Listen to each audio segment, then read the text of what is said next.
Hey guys, welcome to tonight's live stream. So the plan for tonight is that Garland Farms, once he finishes his farming, his duties, he's supposed to come on. I asked him for 7 o'clock Eastern if he'd be okay. He said, I'll try. So we're going to just play some stuff related to the topic of debunking veganism. I can go through also the nutrient deficiencies that we went through, me and Garland, on our last live stream. So this would be considered part 2 of tonight's live stream. Welcome, Alias Valhalla. Nice to see you, buddy. A stream at the same time as hockey and the Canadian are playing. I might be a little distracted. That's fine. You can watch it later on. I'm going to show part 1 basically. So I think this makes a good follow-up video if you did not see part 1. So I'm just going to pop up my channel. So you would go to my channel. Up on the top, you're going to see home video and live stream. So I'm just going to share that screen with you guys while hopefully more people have time to join the live stream. All right, Garland Farms is here, so he should be able to join shortly. How you doing, Patrick from OTW News? Nice to see you, man. Please help Jason find your questions among the chat by beginning with, yeah, so me and Darla Lama decided, she was talking with me because she does other live stream that she helps out. And she said, because I was saying, look, I'm having so much trouble keeping track of the live stream. And, you know, I can't just be reading constantly only, you know, the live stream. I do want to, but we never get through the content and it seems to stretch out things way too long. So I'm going to start this live stream. Garland Farms says he's here, but I'm going to do a invite copy. This is for Garland Farms. Here you go, JD.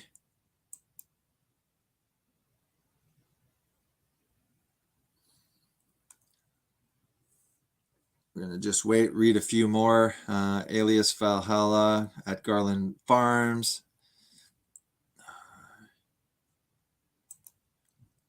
You are on my iPad and hockey on TV. It's going to be fine. All right. I appreciate the support, man. I'm going to, there you go. Garland Farms is here. Hey, JD, do you hear me okay? Yeah, I hear you. Can you hear me? Yep, I can hear you, man.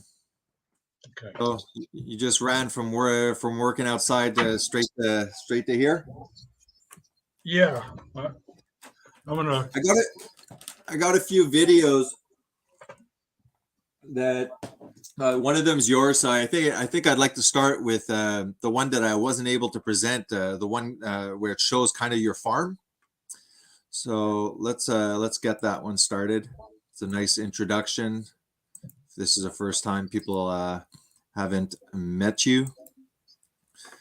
So let's find that one. I got a few of yours popped up just in case you would have been late. All right, guys. So this is actually JD's farm. So let's check out Garland Farms.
There you go.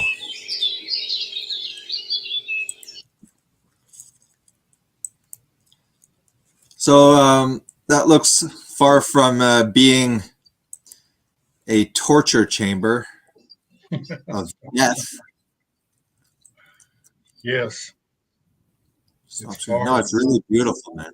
It's very, very nice. So how much cattle on average do you have at a time, or cattle, ruminant animals and cows? But yeah, bulls, I guess. Or Oh, well, I've cut way back on cattle. I'm almost out of the cattle business now. okay. Cattle are a huge target right now, and the profits on cattle are, it actually, these days it almost costs a cattle rancher to produce beef. They're making it so financially ridiculous for the cattlemen that cattlemen are getting out of the business in droves right now. A lot of them have gone just completely bankrupt. The companies that provide the beef to the supermarkets have been charging record prices at retail and paying record low prices to the cattlemen.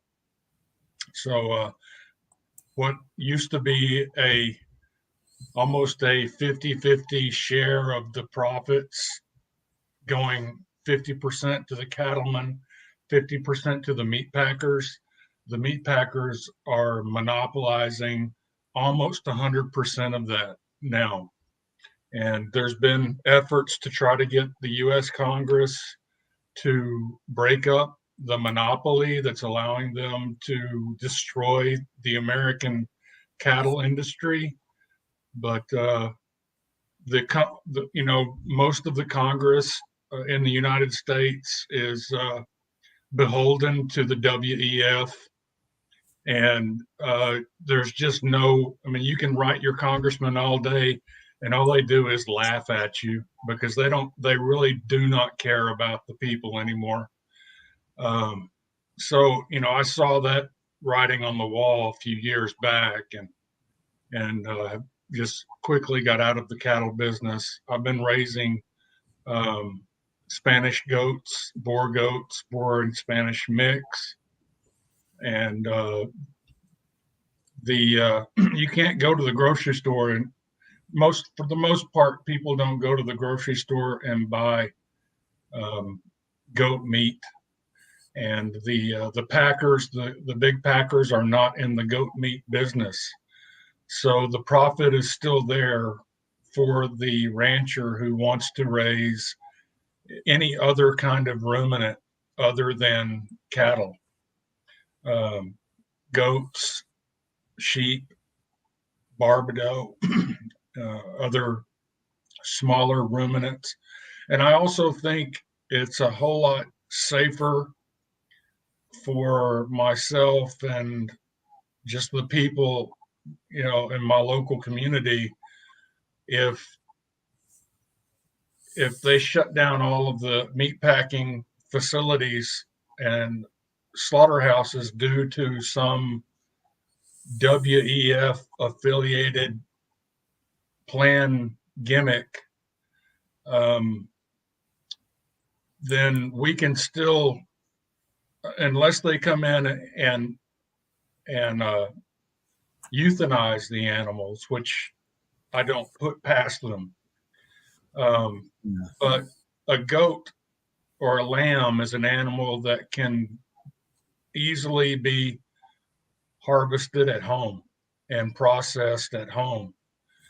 Whereas a 1,500-pound cow or steer, that's a pretty big job that is pretty difficult to slaughter and process.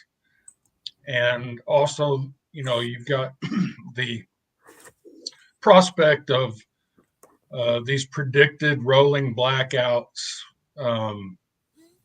dark winters, etc., where we're being threatened by WEF politicians with losing the diesel and the gasoline and the electricity. And in that case, you don't have the ability to store hundreds and hundreds and hundreds of pounds of beef at a time.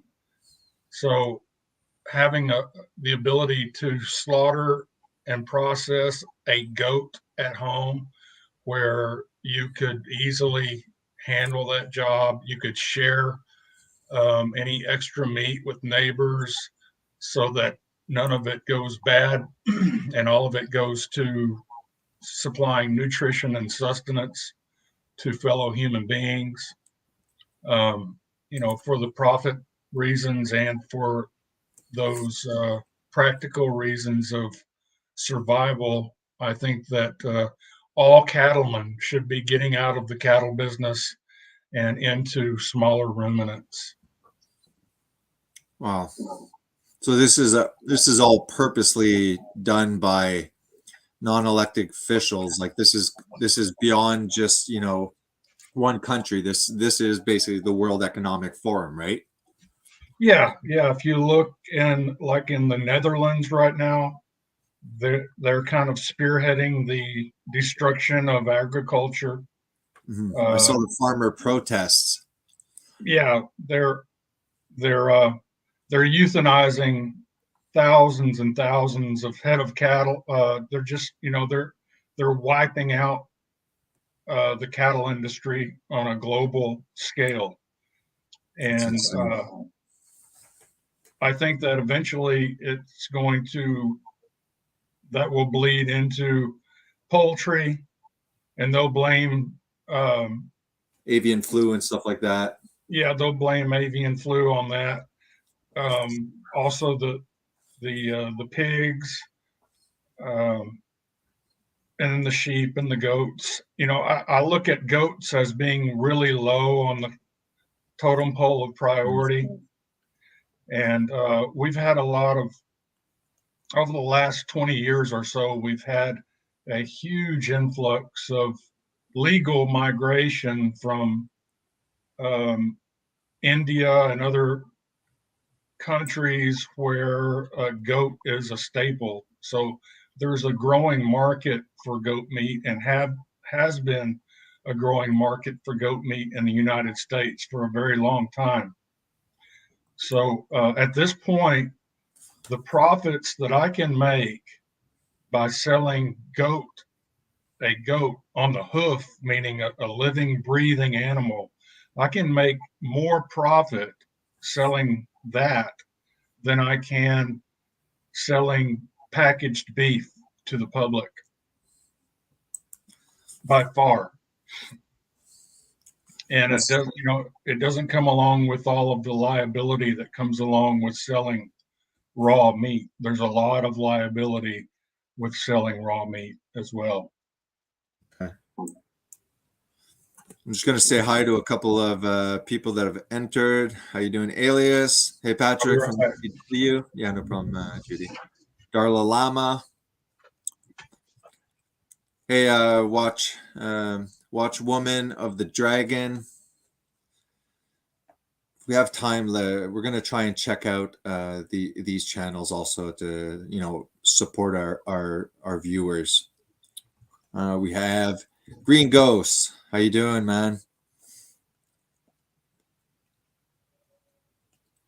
We got Peter Benton. Peter, is this the first time that you've been here? I think I don't recognize your name. Maybe put it down in the chat if this is the first time. Are you coming from my brother's channel, or did you just happen to fall upon this? Kind of curious when I see a new name. Hey, Matt Saint.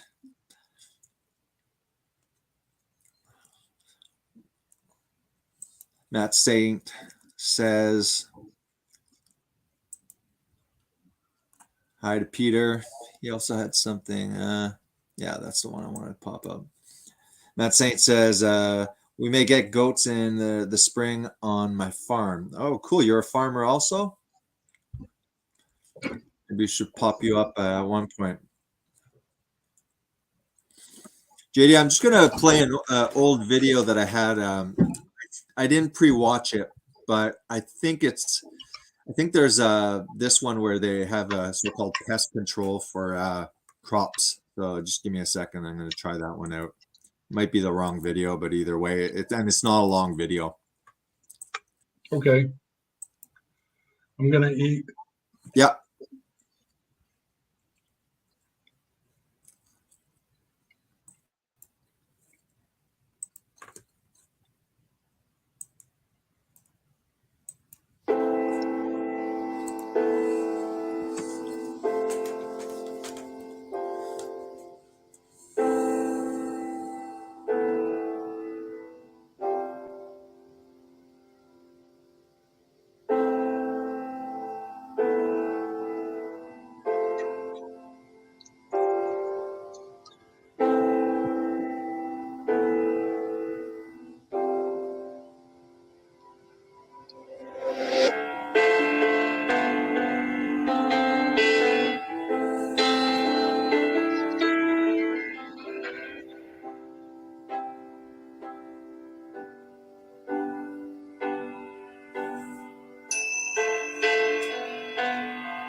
Almost there. Got 2 more minutes. I dare you to fix me. I'm crossing the line again, falling on my knees. No stranger to pain. It's never ending. It's only something I can't forget. My heart won't let it rest, but you keep on forgiving. Admit that I'm afraid if I let go of this pain. Just turning down the whole song. I don't want to get a strike. Less dramatic though.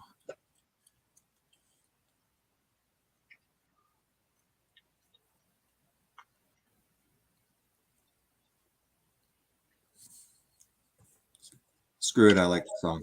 Around it, I need to find. I know it's just so hard to let it go. Shine a light I can see. Something I can't forget. My heart won't let it rest, but you keep on forgiving.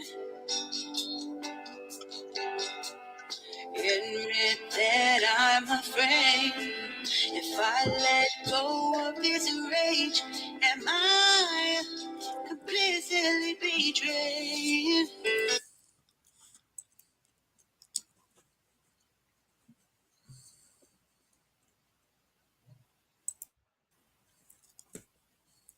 Are you proud of me for making that video? Did you make that? Well, yeah. It's awesome. Okay, guys, I made that one. I get the awesome. Yeah, man, I used to do all that on KineMaster on my phone, but I this is the one that I thought had the really dramatic one with the sound of the gun just like raining bullets on these so-called pest animals. I'm sure they don't go back and make sure that they die. Oh yeah. Yeah, I think it was really worth playing that specific video. I've been supporting your bro's work. All right, more. Thanks a lot, Peter, and thank you to Bruce. My subscriber count went up about over 120 or something since I showed up on Bruce's.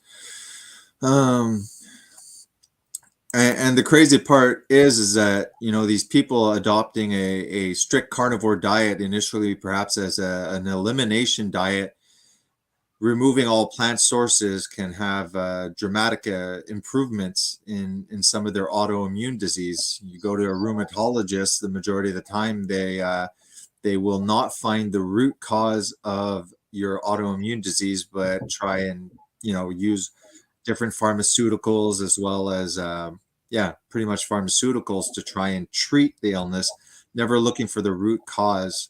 It also has health benefits. Definitely similar to a ketogenic diet, going back to our ancestors that primarily could survive strictly on bison. I'm sure they would be eating all sorts of the organs as well. And to a large extent, we have the Kenya population, the Maasai in Kenya, not the whole Kenya population, but the Maasai specifically, that are still a tribe that lives in that area that uses pretty much grazing the animals, following them, taking their milk, and also eating the animals, and they have exceptional health. Look a few more. Bruce has some incredible videos. Great guy is Bruce. Yeah, he's my brother. I do want to have Bruce on just to make a compilation of his best captures, and just kind of give him the platform without me necessarily giving too much of my opinion, just so he can showcase some of his content. I don't really always have time to go on my brother's channel to check everything. What does Matt have to say? Slow process, but we love it. Bringing a field of weeds back to a farm.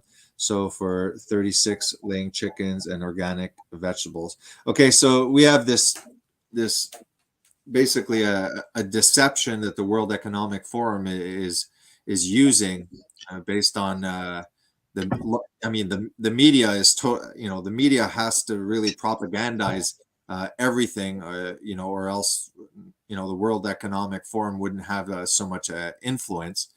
I think then if there's no cattle, or the cattle industry is severely being crushed, because I guess they are pushing for a global plant-based diet. Do you agree? Like eventually, right? Yes, I think that their goal is to. I think their goal actually, and this is not really conspiracy theory, because they've published all of this information. But essentially what they're looking to do is implement a human caste system that will be implemented, the combination of genetic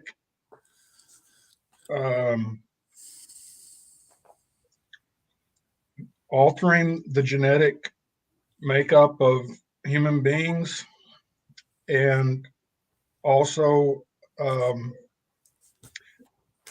through nutritional partitioning, which is it's like whenever a hive of honeybees decides to make a new queen, they do that by offering royal jelly, Mm-hmm. which has specific nutrients in it that will create the version of a honeybee that can reproduce. And so that's what I see that they're doing. Their plans with human beings is to have basically two castes, two primary castes of humans. One are the rulers who eat the best Wagyu beef. They have all of the most nutritious foods available to them. They don't go through any type of genetic manipulations. They're basically pure blood human beings who have the ability to reproduce and will live, a lifespan of say 100 or more years. And then the other caste will be basically vegan, genetically manipulated vegans who are for the most part sterilized, unable to reproduce either through chemical introduction of chemical means of sterilization, or the nutritional deficiencies that come along with the vegan diet that will trigger sterility. And this lower caste system will be weak, small, sickly, obedient, and their lifespan will probably be maxed out at around 30 years.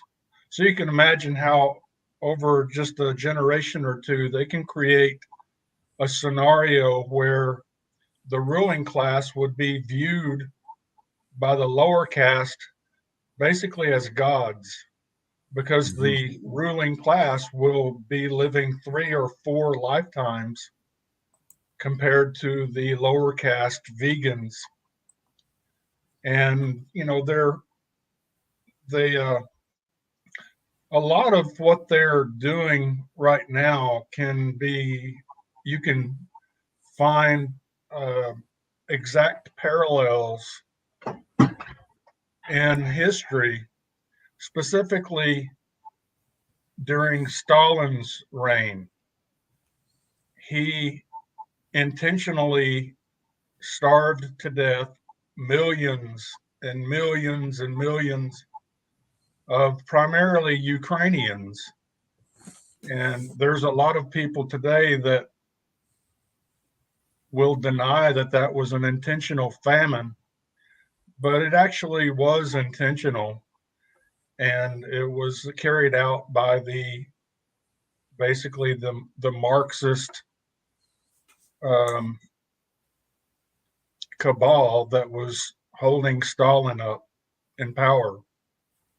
And one of the things that they did there was they started shutting down farmers.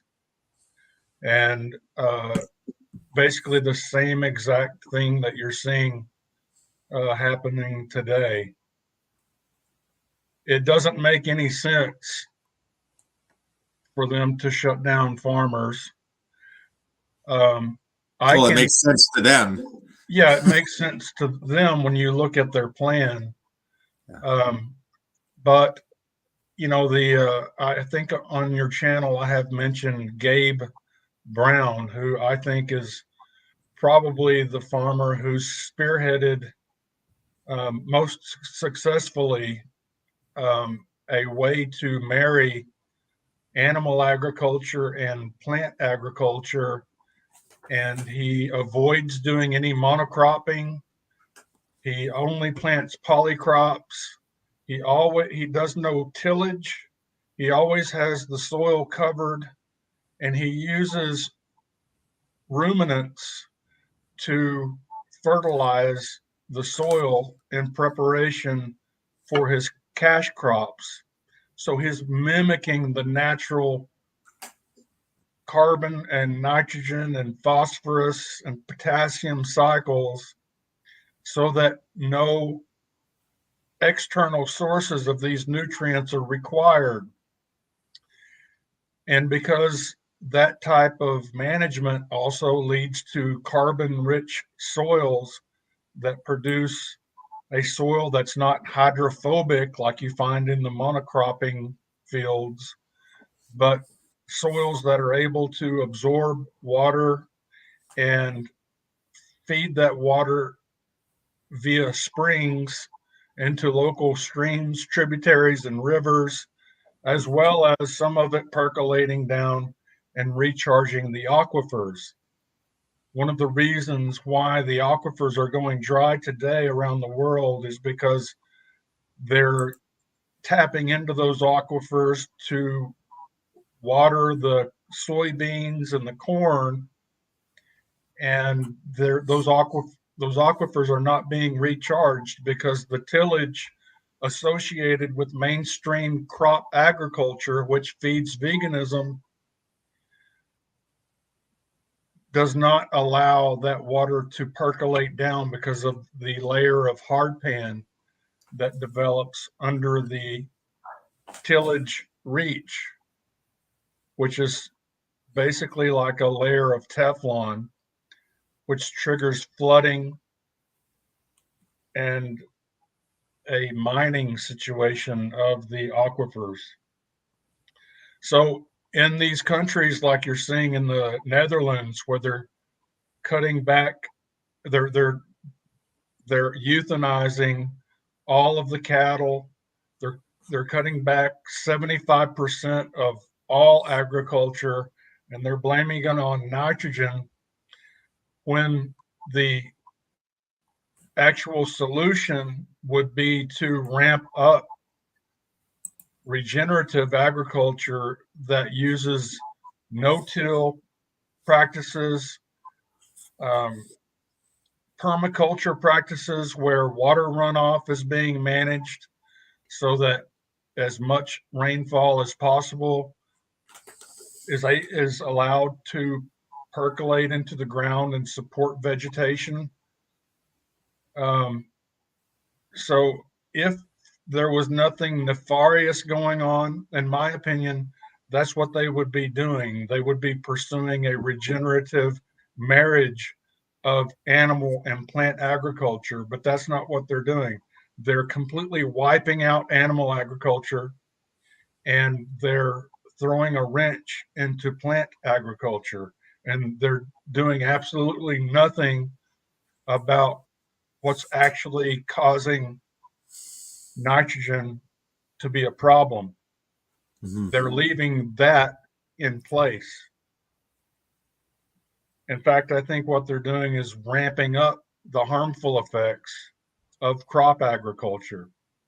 So they're continuing to do the things that are causing climate change, which is primarily tillage. Tillage is causing desertification all around the world because tillage causes the soil to become hydrophobic. And when you till the ground, now the sun is beating straight down on the soil. The soil gets extremely hot, and hot air rises. And when you have a field that's a 1,000,000-acre field, you've basically got a huge panel of heat. And that heat rises up into the atmosphere and will blow away would-be precipitation. Rainfall events that would have happened had that tillage, had that large area not been tilled and left the ground barren and susceptible to the sun's rays and the heat and convection currents that are caused by the sun hitting the soil directly. That's pretty. Oh, this is crazy.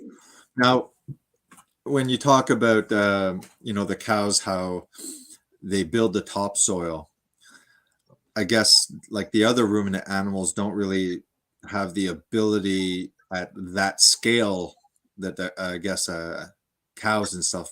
I'm assuming cows are able to have a bigger input into the soil than other ruminant animals. Is this correct, or?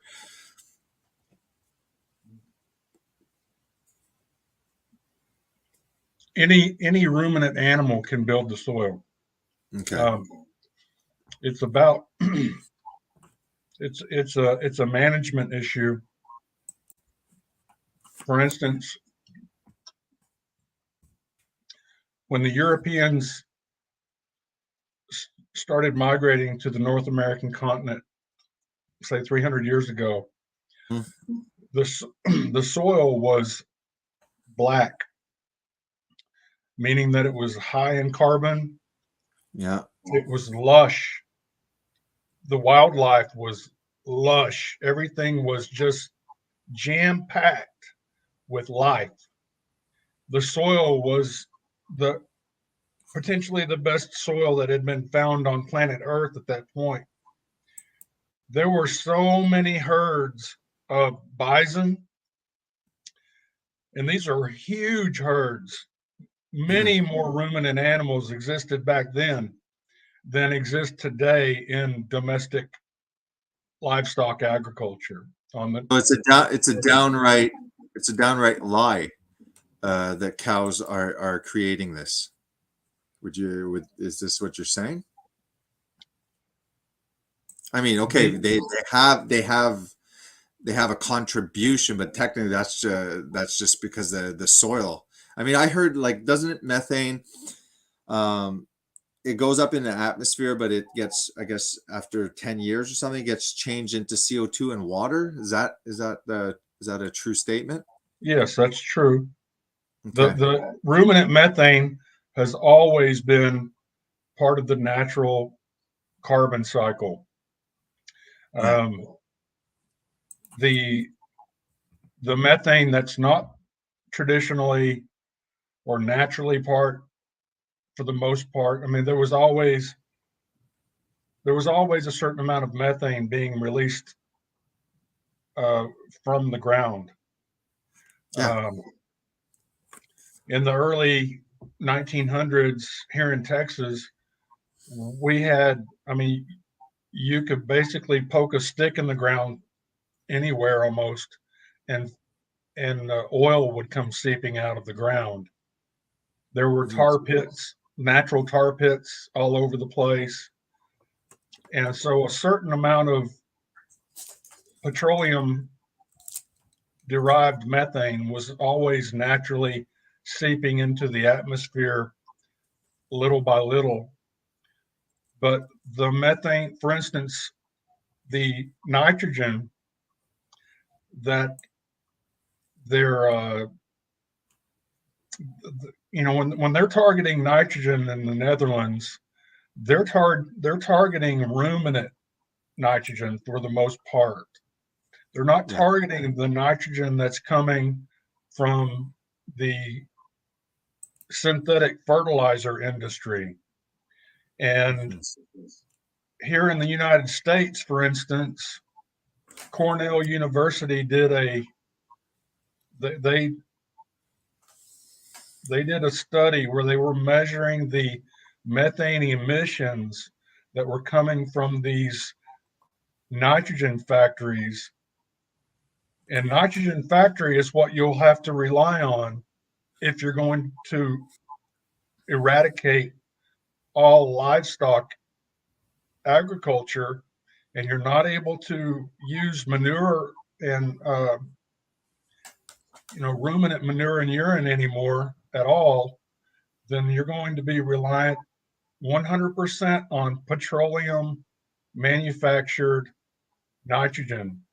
And they're actually harvesting nitrogen from the atmosphere, but they're using factories that require massive amounts of heat to do that, and the heat is generated from the methane that's harvested by the petroleum industry and oil wells, etc., natural gas wells.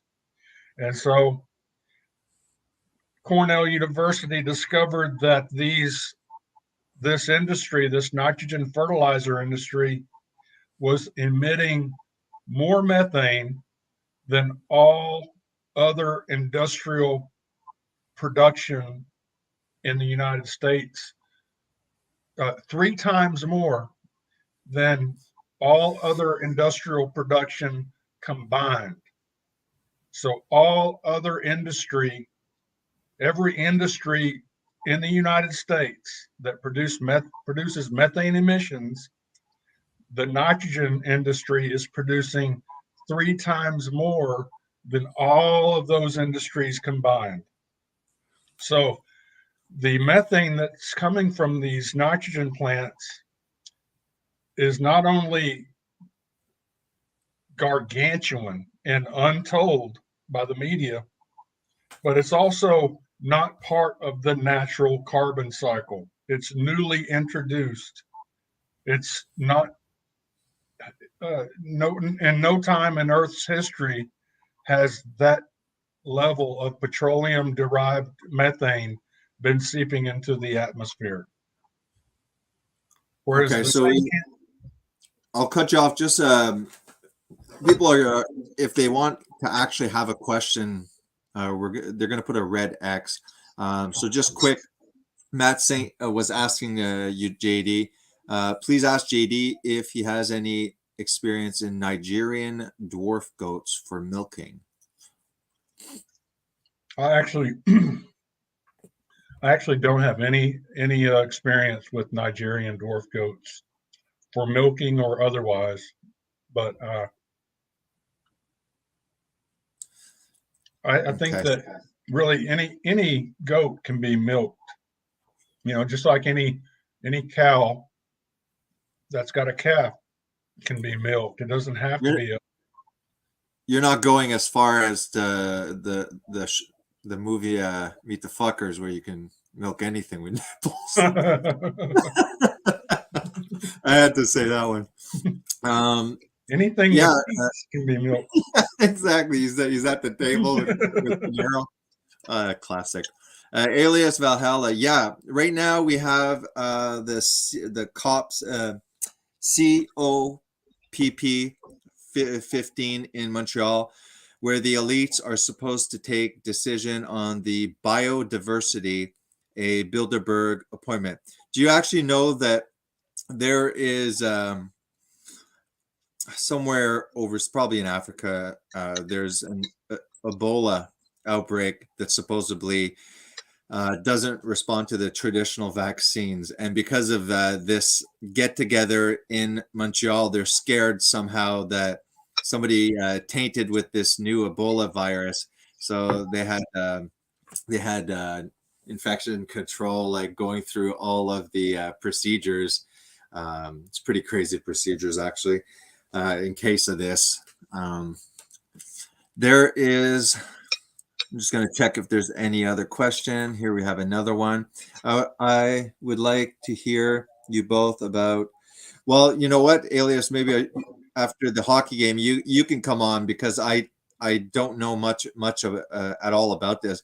But JD, talking about what they're doing, isn't this like, without the ruminant animals doing the natural God-given ecological cycle, this is unsustainable, though? Like, eventually this will run out too, the kind of fertilizers that they think that they can continue, right? Like, can they go on and on with this stuff? Well, obviously, there is something called abiotic oil. So there's a certain unknown percentage of petroleum that is abiotic. In other words, it's being somehow created down deep in the earth, and it doesn't have anything to do with fossil fuel. However, it's not been proven that is an appreciable amount of the oil that's being pumped out of the ground. And even if it is an appreciable amount, you can still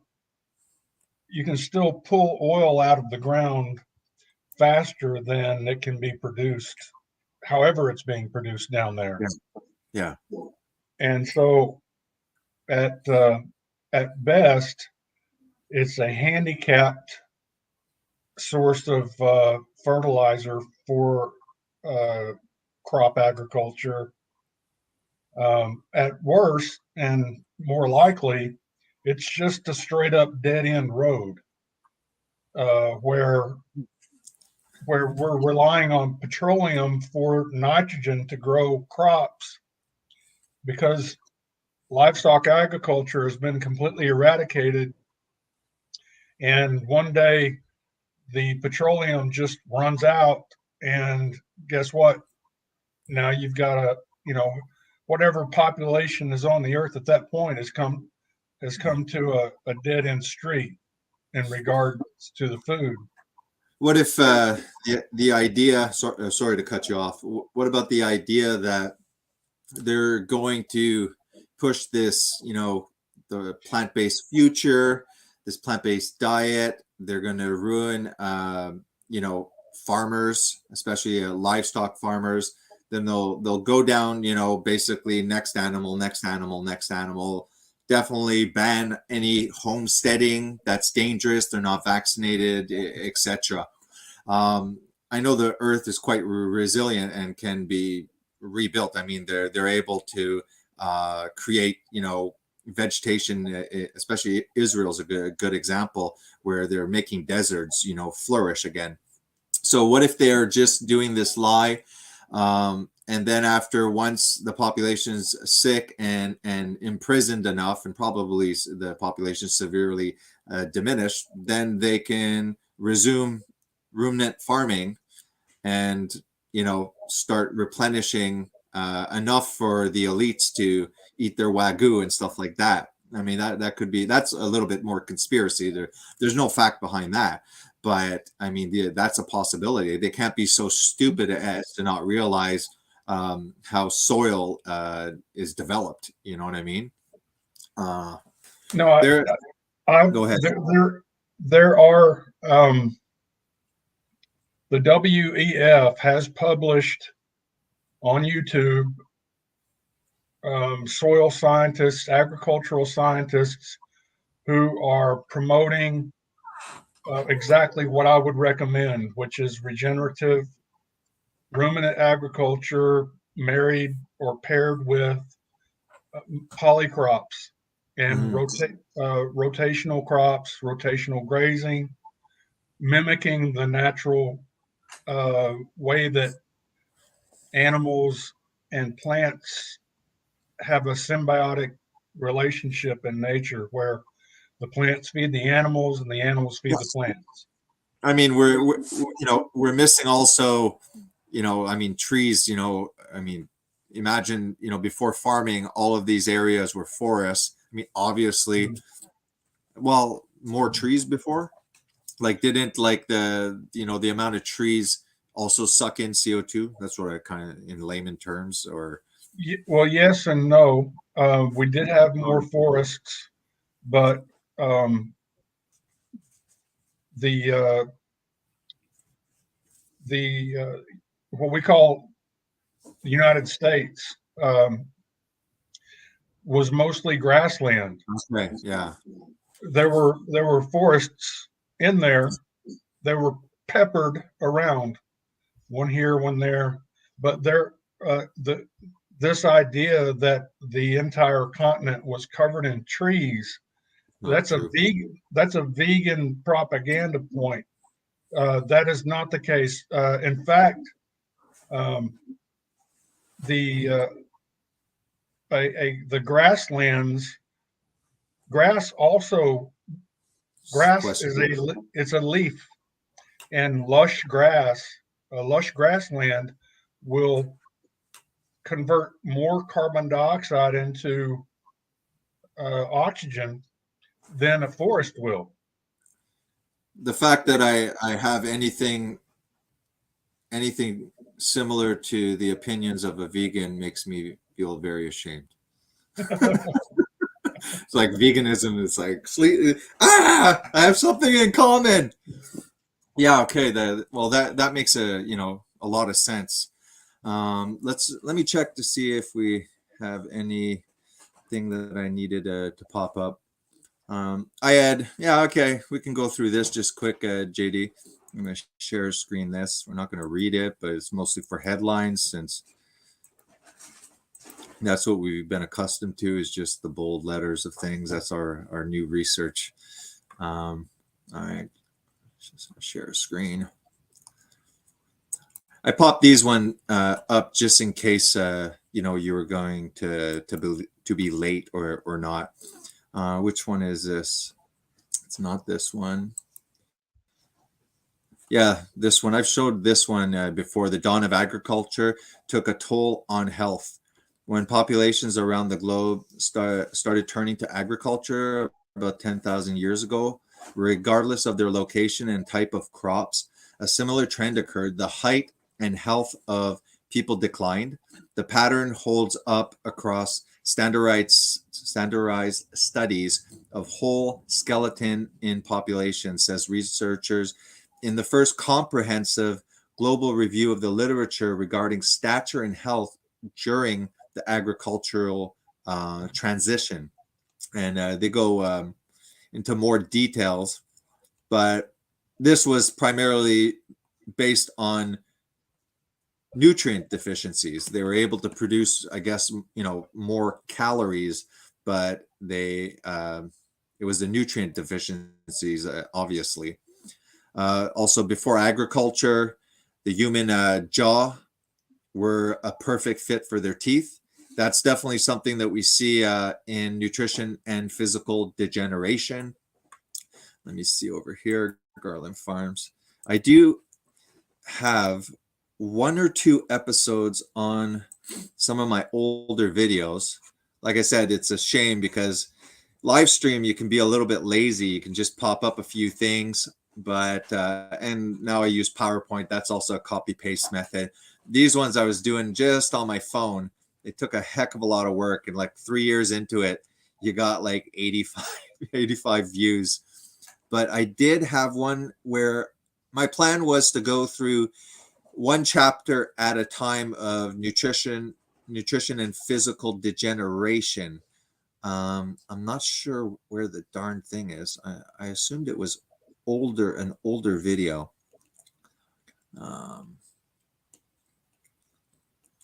Here, episode 2 is here. Search for optimal nutrition.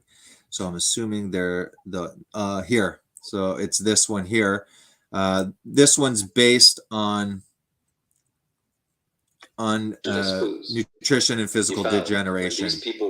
So I kind of like read through 1 chapter, which is basically one culture that were either completely not in communication with modernity, or sometimes the same culture, one of them isolated and some of them beginning to trade with them, and the contrast in health. So this here, I worked pretty hard just because it's an older video.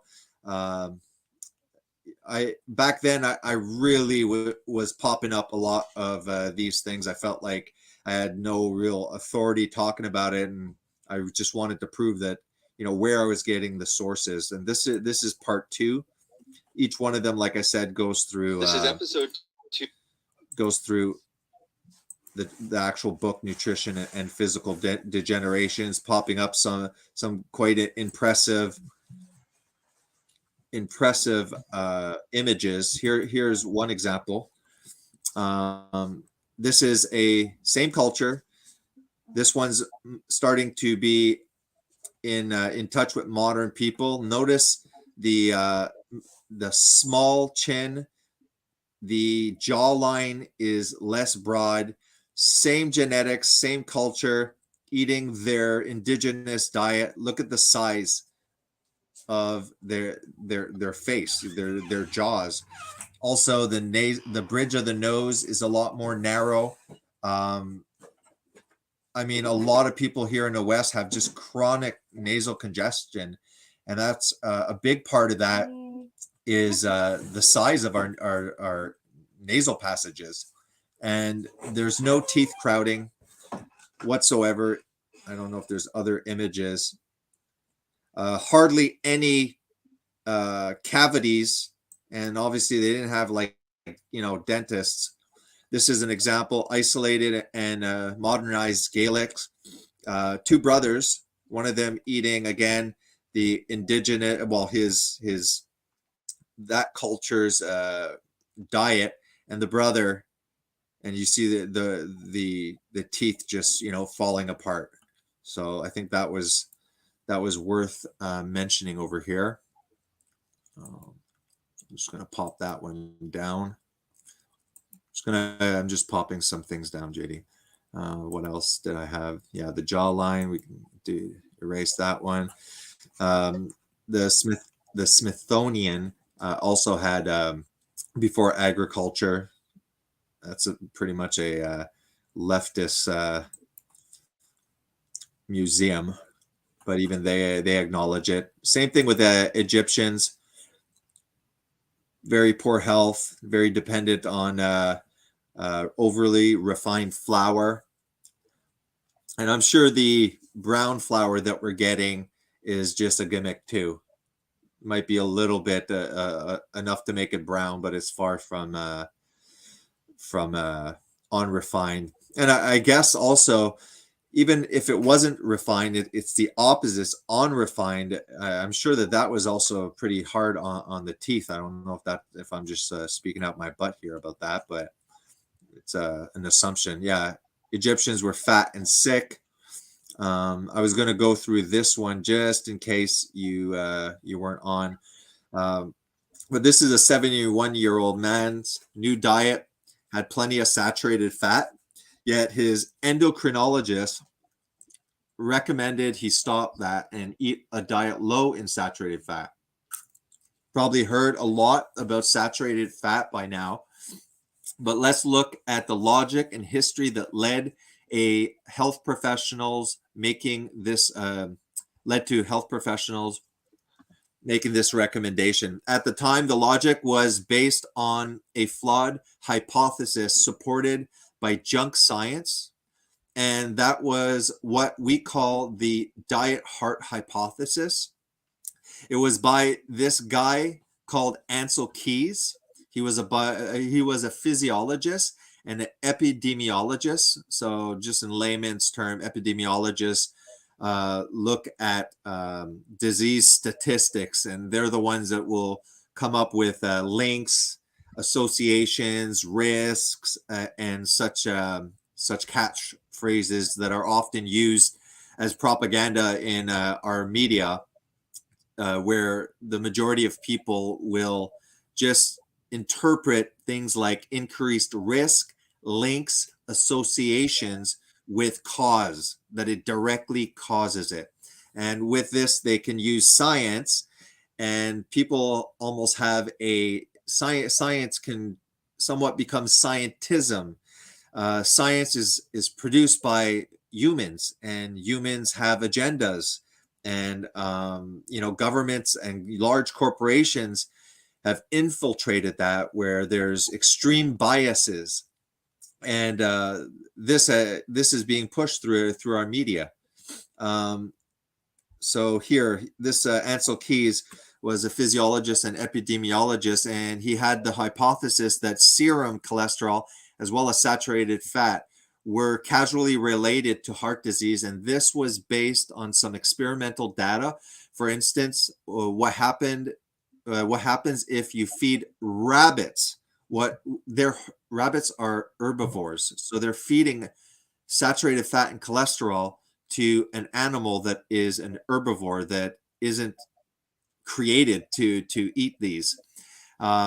So they were feeding these rabbits a high saturated fat diet. So clearly this has no relevance for humans at all, and it's based on a epidemiological study which has now been well and truly debunked, called the 7 countries study, where he basically cherry picked data from some countries that he liked the result of. So you can look. Go ahead. He had data for 22 countries, and only 7 of those countries matched. The data from 7 of those countries matched the hypothesis that he was gunning for. And from what I understand, he was also being financially supported by the margarine industry. This whole thing was started by the margarine industry. They wanted to replace butter in the marketplace, and so they were demonizing saturated fat. And as I understand it, that same collection of data on those 22 countries, he also had data for sugar.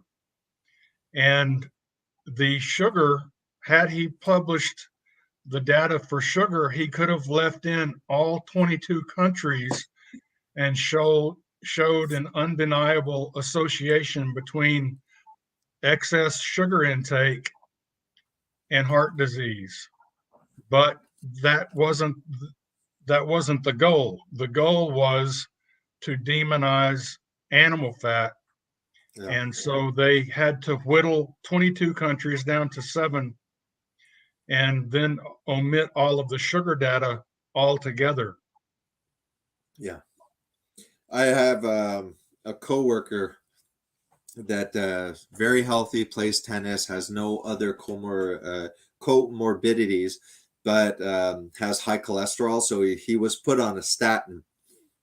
He came and asked me to look at his lipid profile. And basically I told him, I said, listen, man, I said, first of all, you have to have fissures created, injury to your vessels before any atherosclerotic plaque can be embedded. Also, and we even pop that on up. It was about LDL with a yeah, that's fine. The LDL that is built with high amounts of omega-6 are easily oxidized, and these seem to be the problematic LDL. Also, even if you have a high LDL, a doctor will put you immediately on statins. If you're smart, you wouldn't use the statins, to be honest. But there's also 3 different particle size for LDL, and only one of those are considered problematic. So if you have a toxic environment where you have very high fluctuating glucose levels that creates high levels of insulin, you are consuming the majority of your essential fat is omega-6. If you're eating the middle of the grocery store, I have a video where I literally go through the grocery store. Everything has omega-6. So now your LDL is built with omega-6. You have a very oxidized blood environment, along with probably other things that I'm just not thinking of. I can hear you. There's a newsletter here. Hey? Sorry. Okay. So basically, I told him, I said, listen, LDL is not a good marker for heart disease. I said, as long as you don't create a toxic environment in your blood and damage your vessels, there's no issue. I think statins have a small benefit to people who already have had heart attacks, and that would maybe make sense where if you have had a heart attack and your vessels are being destroyed, and obviously they're not telling you to avoid sugar, then it might be a good idea in that particular situation to lower all LDL. It might have a small benefit, but anyways, he wasn't convinced. He said, I'm very science-based. So I kind of, just shut my mouth. But like I said, there's a difference between science, which is technically a method, and scientism, where people now, especially since we're highly atheistic, the amount of religious people or people that just believe in God at least is going down, that people are in a way religious animals, and we will worship something. We will put something above all things. And now scientists seem to have become the high priests. And we can see that in a perfect example in recent years of Dr. Fauci, where he said, I am science. He is the truth, the way, and the life for us, I guess now. We can stop that. I'm just going to, as I go through, I got so many things popped up. Well, what I wanted to add to that was kind of related to that Weston Price information as well.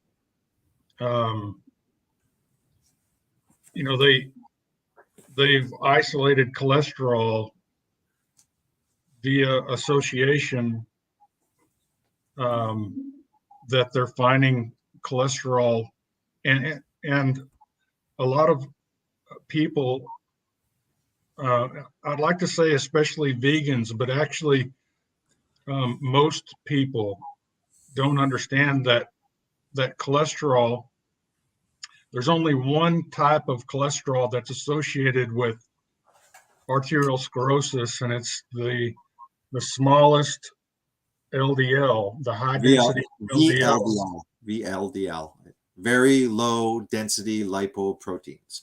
Right. Yeah.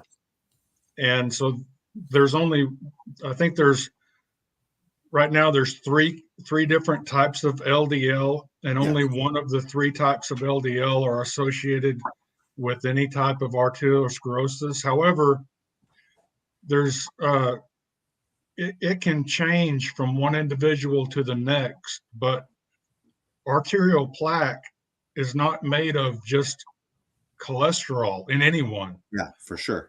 It could be made of 6 different ingredients, or 8 different ingredients, or 12 different ingredients.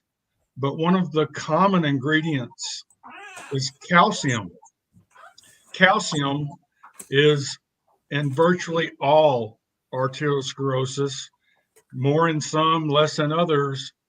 But in about 25% of arteriosclerosis is calcium oxalate is the primary ingredient. Where are they going to get calcium oxalate in the diet? Things like spinach, kale. And so you could just as easily, but even more justifiably, point at the calcium that's in the plaque in the arteries and come up with a causal relationship. But one of the reasons why that calcium is being deposited in the arteries is very likely related to the same reasons why the Western diet leads to a more narrow jaw, crowded teeth, cavities, higher rates of infection, smaller nasal cavities. And this is because of a couple things, one being a lack or deficiency of K2, vitamin K2 in the diet, because a plant-based diet is going to be lacking in vitamin K2, and K2 acts as an escort that will take calcium in the body to the locations where it's actually required. And if you don't have K2, not only will you have a narrow jaw, but that calcium that was supposed to be deposited in your jaws to make room for the teeth is likely to end up deposited on the arteries or even in the joints, because arthritis is also calcium deposits in the joints. And so if the calcium doesn't have an escort to take it where it's supposed to go, K2, vitamin K2, then who knows where it might be deposited. It might be deposited, in any artery, or it could be deposited in the capillary beds. It could be deposited in the joints. It could be deposited in the inner ear. It could be deposited anywhere in the body, except in the bones and teeth where it's supposed to be. Yeah, it's called generalized calcinosis. Just 1 second, Jada. Sorry to cut you off. I just want to show. There's Ivor Cummings. You know him, I'm sure, right? Do you know Ivor Cummings? I've heard that name. If you don't, you should. He's on YouTube. He is a biochemical engineer, I believe. And let me show you where he is. I'm share screening now. Ivor Cummings. I suggest all of you go check this guy out. And he has a foundation in Ireland where he's really pushing as a test for truly a accurate test for atherosclerosis or your risk of having a heart attack, and that is your calcium artery score, and that's done with a simple CT scan, and it will be able to give you a score 0, which means 0 calcification of your arteries, right up to as the number increases.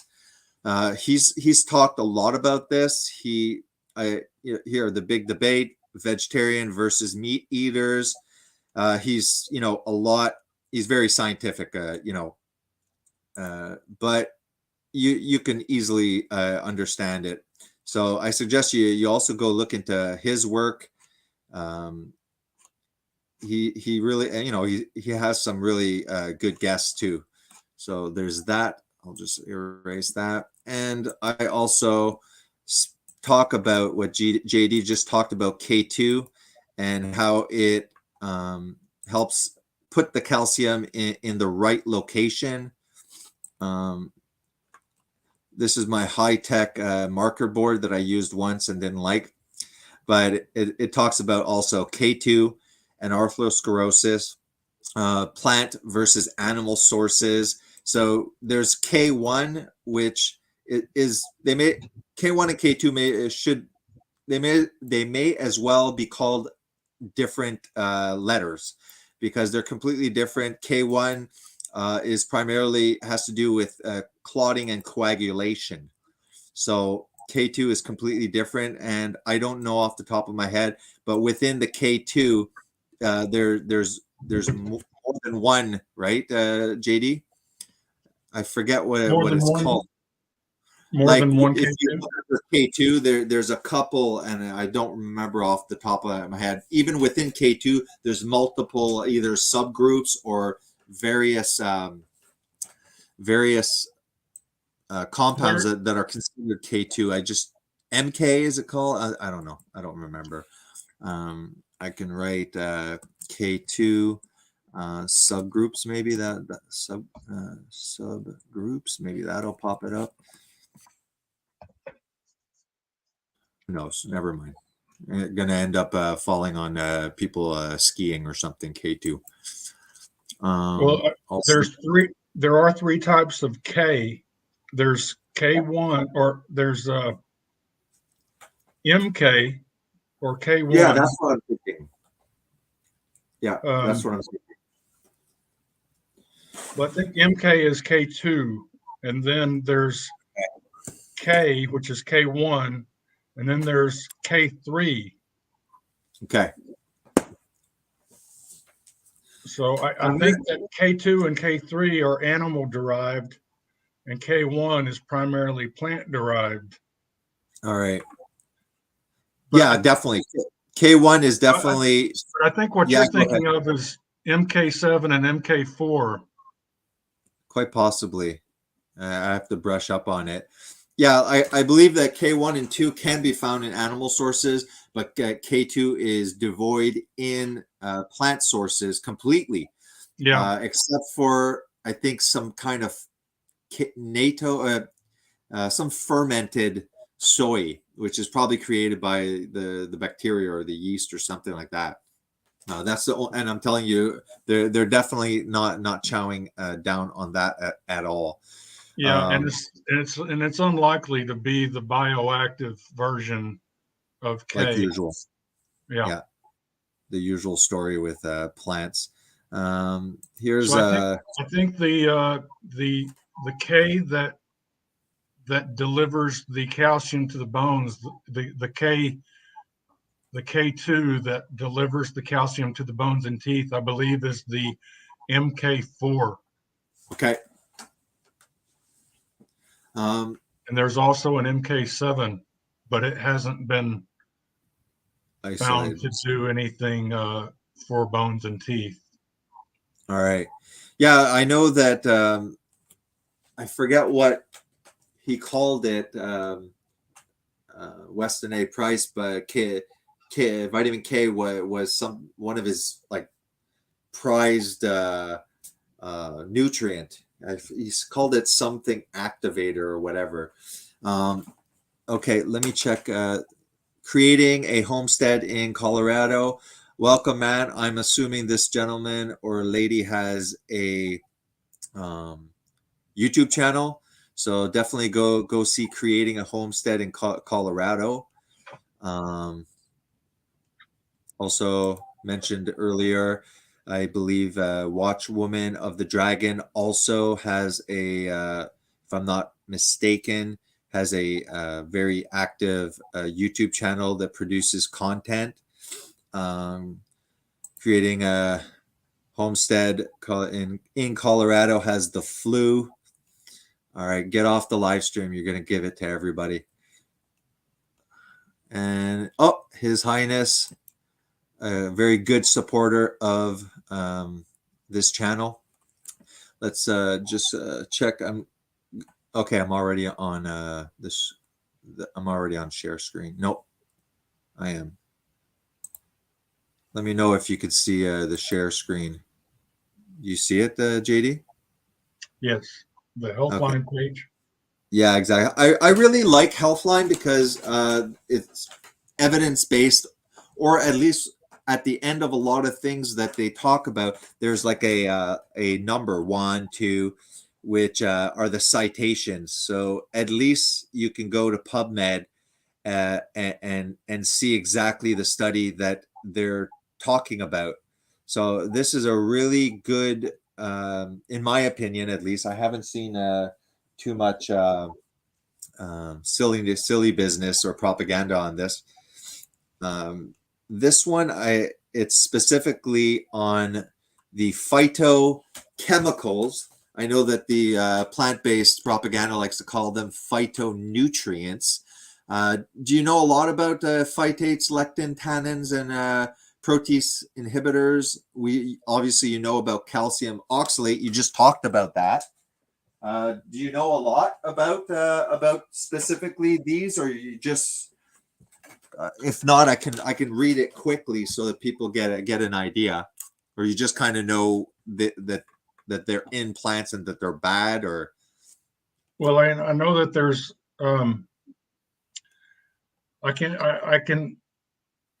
I used to know, a lot of this you study and you can recall it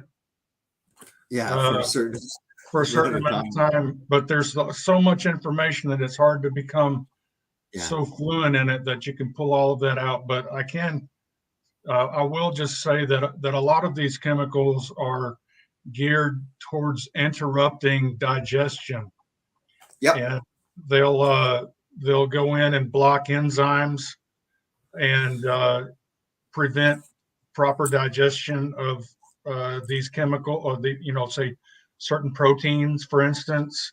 And then the protein, like gluten, for instance, we're not able to completely digest that because it's basically part of the defense mechanism of the plant. And we're able to break it down to a certain degree, but where that digestion stops creates a chemical that basically causes leaky gut in everyone to some degree or another. Okay. Here, let me read through it close. How to reduce anti-nutrients in foods. So nutrients in plants are not always easily digested. This is because plants may contain anti-nutrients.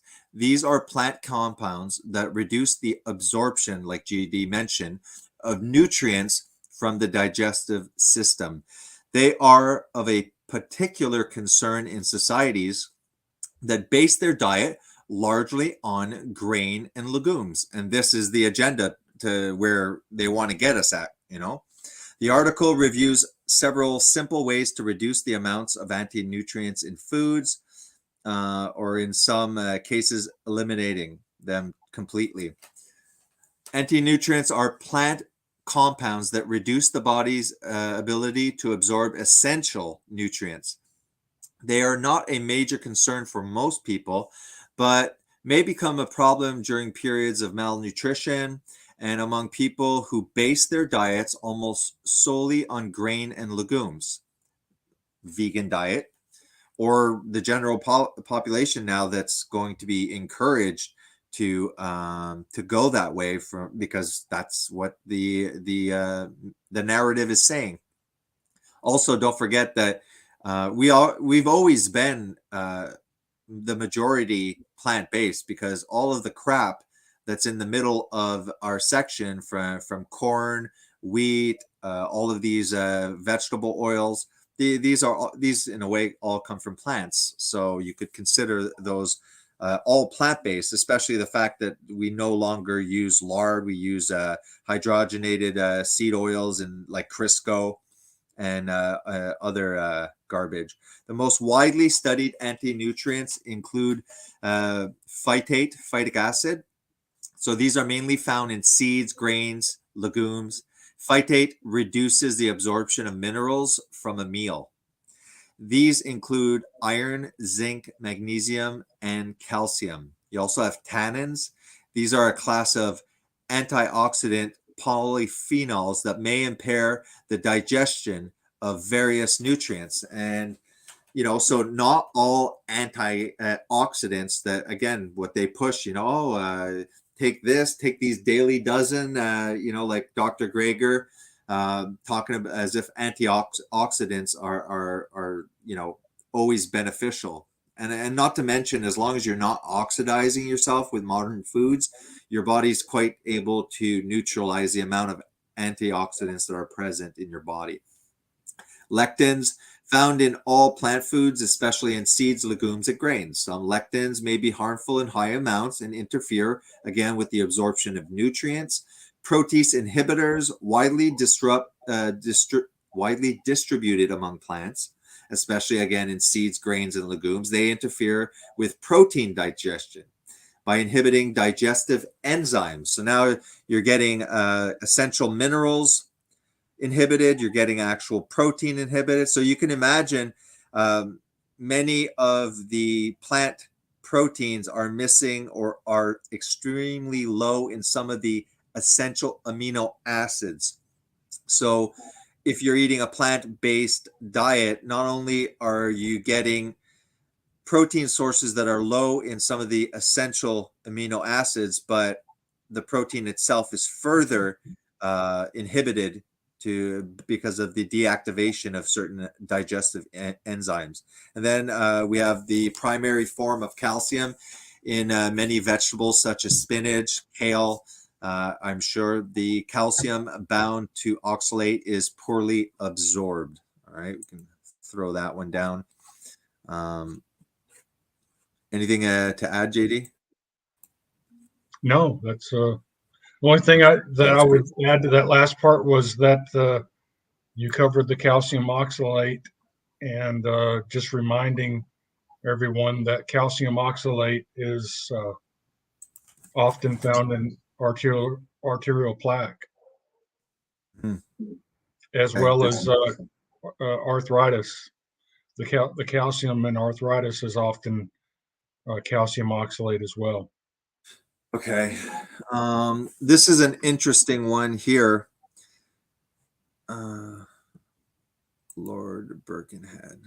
Wait, I'm not sharing. Give me a second. Present, share screen.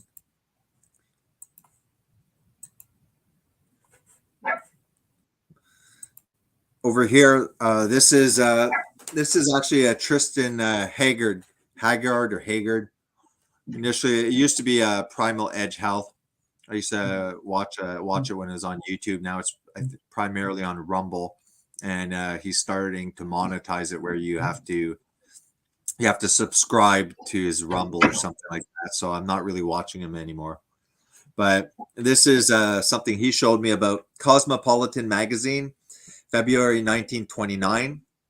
Some of these things are wacky, but this is a startling prophetic look into the future.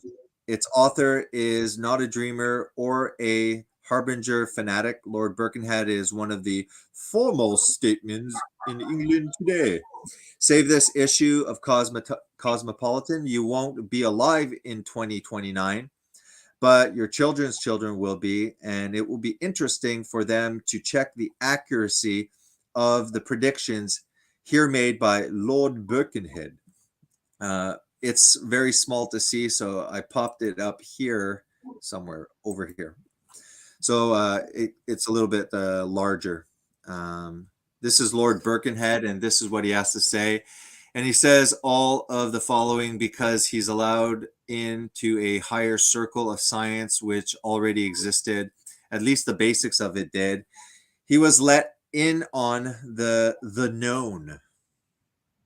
The ones at the bottom that the public hear about are doing research. They don't know about the findings of those above them done long ago. So this is what is just below the his picture, but it's in very small print. So the entire institution of marriage will be changed. Okay, that's occurred. Gay marriage. Don't forget that I have nothing personally, but I am Christian. So marriage is a religious thing. Christianity sees that as also, honoring Adam and Eve, becoming one flesh, and also Christ, that is known Christ and his church, not the churches built in stone buildings. The church are the true believers, are considered also the body of Christ, and are also known as Jesus is the bridegroom and the Christians are the bride. So marriage was a religious and symbolic representation that was very important in Christianity. I have no problem with some other form of union that could have been created, as well as benefiting from all the societal benefits of marriage. That's not a problem. But as a Christian, marriage has a specific religious meaning to Christians. But that's one prediction that he made a century ago that has come true. We will all live to be 150. We're not there yet. Maybe transhumanism can get us to there. No one will need to work more than 2 hours a day. Well, maybe with AI coming, we've already seen the label of essential and non-essential workers. I mean, we were talking about it in the hospital and saying that, that a database where physicians could punch in symptoms and lab results would probably give a more accurate possibilities of diagnoses than flawed doctors that can make mistakes. No one will need to work more than 2 hours. We did that. This is a scary one. Agriculture will be abolished, except as a hobby. Listen to this. All foodstuffs will be produced synthetically. Okay, we're hearing about. I've even heard about 3D printed meat. I've heard, we even spoke about that when Bruce was on a live stream with Patrick about the meat, the lab grown meat, the cell cultured meat, which isn't meat at all. They might be able to produce the protein aspect, the muscle meat, but they can't produce all of the fat soluble vitamins that come from a living organism. And I'm sure JD could go on and on about the components found in meat. But basically, we're 1 and 2. So far we're 50% accurate. We have 2 for 4 so far. Man will be able to alter the geography of climate on the world. Yep, that's one that's being fulfilled, especially Bill Gates with his crazy ideas of dimming the sun. Everyone was being called conspiracy theorists about what they were spraying, these chemtrails. Now this is actually not a conspiracy. They are admitting that. Coal mining will be an extinct industry. I can say, okay, that is on its way or very close to being eradicated. A 48-hour a day will come into being by retarding the rotation of the Earth. That's a little wacky. And then sitting in our homes, we will be able to see and hear events the world over, as we are doing right now. This is a little bit eerie. There's another one that they said that maybe go back to the original. I thought that they said that they can create babies basically in labs. Let me see here. Yeah, exactly. Over here, I can't bring the image bigger, but babies will be produced by chemists in laboratories. So that's one maybe that was further down but was left out. Yeah, the rest are pretty much there. So pretty scary predictions, and pretty accurate. And the irony of it, lining up almost with the 2030, agenda 30, or it used to be agenda 21, I think. And bring these down.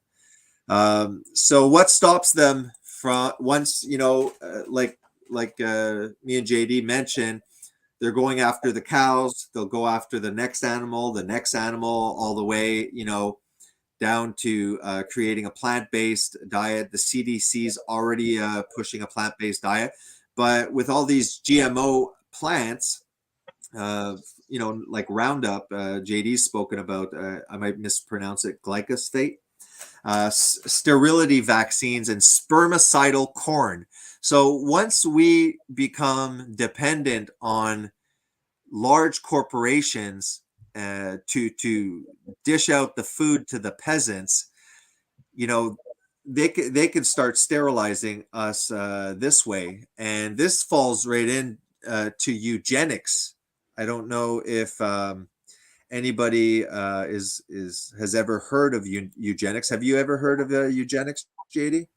Oh yeah, absolutely. The nurse that founded the Planned Parenthood organization was a huge eugenicist, and I can't remember her name right now, but she was. Back then, it wasn't even a controversial thing to point out the fact that she was a huge figure in the eugenicist community, and she founded Planned Parenthood, and Bill Gates Sr. was on the board of Planned Parenthood for many years. Yep. And he was also a eugenicist. So some of the things that his son has said in the last 10 years regarding methods that he thinks should be utilized to lower the human population are rather shocking in light of recent events. Yeah. I'm going to share screen here, and you can just continue a little bit more, JD, if you have stuff to say. I just want to pop up something else. Have anything to add about the eugenics aspect, or any of the history? Because maybe some people have absolutely, what is eugenics exactly? You said that Bill Gates was involved, but in the simplest term, let the viewers know what eugenics itself means. Eugenics is simply controlling human reproduction and or death. So it's basically a term, an umbrella term that would represent any way that a ruling class would manipulate the genome of the living population, as well as the numbers of living individuals alive at any one time. So it's ways to either engineer death in the populations or engineer sterility in populations, and it's used to target certain genetic lineages for eradication or reduction, while promoting other genetic lineages. That's why Bill Gates is so busy in Africa testing. There's pretty much tests everything in Africa, and the Planned Parenthood, which is abortion centers. That's the only thing. The Planned Parenthood, they seem to really be more present in Black communities as well. Yes. Yeah. I'm just going to push out this. I'm not share screening right now. Good. Just trying to throw down some of these. I had all the, the beta carotene, the DHA, EPA, but here's a good one, JD, that I can share. It's about crop deaths. You really got to get all these, in a presentation, or have all of the statistics, because you do tell the statistics, but verbally, it'd be nice to see the actual numbers. Here it says, I think, wild animals are killed in producing those plants, and their accounting is decidedly unrigorous. Perhaps the most extensive empirical information, writer Fisher and LeMay, comes from a 2,300 paper that estimated the average number of field deaths at about 6 per acre. So that's like 6 animals in my backyard. Probably. Do you have like a very up-to-date, accurate sites? Here it says it goes into the billions, smaller animals. Maybe I should just try and read through it fast and starting to scroll. It's not very long. As ever more people make the ethics of harming animals central to their dietary choices, the number of wild animals killed by farming is an essential piece of information, a figure that could inform ethical calculations, guide consumer decisions, and shape environmental research. Yeah, forget about that. It'll never be given a platform. A precise figure, however, is surprisingly difficult to find. We know that animals are harmed in plant production.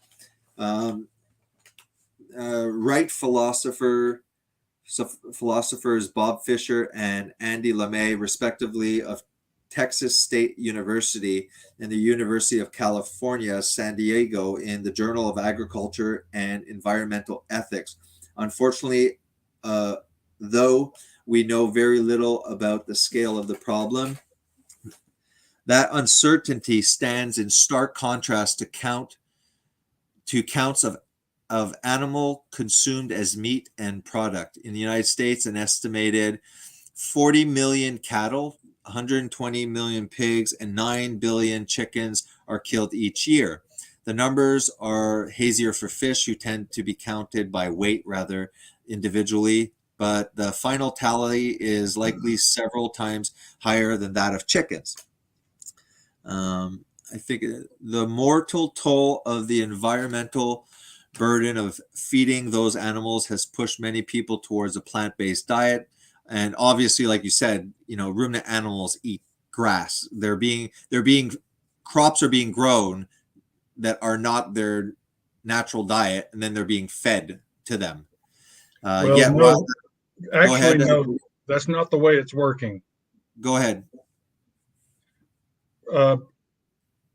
Primarily outside of foraging, because most of the ruminant animals spend most of their life foraging on natural prairie grasses and other natural forages. Yeah. But when they're the feed that they're feeding these animals is industrial waste. The United Nations has published 2 recent studies. The first one shows that 87% of livestock feed is industrial waste, such as distillers' grains and spent grains. What's left over after the production of whiskey, or what's left over after the production of high fructose corn syrup, or what's left over after the extraction of soybean oil. And so I'll be back, Katie, in a second. Continue for the viewers. For instance, the Amazon is being destroyed. The Amazonian rainforests are being destroyed for soybean production. And the vegans, along with Bayer and Monsanto and the WEF, will make the claim that 80% of those soybeans are being fed to livestock. And so the deforestation is being placed, the fault of the deforestation is being placed on livestock agriculture, animal agriculture. However, when you dig a little bit deeper, you see that soybeans are considered an oil seed, and all soybeans, almost 100% of the world's soybeans, including those grown in the Amazonian deforestation regions, are processed to extract the oil. And 100% of that oil is being consumed by human beings. Yeah. Now, after you extract the oil, then what you have left over is inedible for human beings. It's been drenched in hexane to extract the oil, so it's basically got some gasoline remnants in it from that process, and it's also the proteins in there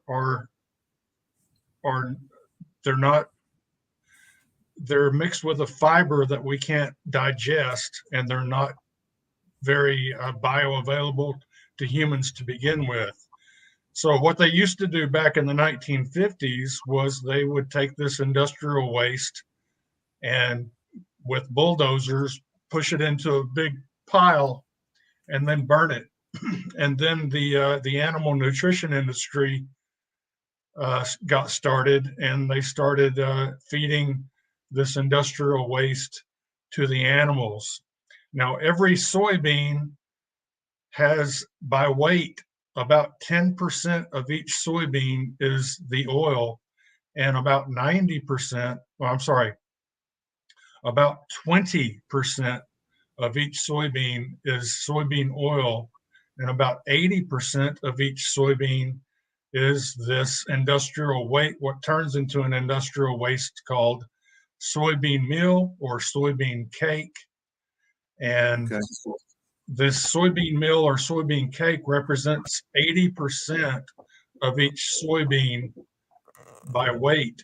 And so rather than tell the truth and that we're taking all of these soybeans that are being grown in the deforested areas of the Amazon and extracting the oil for human consumption and then feeding the industrial waste that's left over to the animals, rather than telling that story, what they're doing is they're telling a half truth, which is by weight, they're feeding 80% of those soybeans to livestock, but that's by weight. They're not taking 80% of the soybeans and feeding whole soybeans to livestock. They're processing 100% of the soybean to begin with, taking 20% of every soybean produced and feeding that to humans, and taking the 80% that's left over that's inedible to humans and feeding that to ruminant livestock. And so really thinking, oh, go ahead, continue. So overall, with animal agriculture, 87% of all livestock feed is industrial waste left over after some processing produced a product destined solely for human consumption. But for ruminant animal agriculture, that number is 93%. 93.7% of all ruminant feed is industrial waste that has been produced by some processing that was required to extract or produce a product that was destined solely for human consumption. So that's very similar to, you can imagine if there was a group of cannibals who really the only part of the human that they liked to eat was the head. And so they would kill 100 humans, eat just the heads, and leave the bodies for the vultures. And then turn around and say, well, we're feeding 90% of we're feeding 90% of the humans to the vultures. So if we get rid of the vultures, then there won't be any more dead humans or humans murdered for food. When the fact of the matter is that the humans are being processed to remove the heads for human consumption for the cannibals, and the bodies are being left to the buzzards. So that's the same thing they're doing with the soybeans, is they're extracting 20% of the weight of the soybean as oil, and all of that oil is going to human consumption. All of it, 100% of every soybean produced goes to human consumption. Well, Canada is one of the biggest exporters of canola oil, primarily a large quantity to China. Let me share screen here. That's where canola oil was developed, was in Canada. Yeah. And it's basically rapeseed. Rapeseed has some very harmful chemicals in it. And so canola oil was a rapeseed that was genetically modified to have less of this harmful chemical. They don't call it canola oil based on Canada? No way. Yes. Okay, because I said this to one of my friends a long time ago, but then when I started trying to Google, it was saying that there was a canola plant, and I looked like an idiot, but it was another plant-based a guy who had turned to plant-based, and I was just starting keto, and it turned into a unexpected, stressful, high intense, awkward conversation with him. Over here, look at the stuff that they're pushing. Cannibalism. So cannibalism. Scientists say eating humans could save Earth. Also seen making clean water from like feces or urine or something like that too. Over here, we don't have to go in. We don't have to go in and read it, but I've been seeing a lot of that. See, green researcher promotes cannibalism. Professor says eating human flesh will save the planet, save the environment. Try cannibalism. Getting pushed obviously by Fox. Well, I'm surprised because Fox is usually I like Fox better. But I'm more conservative. Yeah, so. Fox is geared to tell conservatives what they want to hear, and CNN is geared to tell liberals what they want to hear. But both of them will lie by omission. So there's certain facts that neither one of those news outlets will tell their readers. No, definitely. So I like the Fox Live. It at least doesn't give me anxiety when I listen to it. I'm just throwing down some of the open stuff. We watched this one. We talked about the spermicidal corn, right? Did we? I don't think we did. Yeah. So what's stopping them from, once we have a global food supply that's primarily plant-based, Exactly like you said, while the rich eat Wagyu, and we're eating, who knows what they're gonna, not only processed foods, who knows what kind of GMO'd plants they're gonna just start throwing out to us. There's no way of knowing.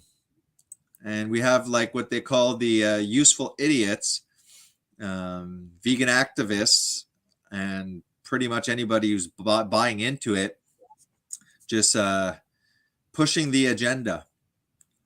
So here, GMO corn set to stop man spreading his seed. Scientists have created the ultimate crop contraceptive corn.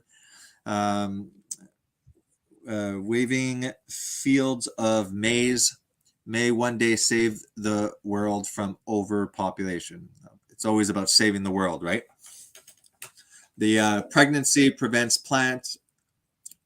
The pregnancy prevention plants are the handiwork of the San Diego biotechnology company, where researchers have discovered a rare class of human antibodies that attack sperm. By isolating the gene that regulates the manufacture of these antibodies and by putting them in corn plants, the company has created tiny horticultural factories that make contraceptives. So the minute that they take away our ability to produce our own food and squash the farmers, then we're in for a massive deception. Well, Here, go ahead. In the last 70 years, there has been a 50% decline in fertility rates worldwide. Yeah, I just put that up somewhere. Go ahead. So they're already putting things in our food and water, and probably our air as well. Yeah, that will affect negatively our fertility. Yes. One of the ways that they do this is with, for instance, carpet. Carpet is a petroleum product that emits molecules that have been shown to cause cancer, reduce fertility, cause all kinds of ailments. And they do that with, the carpet that we put in our homes. They do that with like formaldehyde and the plywood that they build homes with. They do that with paints that we paint our homes with.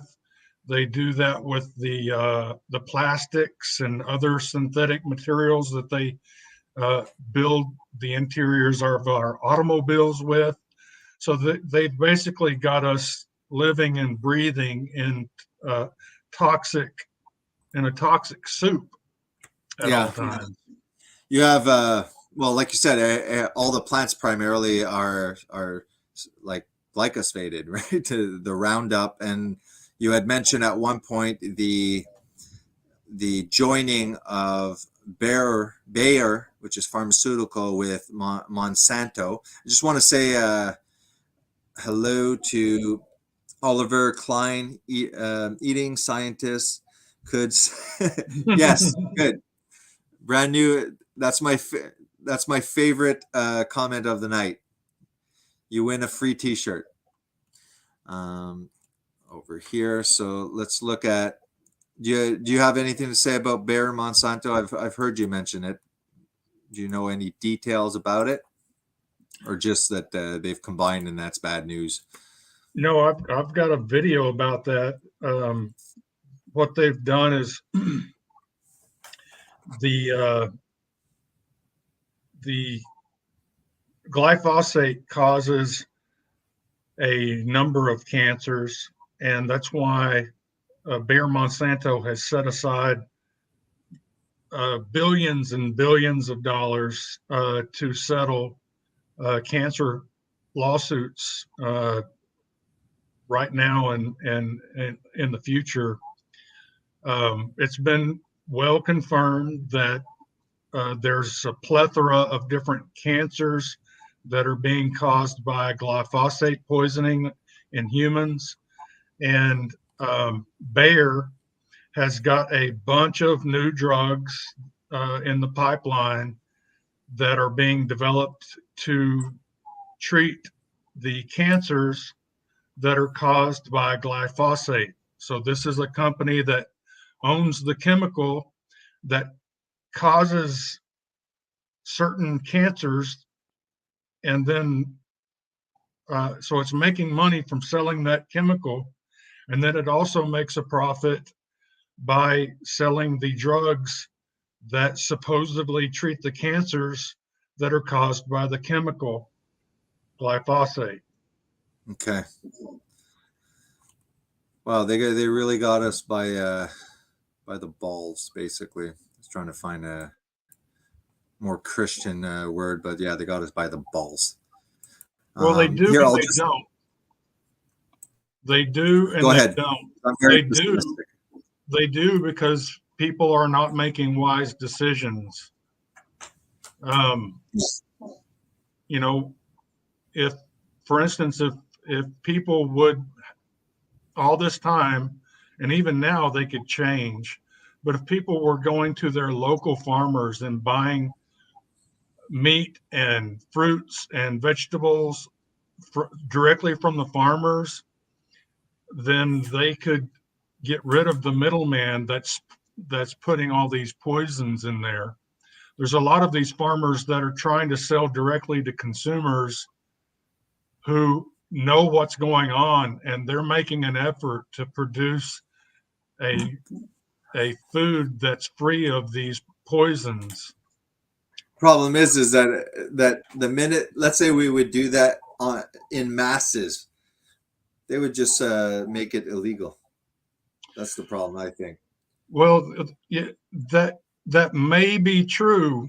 It may be true. However, if they had to go that route and they were forced to do that, then they would be met with a lot of resistance.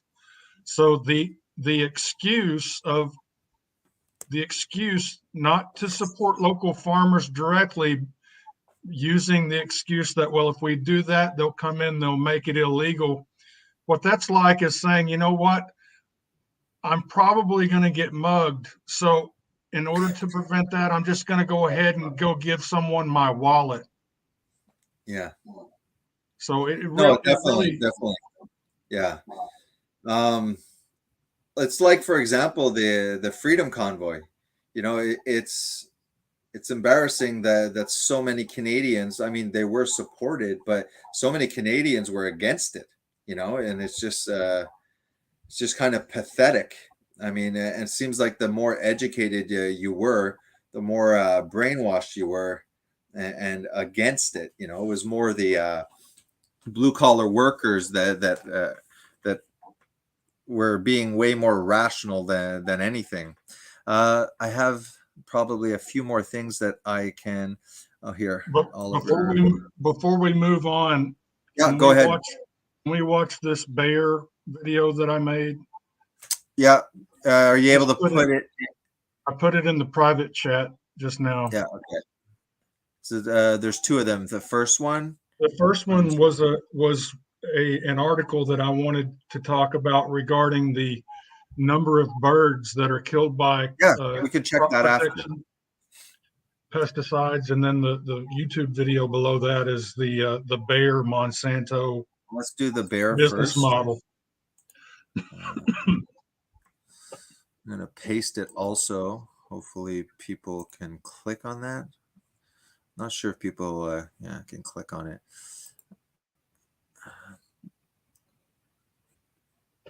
This is a YouTube, eh? Yes. Paste. Hopefully that'll. That didn't look good. That's not it. You're talking about one of yours, right? Yeah. Was that not? Let me see. I don't know. Some guy who probably married his sister and plays the banjo just popped up. No, I just opened that video that it ends with CVPW. The link. Is it easy if I pop it up? Is it easy for me to find just if I go to your channel? Yeah, you could go to my channel and search for Bayer. Okay. Garland, here, just Garland Farms and Bayer, maybe, if it's part of your title. Bayer Monsanto. Is this it? Bayer Pharmaceutical loves veganism? Yes. All right, let's play that one.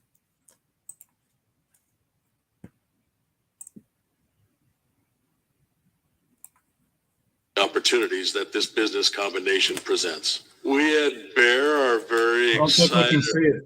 about opportunities Can't see it? this business combination. Let's stop it. I was screen sharing, but sometimes it starts blocking the screen shares. Starts saying you can't do it. And then it usually subsides itself. Oliver Klein said, potatoes brought in people, not new, so not killed. So the king Not made like a field of potatoes watched by troops, so people thought it might be something delicious and stole them to eat. So they got so they spread. got spread. Okay, so let's try it again, Judy. So share screen. Oh, maybe it's because it's because I had this format on our screen. I have to put this one so that it pops up. That's what I think happened. If we have both our faces zoomed in a lot. Oh yeah. Yeah. Okay, so stop. Do you see it now? Yeah, go ahead. You might want to rewind it if it played. Yeah, definitely. There you go. We at Bear are very excited about the opportunities that this business combination presents. We at Bear are very excited about the opportunities that this business combination presents. We at Bear are very excited about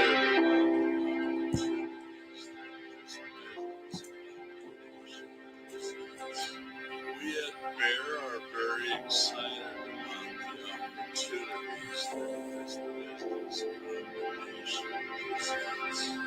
We at Bear are very excited about the opportunities that this business combination presents.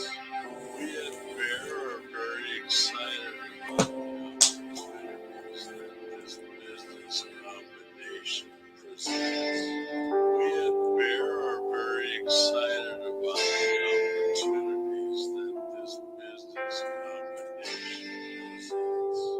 We at Bear are very excited about the opportunities that this business combination presents. We at Bear are very excited about the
excited about the opportunities that this business combination presents. There's some vegan compassion, by the way. Yeah, well, most vegans are misanthropes. They don't have any compassion for human beings. It's very So anti-euthanasia. if you show a vegan a suffering child, it doesn't faze them at all. In most cases, that doesn't faze them at all. In most cases, they applaud that. They love it. Yeah. Veganism, Or they'll just bring it back veganism to is a animals. very. Pardon? Go ahead. I said, or they'll Veganism- just bring it back to animals and say, "Oh, so you're fine, doing it to animals." And Yeah, their empathy is not just limited to animals, but only farm animals. They don't care about, well, for instance, go back to that other link that I had in the private chat. sure. Was to the birds in the United States that are killed every year due to the spraying of pesticides to protect the crops that deliver the vegan menu.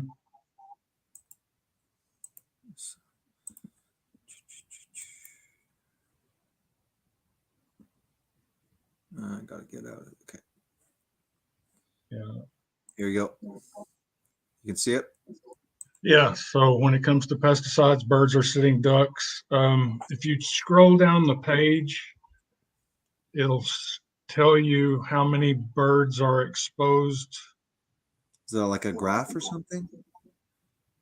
No, it's not a graph. It's just it's a paragraph or a sentence. Oh boy. Okay. You want me to go slower and just start from the top, or can you do a Control F and look for the word killed? Control F? Geez, now you're getting fancy, man. Control F. Control at the same time, right? Control F. Yeah, Control F, and that should pop up. Oh yeah. Then you can look for the word killed. Crap! It says this computer will self-destruct in. Okay, no. What do? Kill? Yeah. Look for the word killed. Just kill. Keep going down. Okay, right there. It is estimated that of the roughly 672 million birds exposed annually to pesticides on U.S. agricultural lands, 10% of those, or 67 million of those birds, are killed. So when they say that 672 million birds are exposed annually, what that means is that they were harmed, they were injured. Yeah. 672 million birds suffered, and 67 million of those died from their injuries. And the reason why this type of data is important is because, like you showed earlier, that the U.S. Department of Agriculture had killed 1.3 million animals in the act of crop protection. And that's a good start. It kind of is the tip of the iceberg. But things like this will show you that, you've got 672 million birds harmed by crop agriculture here. 67 million of those are killed. Meanwhile, 33 million cattle are killed for beef every year in the United States.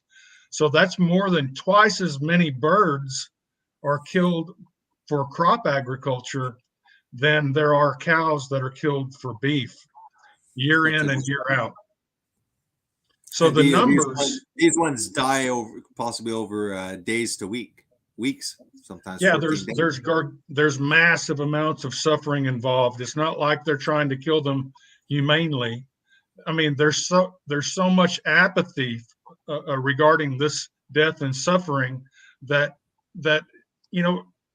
we can find these numbers for birds, but if you try to find these numbers for field mice, they don't even tally those numbers, not even in weight.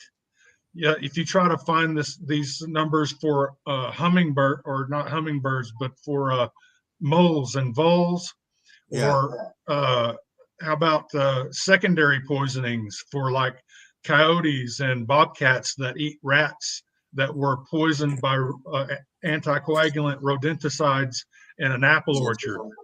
So we're just talking about in just the birds alone, there's more than twice as many birds that are killed for the vegan menu than there are cows that are killed for beef eaters. And that's just birds. We haven't touched on amphibians or reptiles or other mammals like rabbits or owls, fish. We don't know how many fish are dying because of the agrochemicals that get washed into the streams. We know for a fact that oceanic dead zones, Yeah. the size of the state of Connecticut, are being caused by the soy and corn fields in the along the banks of the Mississippi River. So, how many animals? It's really in the quadrillions. It's literally in the quadrillions. Meanwhile, they're pointing at so many billions of animals are killed for their meat, when at the same time, quadrillions of animals are dying because of plants, because of the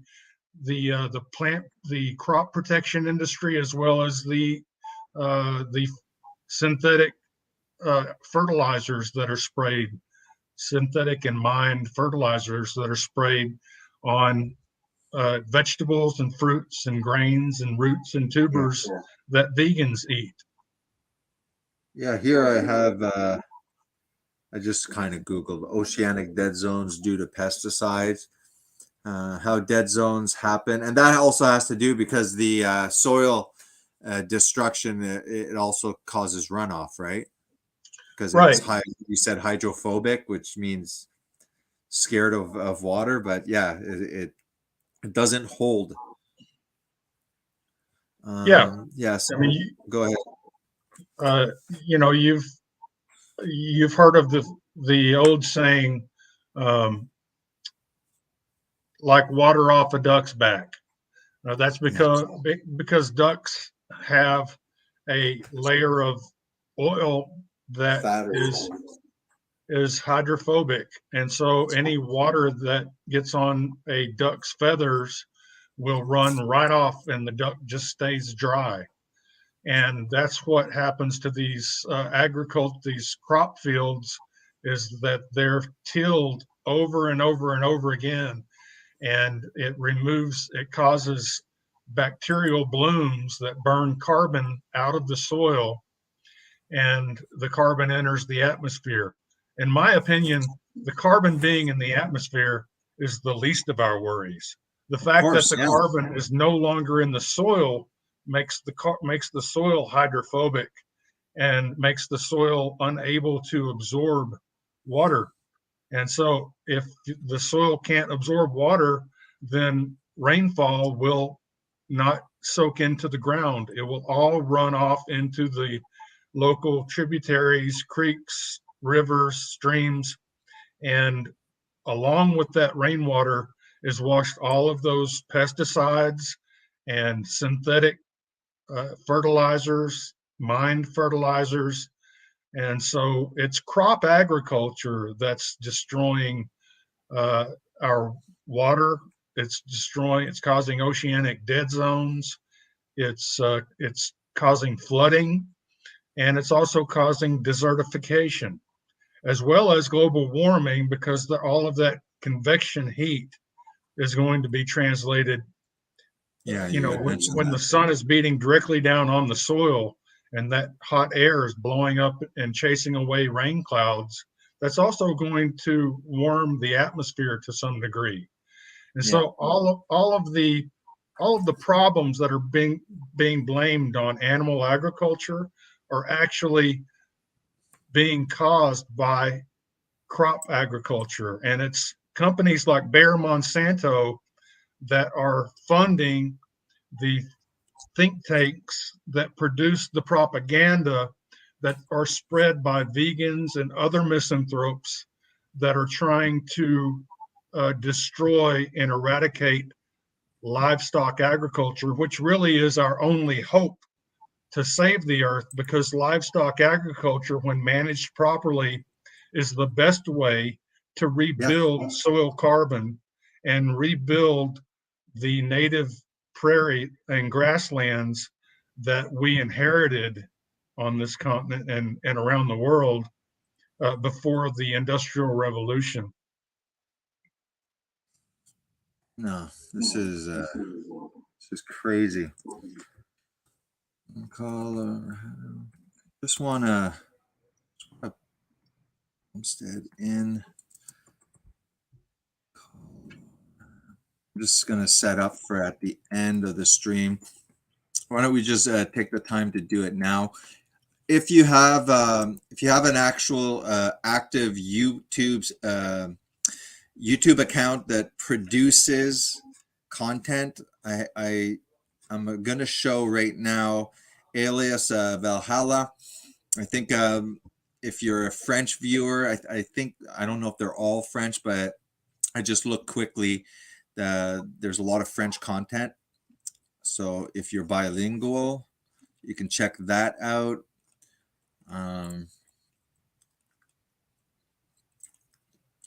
Who else has one? There's one something. Well, yeah. Watch Woman of the Dragon. You can continue if you have other stuff related. So there's no dead air time if you have more stuff to say. Okay. Just on anything, veganism, whatever you need. What about mining? There's also stuff that is mined that is very destructive, isn't it? Yeah. Are you familiar with NPK? No, go ahead. Tell our viewers. Well, NPK stands for nitrogen, potassium, or nitrogen, phosphate, and potassium. And those are the three most common fertilizers that are required to grow things like corn, soybeans, avocados, pears, apples, carrots. You know, all of the items that are on the vegan menu are produced requiring these fertilizers.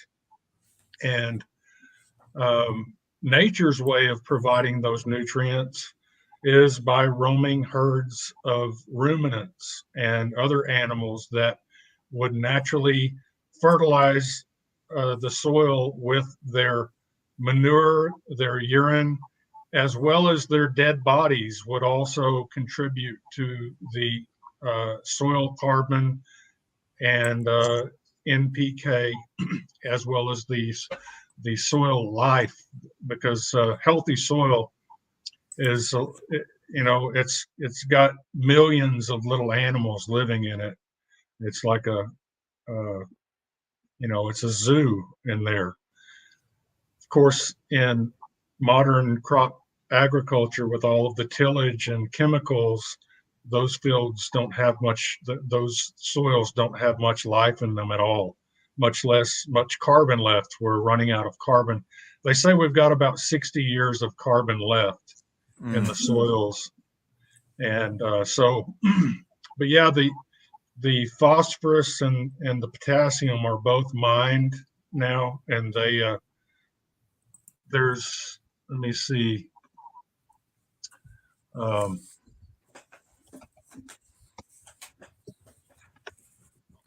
you check that out. I'm just going to show one of the articles, just the part that I didn't show. Just give me a second. Present, share screen.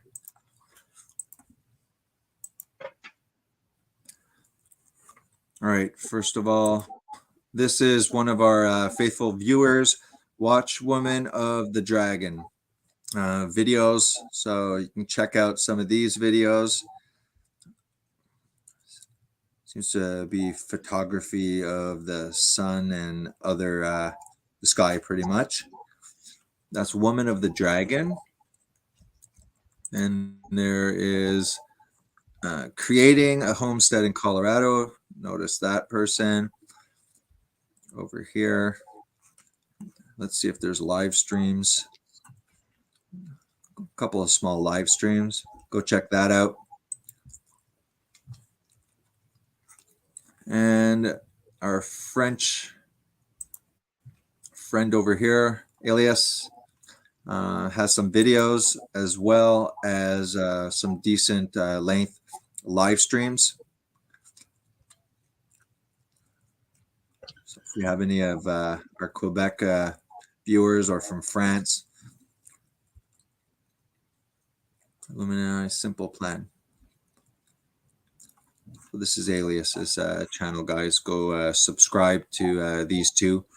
What else was I showing? Yeah, this is what I just wanted to show. Perhaps the most extensive empirical information, right? Fisher and LeMay come from a 2003 paper that estimates the average number of field deaths at about 6 per acre. The figure was extrapolated from earlier studies on rodent deaths during grain and sugarcane harvesting. Another off-cited figure comes from an Australian finding of 40 mouse deaths per acre of grain. Wild birds, reptiles, amphibians, freshwater fish deaths, the dead zones, obviously a huge impact, are trickier to pin down, but likely amount to a small fraction of the overall total, which Fisher and LeMay estimate at 7.3 billion wild animal lives. This, this is frustrating because, I mean, there must be some vegans, people that become vegan that are really, really think that they're minimizing animal deaths and stuff like that. But when they find this out, it's doesn't seem like there's a large number that really revert back to their to their senses. Although you look at, it's weird. I mean, it's it's quite odd. Here's another one. Claims about Bill Gates eugenics talk, TED Talk debunked. You always get the fact checkers, debunking, and people that follow social media are just as trusting of these debunkers, as if they can't be bought off either, the problem is with Google, you'll the articles that are less than flattering to these agendas often just get shadow banned. They still might be out there. I didn't really look, but definitely his father was into definitely eugenics. There's this really good free documentary on Tubi that is really worth a watch. Where is Tubi? Shaw's pandemics. Tubi free. I'd even played this the last time. I thought I popped it up on Tubi. Bet you have to purchase it for this site. But anyways, go on Tubi and look for shots eugenics to pandemics. Half of it goes into detail these elite families and stuff like that. Well, regarding these elite families and the other timely subject, which has to do with these injections, is this mRNA technology. Yeah. Most people don't realize that mRNA is maternal. So you get your mRNA from your mother, and your mother got her mRNA from her mother, and everyone got their mRNA from their mother. So Interesting. using this types of mRNA, and this isn't me making this up. This red flag has been raised by many scientists that were part of the spearheading mRNA science. They were involved in creating mRNA technology, and they realized and published, and a lot of that has been squashed and shadow banned, as you said. But this mRNA technology could be used in a eugenics fashion to either target certain mRNA, certain maternal RNA lineages, or it could also be used to target all but certain mRNA lineages. So you could theoretically use mRNA injections to wipe out one maternal line or 10 maternal lines or all maternal lines but one or two or three, or you could basically surgically remove maternal lines of mRNA by going in and using mRNA technology this way. No, it's really scary. Well, yeah, I mean, even the way they were explaining these new this new mRNA, it says like it's information. It's like they're not talking about proteins. They're literally talking about a blueprint to create whatever. You can create a spike. You can create like you said, all sorts of whatever. Who knows? Yeah. Well, did you hear about the guy who actually invented the mRNA technology that's being used? He published. He had a YouTube channel which was removed. But this was the guy that, if it wasn't for him, then this mRNA technology would not even exist. And he told everyone that it was that because the protein that they chose to replicate was the spike protein. Yeah. That's the protein that does the damage, and that this spike protein could be shed. So you could go in and get the mRNA treatment and then walk out of the building shedding spike proteins. Well, that guy was shut down and censored. And then the CDC and the FDA and every other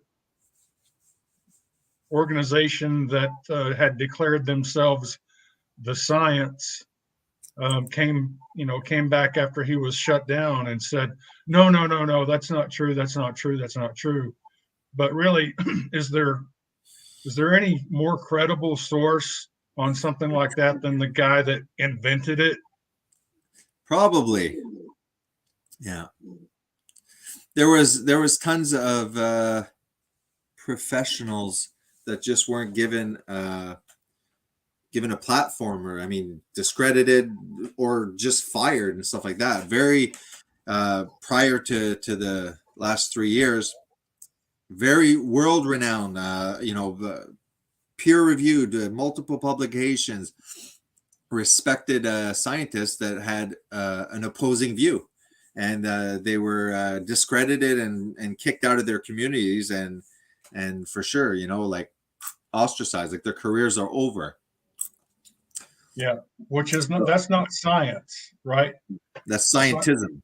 Yeah, probably the most infamous case of that type of scientism goes back to Galileo, when he tried to tell the world that the Earth was revolving around the sun, and that he ended up in prison. Yeah. For that. Yeah. The TEDx Warrior is a flat earther, so did you notice? I don't want to get in on him, but he was calling globe people globetards. I don't know if I don't know if people miss that. How do the flat earthers explain the tides, the ocean tides moving in and out? Well, they do have an explanation. I think I actually I looked at all of that stuff. It was like super entertaining. I think that their concept is okay. There's a circle, right? And there's a magnetic north, but that's in the center. And maybe as the moon goes around its orbit on this flat plane, it could still have that kind of influence, possibly. I'm not sure. I checked on Zetetic's site, and the biggest YouTube channel was Eric Dubé, and he was. I remember his name go everywhere, and so there's still plenty of videos out there for the flat Earth. Yeah. Well, one of the other things that I thought of is, and Bruce would be a good person to speak on this as well, and that if you are looking at the moon with a telescope and you adjust the focus so that the moon is in focus, then that's due to the distance that the moon is from the Earth. So if you change the so you're no longer looking at the moon, you change the look at Saturn. Well, and if you don't change the focus, Saturn is farther from the Earth, so you will have to change the focus. Yeah, you can basically estimate distance. You mean based on magnification, right? So you with that with a telescope, you can tell that every one of those celestial bodies are a different distance from the Earth. So how does that work if all of those celestial bodies are on one dome firmament that would basically be roughly equidistant from a given point? Good point. Yeah. See, when I was oh wow, very trippy. Just give me a second. Exit full screen. I wanted to. I'm sharing. Let's just pop up Bruce's channel since he really helped it out. One of the things I noticed when I was getting not getting into it, but watching it and stuff like that, was that the problem was that when scientists were actually speaking with them, they weren't giving responses. You know, they were blowing it off, which made it even more suspicious. And when you look at Bill Nye, the science guy, they would be showing stuff in relation to. Bill Nye used to say the reason that you don't see boats eventually is that it's going over the curvature. So Bill Nye, the science guy, you know, with this kid television show, was saying that. So then after they were able to like show that, and then with these magnified just cameras or lenses, you know, that are way more you know, powerful. Yeah, exactly, powerful. You could see more and more distances that they didn't go over the horizon, you know. So there was a lot of stuff where they had interesting theories. They did. Like I was like, that's pretty good, and nothing was refuted by science, because, you know, so it really gave the people that were into that conspiracy, they validated their beliefs, because they were like, they don't have answers and stuff like that. The fact that they literally were censoring the flat Earth sites also gave validity again to the people believing it, because it actually got shadow banned if it was something so stupid and ridiculous as that. Again, so it really. Well, that's I think that's part of the powers that be do that on purpose, because they want to create chaos, and so they'll try to they can actually give credibility to something by attacking it. And if they want to give, you know, the flat Earth movement some credibility, then all they have to do is censor it and make it well known that they censored it, and the result is that there's a large, you know, percentage of people that will look at that and say, well, you know, that's proof that there's credibility to the theory. It's similar to, I don't know if you're aware of this, but the Trump family, along with the Biden family, but the Trump family is heavily involved in the WEF. And,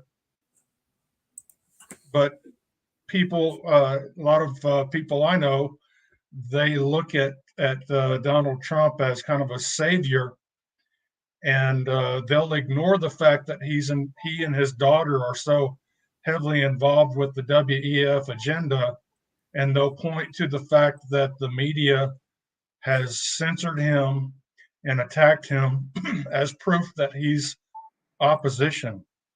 Okay. When anyone that reads Go ahead. Sorry.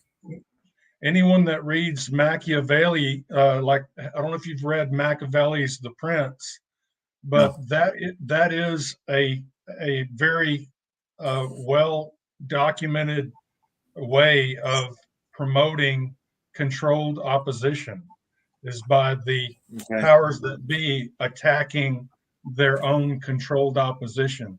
It gives them credibility. Okay. I watched a lot also of like you know, the theory that we never went on the moon and stuff like that too. I've watched all sorts of stuff, everything and anything.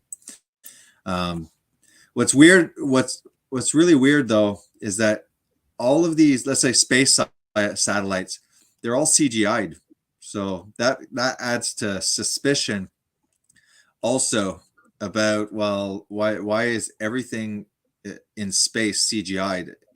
If we have access with telescopes and stuff to planets too, this led to, this led to you know, a lot of conspiracy too. Because if you actually look at Pluto, it literally has the outline of Pluto. You can add Pluto, so everybody, but like, you know, I can't deny it. It's kind of true. And so there's Pluto, and again the blue marble, the blue marble, the famous Is Earth. is it artist's rendition? Yeah, it is actually, and well, I mean, the guy who created it, it was an excerpt from NASA, and they're like, oh yeah, like it's, those are artist renditions. So I do find it weird that everything and anything in space. I mean, don't we have like that famous telescope? I just find it weird why like every damn thing is CGI'd. You know. Well, did you see the video of that NASA astronaut saying that we couldn't go back to the moon because Yep. we had destroyed the technology that got us there, and that it's difficult to build back? Yep. Yeah, I saw Yeah. that. And Yeah. there's some kind of radiation belt between the The moon Van and, Allen. yeah, exactly. And there's a documentary, I can't really deny that it was pretty darn convincing. What was it? A strange thing happened on the way to the moon or something. It's just a guy that, you know, doesn't believe that we ever went to the moon. And he said he made interviews with all of these astronauts, and they have such conflicting stories. You know, one of them was saying, no, you can't see the stars, and another one was saying, oh my goodness, like the stars are, you know, are amazing. There was just so many contradictions, and when they got challenged, they got really aggressive and walked off and all sorts of stuff. What was it? It might be that strange thing happened. Might not be that, but oh yeah, this documentary, it's quite well made actually, and the guy at least goes and actually sees the majority of the astronauts, and it's a super interesting documentary, this one. A funny thing happened on the way to the moon. This was like, I was checking out this at the same time as Flat Earth, because they were talking about all of this too, you know. I think there's one regular here that's a flat earther. I'm not sure if it's No Name. Sorry, No Name, if it's not you.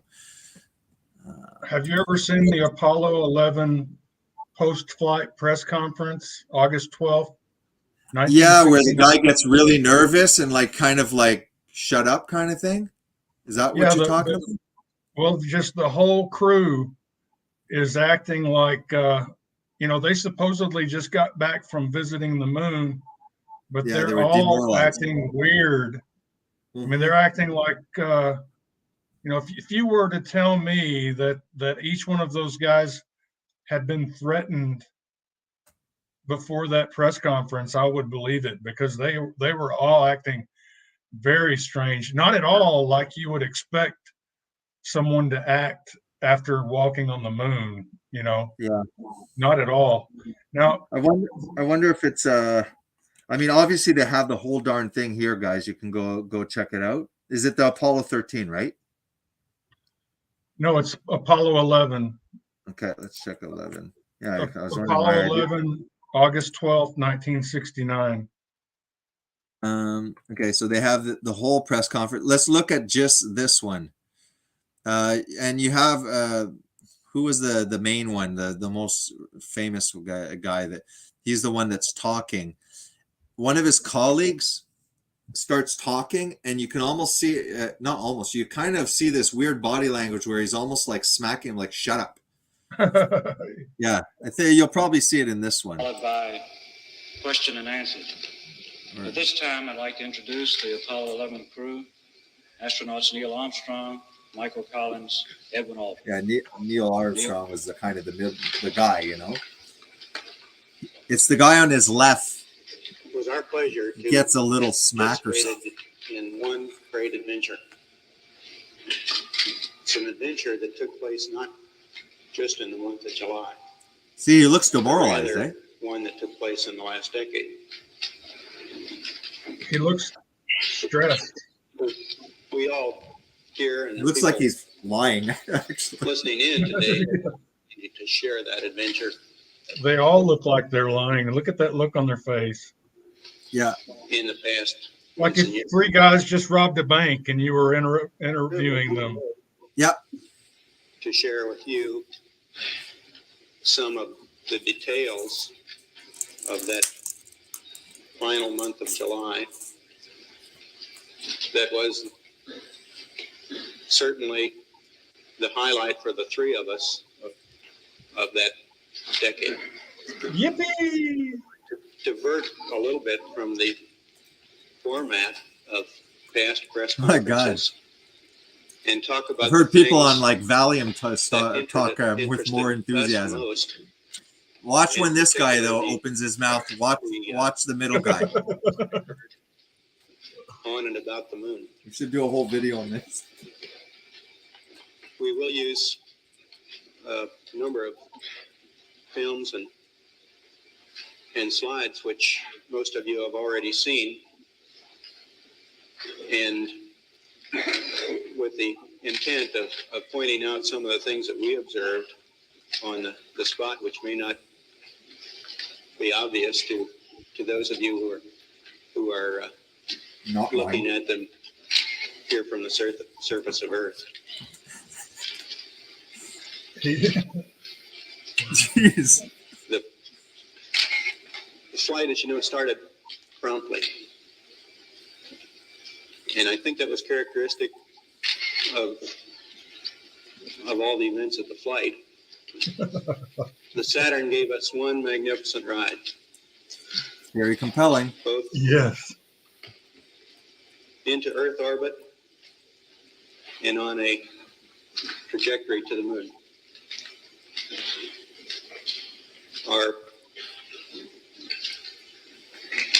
Our memory of that actually differs little from the reports that you have all heard from those Powers previous to be. Saturn V flights, and those the previous flight served us well in preparation for this flight in the boost as well as the subsequent phases. I hope they show the other guy talking. We would like to skip directly to the translunar They might not phase, show it. and Darn, it's too bad. Yeah. I'll find it on the longer one because it's really, and you can see at this it's really telling. This is. is I'll find it because I'm sure there's a video because I mean obviously there's a video. I saw it. Question and answer. But when this guy talks there, the body language on the other one just is priceless. Well, here's what I think is that if you go back and look at 1960s technology, Yeah. and you try to put us on the moon with 1960s technology, it's just, and then there's also I think there's footage, or there's at least an audio recording of President Nixon speaking to an astronaut on the moon, and there's no delay, Especially, yeah, you can imagine the delay. Yeah, no, this one's very compelling. Yeah, the Space Odyssey and stuff like that. I still find it really weird that if you look at anything outer space, that everything's CGI'd. I'm open to conspiracies on this. Not really flat Earth, but definitely. Yeah, I think going from NASA as a fraud to the Earth is flat that's a huge jump. Yeah, and that's why I think that I actually believe that if NASA is a fraud and we didn't get there on 1960s technology, then it's very possible that this flat Earth movement was actually manifest and promoted by the powers that be, because it's a way to discredit anyone who questions the moon landings. Yeah. Oh, you don't believe that the moon landings happens? That means you believe the Earth is flat, and because that's what people think. That is, if you question anything that's put forth by NASA, then you automatically are a flat earther. Yeah, I even heard that the coin conspiracy theory was from CIA or something like that, but who knows? That just might be. Let me check YouTube. Go back to YouTube. Well, here's one thing you should do. Everyone should do this once, just to see. You go to use your Google, put this in quotes, "convicted of conspiracy," and then click on the news tab. And you'll see that every day people are convicted of conspiracies of all kinds. It's probably the most common charge is conspiracy. Well, like just kind of a definition, wouldn't it be a group that are planning to do something on a large scale against another group? Two or more people that plan in secret to do something illegal or harmful.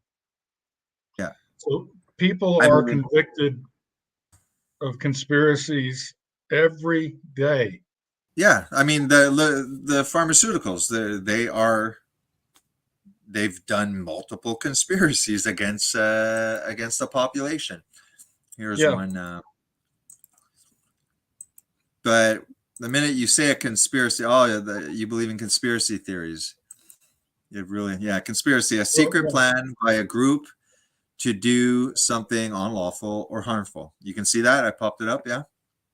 Yeah, an action of plotting, or, well, I don't like it when they define something with the same word there.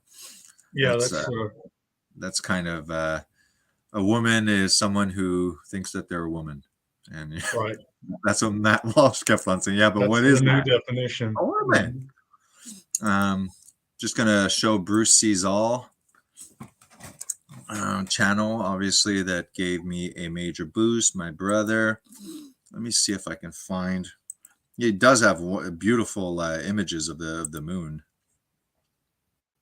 I'm sharing still? Yes. Okay. Versus all.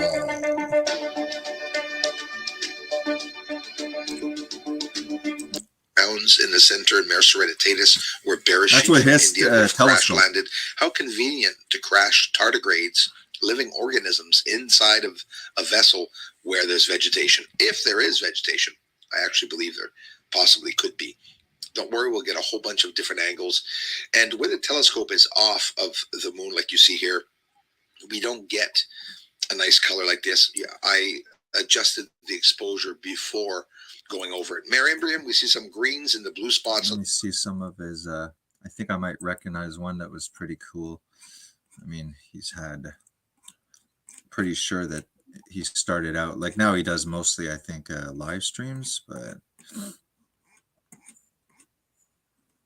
oh boy, that's going to take forever probably to get down there. If I do this, is this specifically for him? If I search, yeah.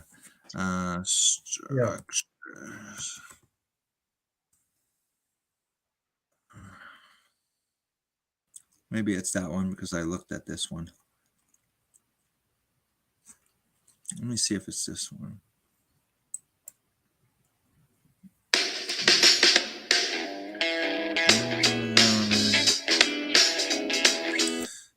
Actually, I'm November. just going to fast forward.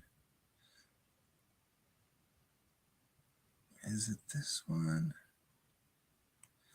There's one. It was really cool. Like it was. There was a lot of square structures. You know that. B. It's not this one, but maybe you do see it's that. all obvious. Patches of dirt or vegetation, or they're hiding the surface with the dirt. I mean, this There's kind a patch of there. You see them all along Bianchini Crater and many regions of the moon. Look carefully. A second patch there.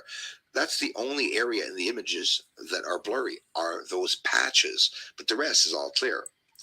Yeah. So he does. Yeah, he really has some interesting ones.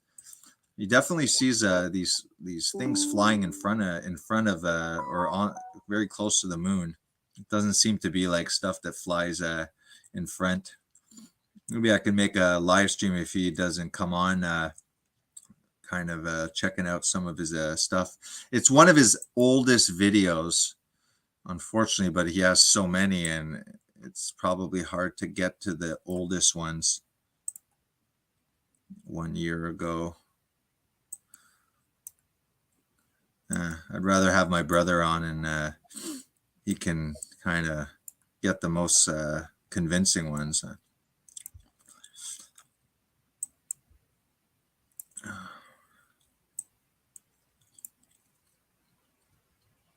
Maybe it's his most.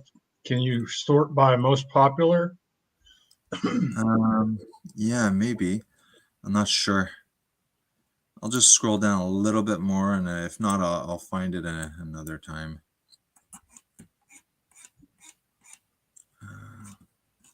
Is it the way? Anyways, as you can see, he has plenty of content.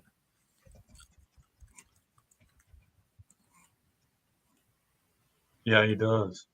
Yeah, it'll be for another time.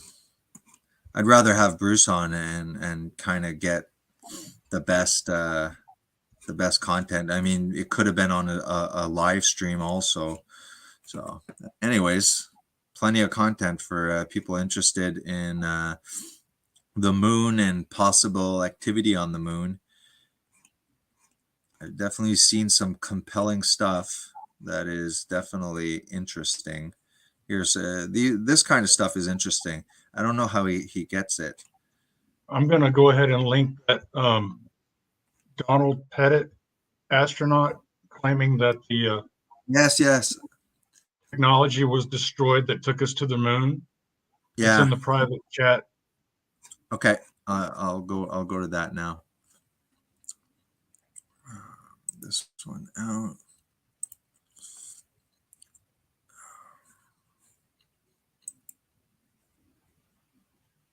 The last one? Yes. Tell me if you see it. I see it. All right, I'll put the volume on. The problem is we don't have the technology. I'd go to the moon in a nanosecond. The problem is we don't have the technology to do that anymore. We used to, but we destroyed that technology, and it's a painful process to build it back again. Yeah. In just a few months, NASA's space shuttle program. There's That's another a very one. bizarre thing to say. Yeah. Is it called the Vanderbilt or what? Do you remember? Van Allen. Yeah. Van Allen. Allen, A-L? Oh, yeah. Okay. A-L-L-E-N. Yeah. Belt, maybe NASA. There's an invisible magnetic force field surrounding our planet, protecting us from harmful solar winds that could annihilate Earth. But this protective blanket is also a swirling ring full of deadly radiation. And to leave Earth's atmosphere, astronauts have to pass through it. The Van Allen belts are rings of energetically charged particles that have been captured by Earth's magnetic field. They got their name from this physicist, James Van Allen. Back in the 1950s, Van Allen launched a Raccoon, a rocket lifted by a balloon above the atmosphere, and it detected the first hint of radiation at higher altitudes. Then, Explorer 1, the first American satellite to orbit Earth, launched January 13, 1958. Explorer 1 confirmed that Earth's magnetosphere... There's one where the guy, probably taken down, but there's one where the guy like from NASA's like, well, we can't get through it and stuff like that. Yeah, and then the interviewer says, well, you flew through it. And he said, we did? He said, yeah. Oh, yeah, I remember. I could see lights going through my eyes. I remember. Yeah, okay, yeah, I remember. It was like sparkly. Yeah, it's sparkly. You know what? Let's stop on this subject because maybe we could collect some of the stuff because you seem to be pretty much seeing the stuff that I saw. Maybe that would be an interesting talk between me and you. Definitely interesting. Yeah, that would be. Patrick's definitely on the same page with us on that. All right, so you want to end it here? It's been a pretty long stream. We can obviously do another one. Maybe. Yeah. When are you going to finish that pyramid presentation so I can go on your channel and check that out? I'll get it done in the next couple of days. It's no hurry, but I want it to be a slam dunk. I don't want there to be any. I'll give you a clue that I discovered the purpose of the pyramids because of an issue that I was having with a barn. Okay. And that's all I'll say for now. Yeah. Don't wreck it. Maybe a few people that have never been on a live stream here, and that I recognize as a regular. And maybe you're free to come on. There's a new person here that I've never seen. It is basically the layer of Earth's atmosphere that will no longer have the protection of Earth's gravity. Yeah, I don't know much about outer space besides a few suspicions because everything's CGI'd. Like I don't understand why it looks very suspicious. And there's also the what's that? That's space station that's close to us. Yeah, pretty much where to go. The International Space Station? Yeah, the International Space Station. There's a lot of videos where there's glitches in those things, like significant glitches that really make it look like they might not be doing that. Yeah, I've seen some footage where it looks like some guy's floating by, and it looks like there's a wire holding his clothes up. Yeah, exactly. Their movements a bit weird, or they're rotating in a way that's not Yeah, there's just a Independent. lot of glitches. Some people, that's all they were concentrating on. There's also the NASA. Also, the Chinese space program. I think they've got theories that a lot of that footage was shot underwater because there's bubbles percolating up past the astronaut's helmet. Yeah, I've seen that too. And there was also, I tried to just put the keywords NASA crew survived. There, basically all of this crew, they have pictures of people that are much older, but they look exactly like their doppelgangers. Oh yeah, yeah, I've seen that too. Yeah.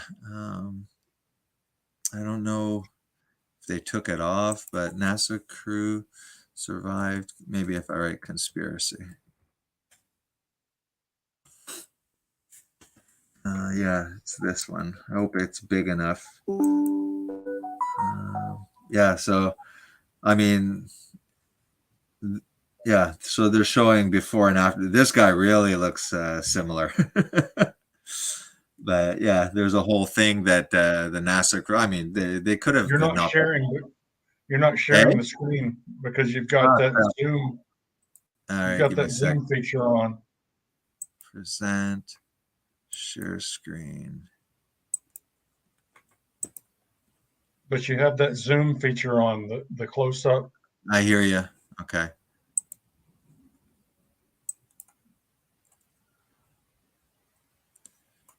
All right.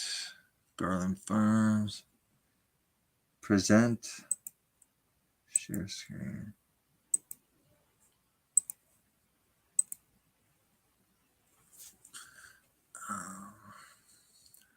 Okay, so which one am I supposed to share?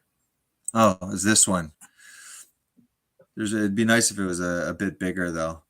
But yeah, there's a whole thing that they were still living and stuff like that. Yeah. All right, conspiracy. Okay, so OTW News is here. He did an apology video. Did you see that, Garland? I did. That was nice. Yeah. So we're big on forgiveness here. Let's let OTW News come on for a bit. Are you there? Yes, I am. Hey, Pat. Hey, Jason. Let me stop screen. Hey, Garland. Hey, Pat. How are you? Very well. Yourself? Pretty good. Pretty good. So, Pat, something we have in common. What are your thoughts on the moon? Well, I wanted to interject when you were showing the pictures that were all CGI. Actually, if you look very closely to any picture on Google, you will not find a picture that is not CGI'd. You will not find a picture of planet Earth at all. No, I know. A real I know. one, The guy was pretty much the creator, I guess, of the blue marble and stuff. He was like, oh yeah, that's not a natural picture. There's a artistic it's an artistic rendition basically, and he exactly. was on well, I don't know if you guys heard of that musician is called Conspiracy Music Guru. He does a lot of songs where he talks about the like all of NASA deceptions and everything. It's actually very good, and there's also other creators that have phenomenal information. Like Brain Stavely has like a lot of information on what you would call the Mandela effect or flat Earth. He's like into both of them at the same time. There's Martin Lightkey, who's also like a very famous YouTuber. He's got like 50,000 subscribers, and he's got like all the information on mud floods and the flat Earth. He's like absolutely amazing. So all the documentaries that he's done is crazy. Excuse me? What's your thought on flat Earth, Pat? Well, I'm not a flat earther. Okay, I want to like point that out right away. I'm a globe denier. All right. There's a difference. Well, this means that I absolutely do not believe anything that NASA has taught us. Okay. So for me, everything that NASA said is a blatant lie. And if you look up the word NASA, I think in Hebrew or Jew. I'm not too sure which Yeah, language, Hebrew but maybe. it means deception. All right. Yeah, no. Okay. I So remember yeah. that. So when you do the research, you start realizing that NASA is a $52 million a day lie. So Yeah, they're that's a making so lot of much money. Of course, they're going to keep up the lie. Obviously, wouldn't you? Yeah. Hey man, give me $52 million away. No, for sure. I'll lie to Well, you. I'm definitely skeptical about a lot of the moon and NASA stuff. Like I said, I watch everything and anything. I did enjoy the flat Earth documentaries. They were They're interesting. Like compelling, man. They have they were very a bit more compelling than you would think. You know what I no, mean? I've Like seen most of them, dude. I even have one downloaded onto my computer from 5 years ago. It's one of the first ones that I saw, and I thought it was so good. The information was so accurate, man, that I had to download the video, and I still have it in my computer. It's actually they very really great. removed a lot, of that. Oh yeah, I yeah. remember. It's all the really the like all the truthers that came out in the beginning, and they were bringing out all the scientific proof and also like all the because there's a difference between scientism and the scientific method. All right, so these guys Sure. actually utilize the scientific method to prove flat Earth. Okay. Mhm. With lasers and a bunch of stuff, man. It's just absolutely mind-boggling. Look, And see go ahead, Go ahead, JD. yeah. Question for Patrick. Do you think that because there's not everyone that thinks that NASA is a fraud believes that the Earth is flat, or or they don't necessarily fall into the category of globe Earth deniers either. So, do you think that if we were to take the entire population that believes that NASA is a fraud, do you think that the flat Earth uh, that genre is divisive to that group? Yes. I think that the whole thing is some kind of a propaganda push to divide. It's another system of control. It's another way of dividing people into two different categories, because a division is control. So it's divide and conquer. That's how it functions. So that's why I don't call myself a flat earther, because that will put me in that paradigm. I call myself either a globe denier, because I'm an advocate of truth. So in other words, I can't say that it's flat, the Earth. I haven't been up in the sky and to look at. I have to like see it for myself, if you will. So, I can't say it's flat or not. You understand? But I guarantee you that I don't think it's a globe. Well, I don't. Like I don't said, think that I was what they're shocked. telling us is true, because look at this. They lie about our food. They lie about our water. They lie about our cosmology. They give us fake science. They call it scientism. Listen to the experts. So, but they're telling you the truth about space. Well, it's true that they lie to us, but they don't lie to us about everything, or they would have no credibility. So there's lies mixed with truth, mixed with half truths. So does it make sense to take 100% of what NASA has said and say everything that they've ever said is a lie, when we know that entities that fool the masses will use a combination of lies, truths, and half truths? Well, I'll bring you back to that old story that we used to tell when we were kids. There, never cry wolf. So like the little kid there lies a couple of times there, and then eventually when he lies so much, nobody believes him when he's telling the truth. So to me, if the system lied to me once, just once, that's enough. That's enough for me to believe that they could lie about everything, Garland. Because I don't understand how could you give. Hold on a second, Garland. How could you give credibility to a person that is let's say it gives you always half truths all the time? How could you trust that person to tell you the truth if you know about the fact that they lied to you? I'm not trusting them, and I'm not giving them credibility. What I'm saying is that they use certain truths to gain credibility from the masses. I agree with that. That's true. For instance, Alex Jones.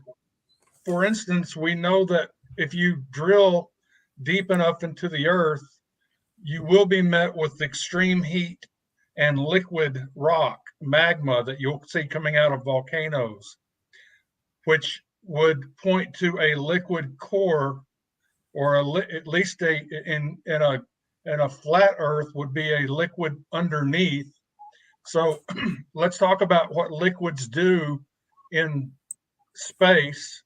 Have you ever splashed water in a pool and watched a water droplet in front of your face? What shape does that water droplet take when it's basically experiencing a free fall?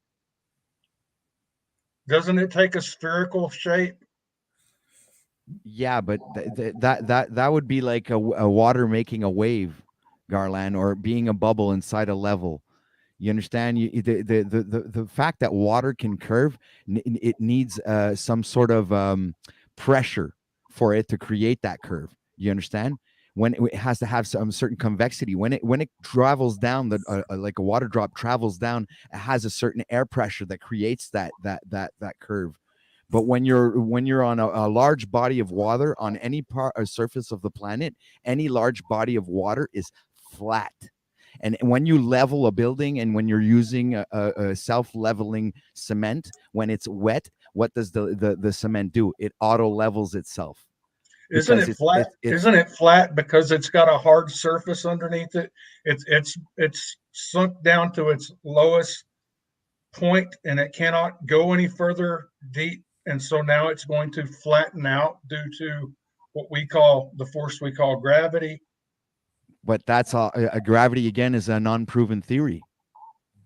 Well, what I said was the force that we call gravity. I knew what you were going to say. That's why I said the force that we call gravity.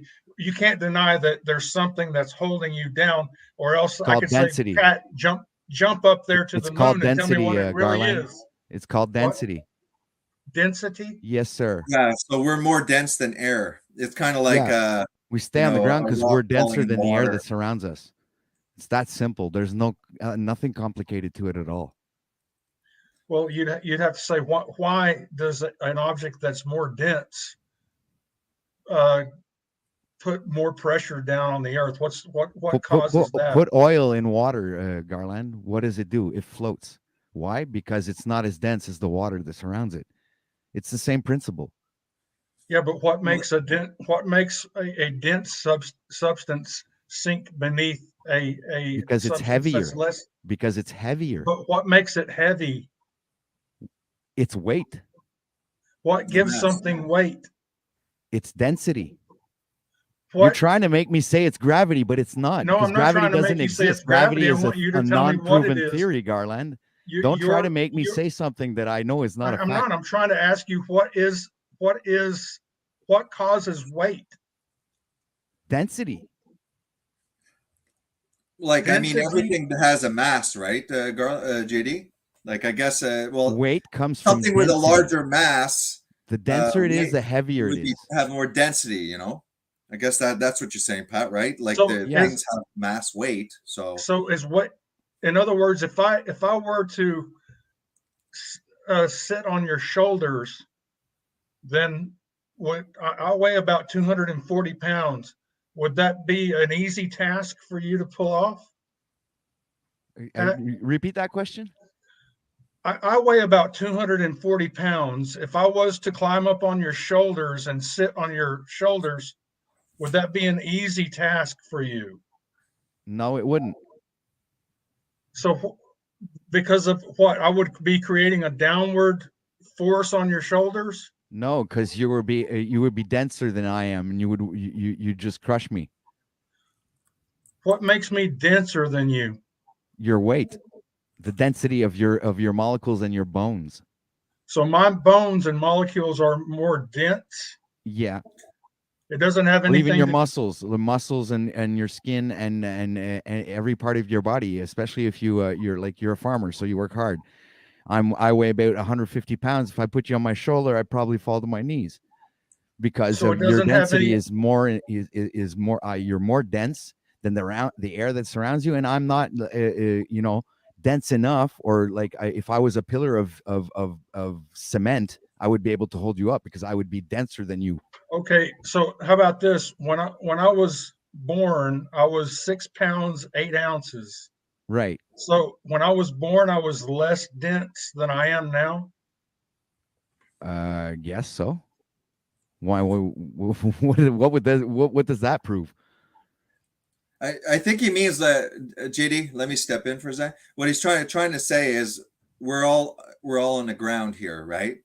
But the only reason that we're on the ground and we're not floating up is that we have less mass, let's say, than nitrogen and oxygen. I guess helium is less, so it would be higher.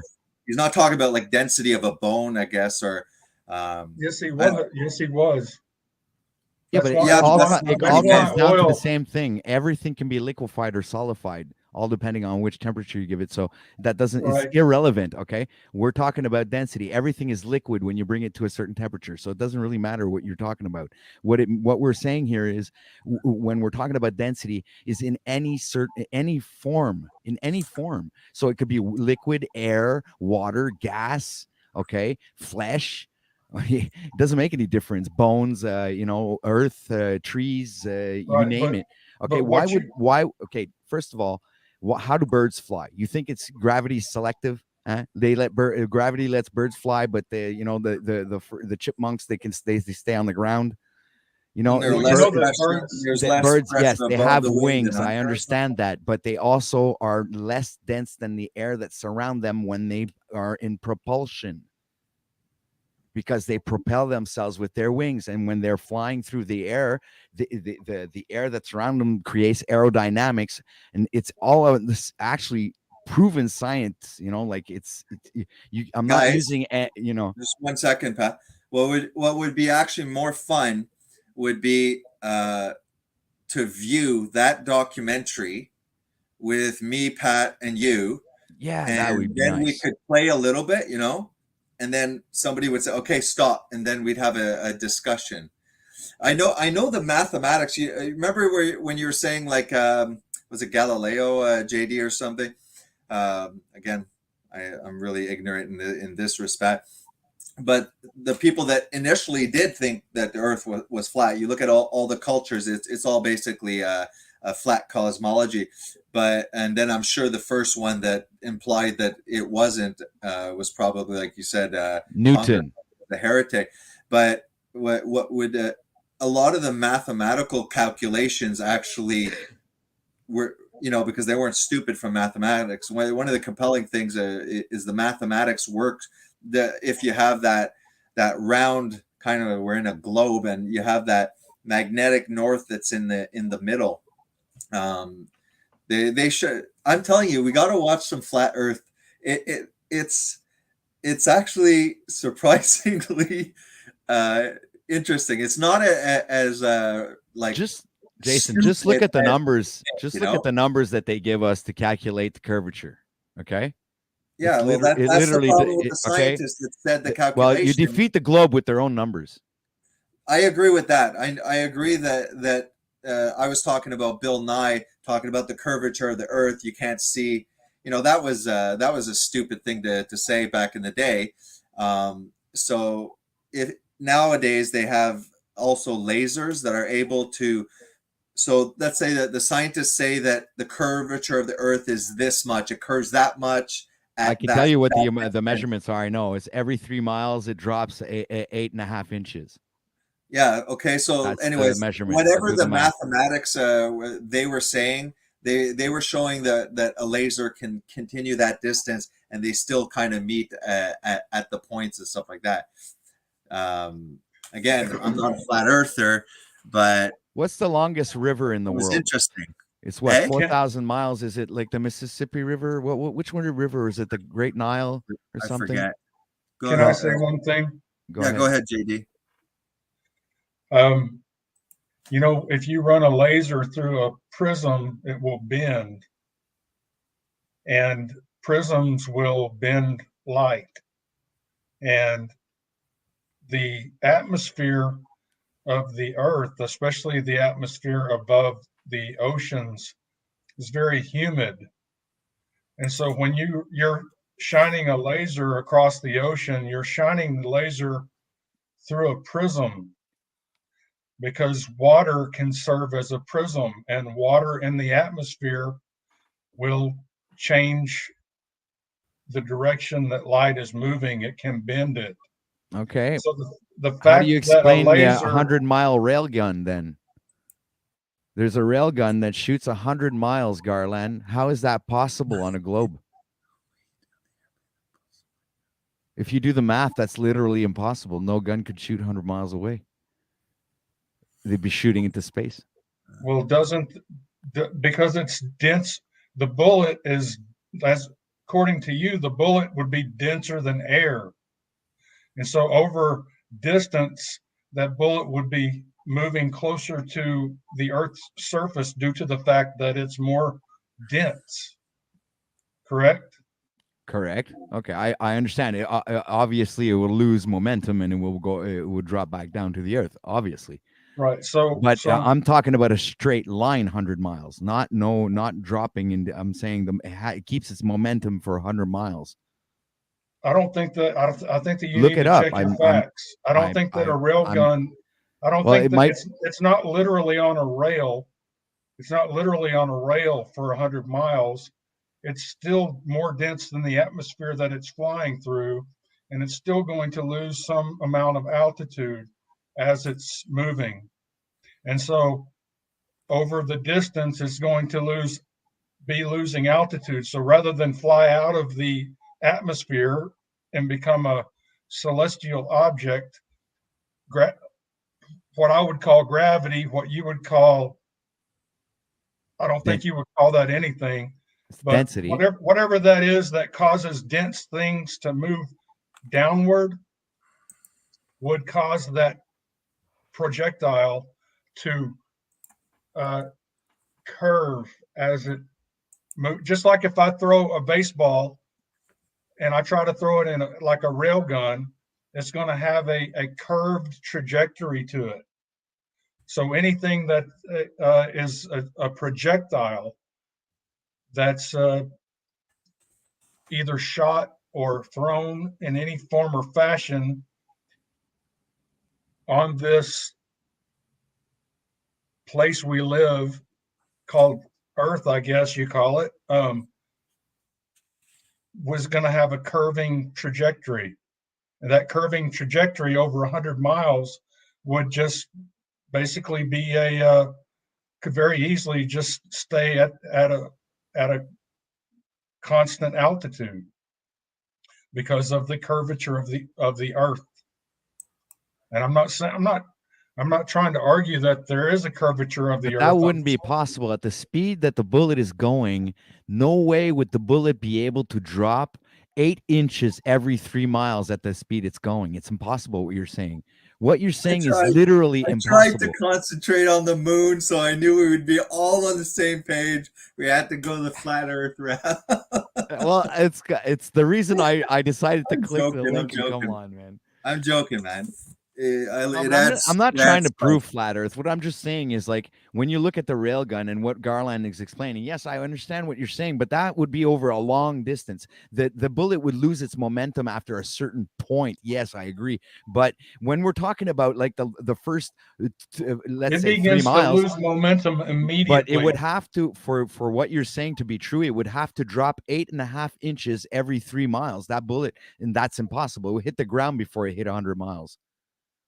No, it wouldn't. It doesn't. I don't think that there's any proof that it's running perfectly parallel to the surface of the Earth, that entire 100 miles. I bet you there's maybe not the entire 100 miles, but let's say 90 miles off of that, it's a straight line. I have a hard time believing that it'll be curving like that, and going and zigzagging and going up and down. Pretty much sure that bullet's going to go straight in one line.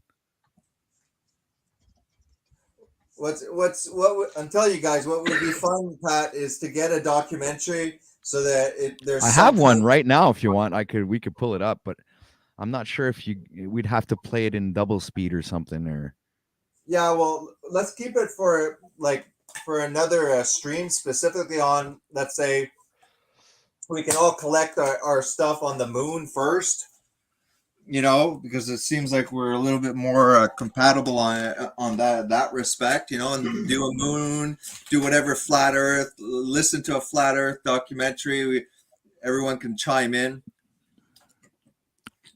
Well, the way I see it, with everything I've watched on YouTube and everything I've researched up until now, the sun would probably be inside the atmosphere of Earth, and the moon is probably some sort of portal. And I don't think that you can literally land on it or touch it, because I don't think it's a physical thing. All right, we got a question popped up here. Watchwoman of the Dragons, then explain the firmament and the heavens. That's just directed to you guys. Flat Earth, perspective, Patty. Even if you're not convinced. That question's not directed to me, because I know about the firmaments. It's directed to you. Then explain firmaments and the heavens. Firmament is the dome. If the firmament is the dome. It is interesting. The firmament it does mean something solid. I can't deny that. The firmament is the dome. It's the dome over the flat Earth or the flat plane. But this is ancient cosmology, though. Well, you know, for sure, I'm just repeating what I've heard. So this is not. Yeah. No, I agree. So, I agree. and the heavens are the waters above, right? The heavens are the waters above the dome. Yeah, the Old Testament, I think, has the globe, flat Earth globe. I mean, like I said, until whatever time we figured out, came up. I'll be non-biased. That theory. It was always flat with a dome. There's water. I mean, the Bible says there's waters above, there's water below.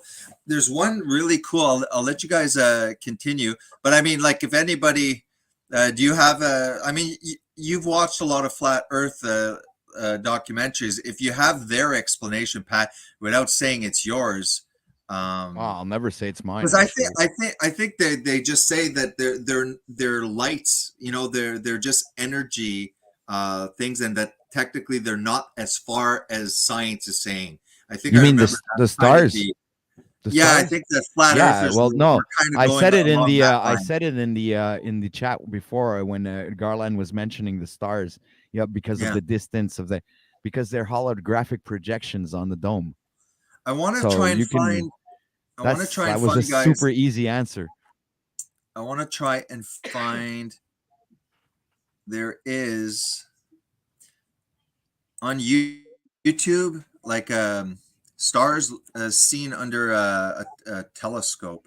Let's say what? Sorry, you guys can continue any conversation. Pat, can you tell me? Can you tell me what causes the ocean tides to move in and out? Well, I heard it was the moon. I told you that one. But I thought that the moon was some kind of a hologram portal. Yeah, but doesn't devoid it of any special function. I think it's solid. How does this portal we call the moon? How is it? How is it acting upon the oceans? What is it, a force, or is it a magical thing? Garland guarantee it's got to be magical or something like that. It's magic. Yeah, pretty sure it's magic. It's got to be magic. What else could it be? I mean, you know what? It's going to be science. It's going to be science. I'm gonna go believe in science. I'll do that. Well, it's like you said, science is a scientific method. Now, science has been corrupted. You know, right? we could talk about the moon all day long, but I've never been there, never touched it, never tasted it, never put my fingers on it, never smelled it, or never heard it. I never experienced any of those things with the moon. So we could talk about the moon. We could also talk about tooth fairies and Santa Claus if you want to. I mean, I don't mind. Hey, don't start with Christianity. No, you took that one personal, man. That was a good one. That was a good one. All right, let me present. This is pretty cool because they say these stars are so far away, right? And that each star is a sun, and that the sun here is just a close star. This one I found pretty cool. All right, gonna play this.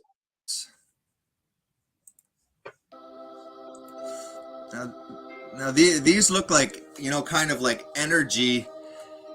fluctuating energy balls. I found this pretty cool, and some of them actually have like a dense nucleus looking thing, and each star is different.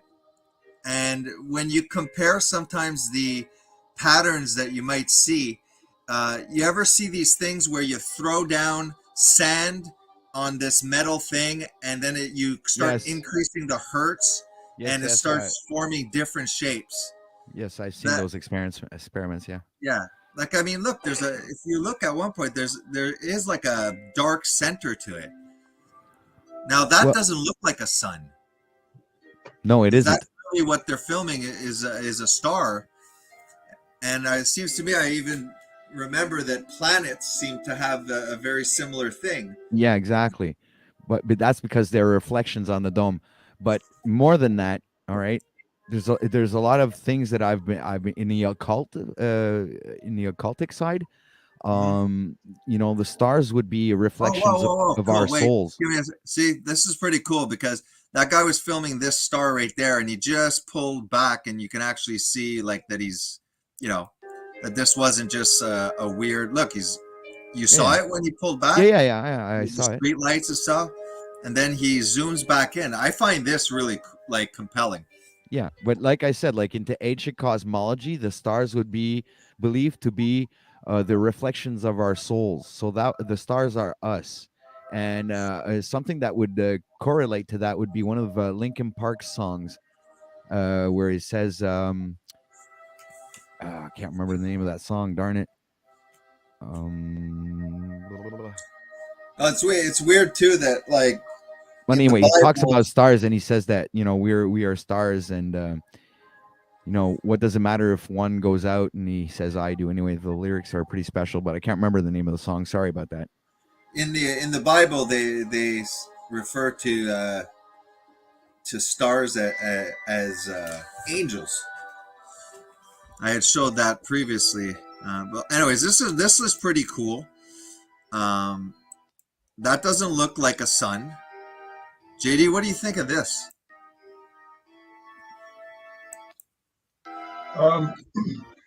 Can you pause it while it's in the center of the screen? Yeah. Let me try and find a good one. Probably earlier on, but one is bigger, you know. Here, let me. We could also put it in super slow motion. I mean, that's the camera moving around, but how about this one, JD?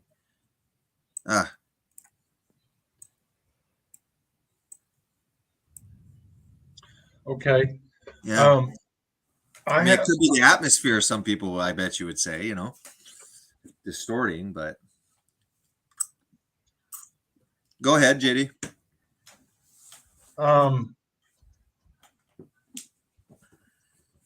I have a Nikon E900 camera.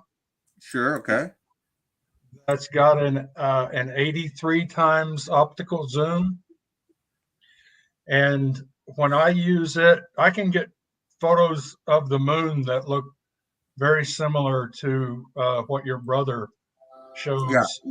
And when I look at planets like Saturn, Mars, through this camera, they have a similar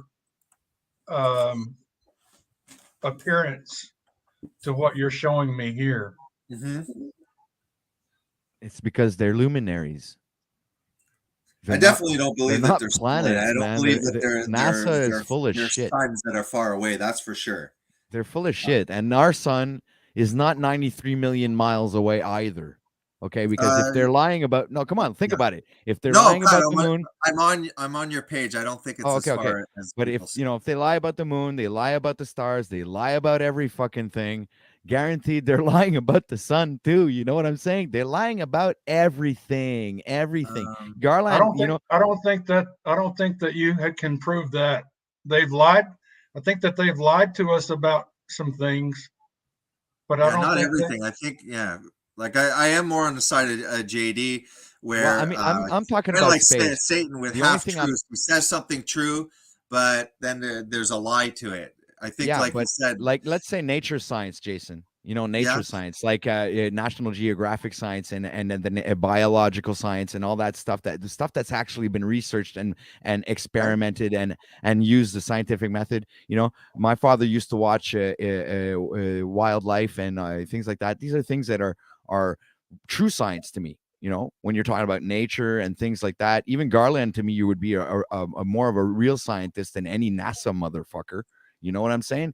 Why? Because you're out there putting your hands in the ground, and you know you're more of a real scientist than any of these fucking pseudo brainwashed, brain dead, fucking propaganda pushers. You know what I'm saying?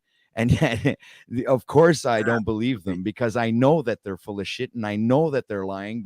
But I'm only saying that for things like space and the moon and the sun and all that bullshit. You understand? But when we're we would talking have to about stick. We would have to stick on a live stream specifically on the moon and try and get our best stuff. You know, even if we don't even have to come to conclusions. And then after, I don't mind. We could do a flat Earth one, and present it. But we would do it with a documentary where we could stop it.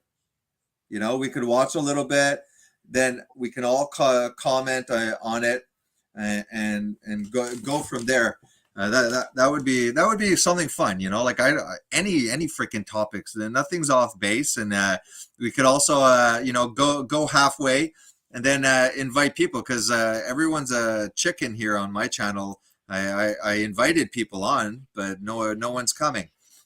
Hey guys, don't forget, if you don't want to show your face, you can just turn your camera off, and then it's just your voice. And just a thought in case people just don't want to come on because they have to show they think they might have to show their face. Here, let me just share this it one. takes a lot of courage to be up on here, dude, especially up on YouTube, man. It's worldwide, you know. Yeah, It only takes one video to go viral, and after that, the whole world knows about you, man. yeah. So sometimes some people might be afraid of that. It could be intimidating to them. I'll It's just like change your handle and go on with no camera then. Here, check this out. This is what I was talking about. Looking at these. Oops, sorry. Here, I'll turn off the volume. We don't need to look at the volume. If you want to find the secrets of the universe, think in terms of energy, frequency, and vibration. And they're going to just show basically different hertz and the shapes that they make. Here, this is a sprinkling. Yeah, I've seen this video.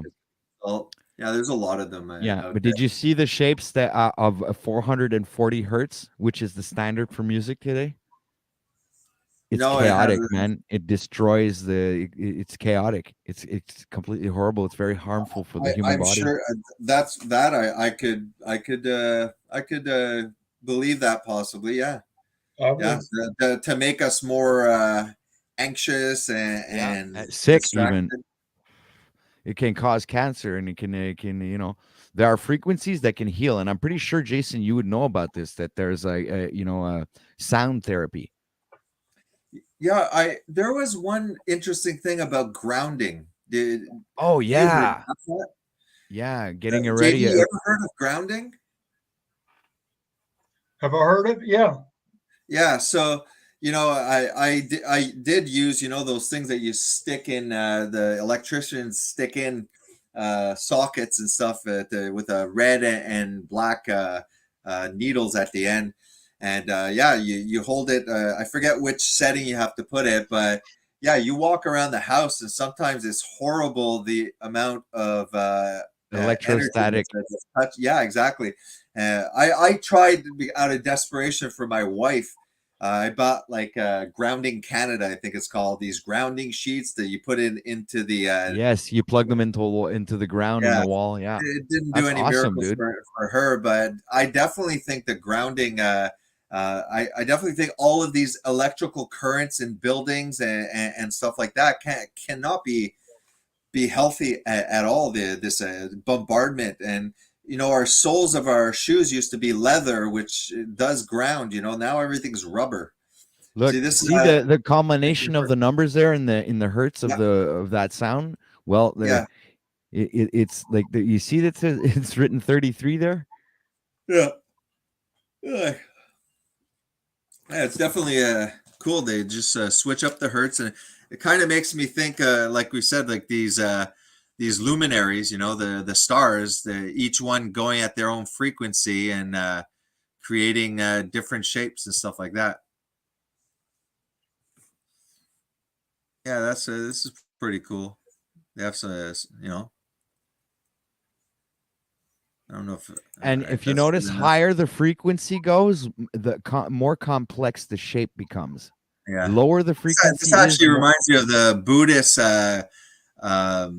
There's this Buddhist pattern, I think, of the universe um, that they make. They draw the pictures. Maybe if I just write Buddhist. Boy, I don't know how to spell Buddhism. Eh? Buddhist. Buddhist picture. I don't know. Maybe it's that. It's like they in their temples, you know, they create these elaborate designs and stuff like that. But it looks like a square.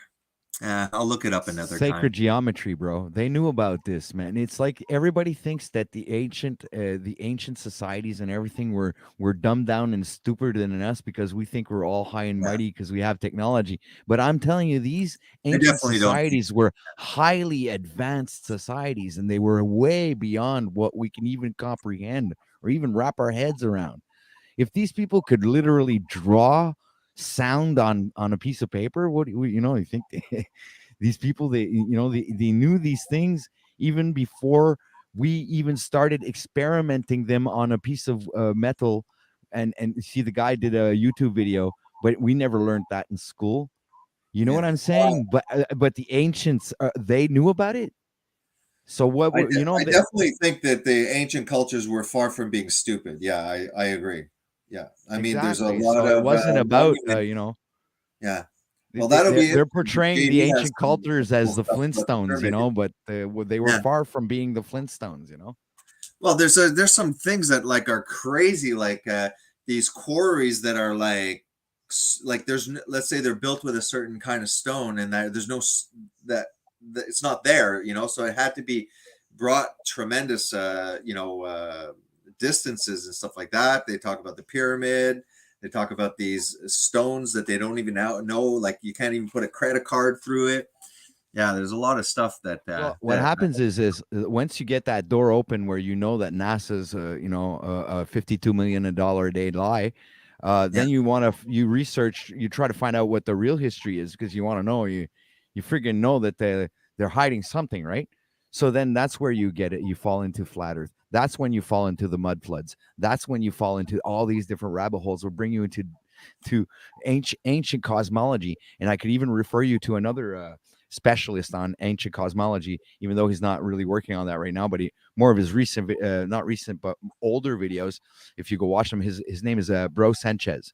Okay. mm-hmm. And he's like literally the ancient cosmology specialist, dude. He'll freaking, he breaks it all down completely, all the way up to present day, back to Samaria, and even ancient, even more ancient cultures. So this guy is like phenomenal. And also Martin Liedtke. Martin Liedtke is like insane good. We Really. we got some people commenting. So the moon never existed until humans made made technology, I guess, to make a Yeah. mass Some are ejection. saying that the moon is a construct. Okay. Yeah. It's a soul trap. Like when think you Bruce was die talking and about they that. say when they tell you go to the light. Okay. Well, the Yeah. light would be like and this is what they're saying. So I'm just repeating what I heard. So Yeah, they're I saying heard. that the moon would be a construct where when you die, you go to the light, and it's a recycling system where they recycle your energy, and it's a reincarnation trap. So Yeah. you go to the light, and then you reincarnate into this plane, and you go through it all over again. So they recycle your energy all the time. So Well, you know they're me, saying that it I'm would just be some kind of a alien technology, or even maybe, it's very, when it comes very when out it there. comes to the moon, and the sun, I'm open to it being closer than we think. But I mean, obviously, I'm a Christian, so I believe that the moon is the moon, and the sun's the sun, due to Genesis. But Darla, definitely some people that are into this. Ancients were advanced. Ancient astronaut theories. Yeah, I'm not into that, but I saw the documentaries, because that's more aliens seeded us kind of thing. That, me, Yeah, I'm the taking Anunnaki and all that stuff. I'm not too, you know, I'm, Enki and I'm taking Enlil I'm being the taking the seed of fallen our. angel.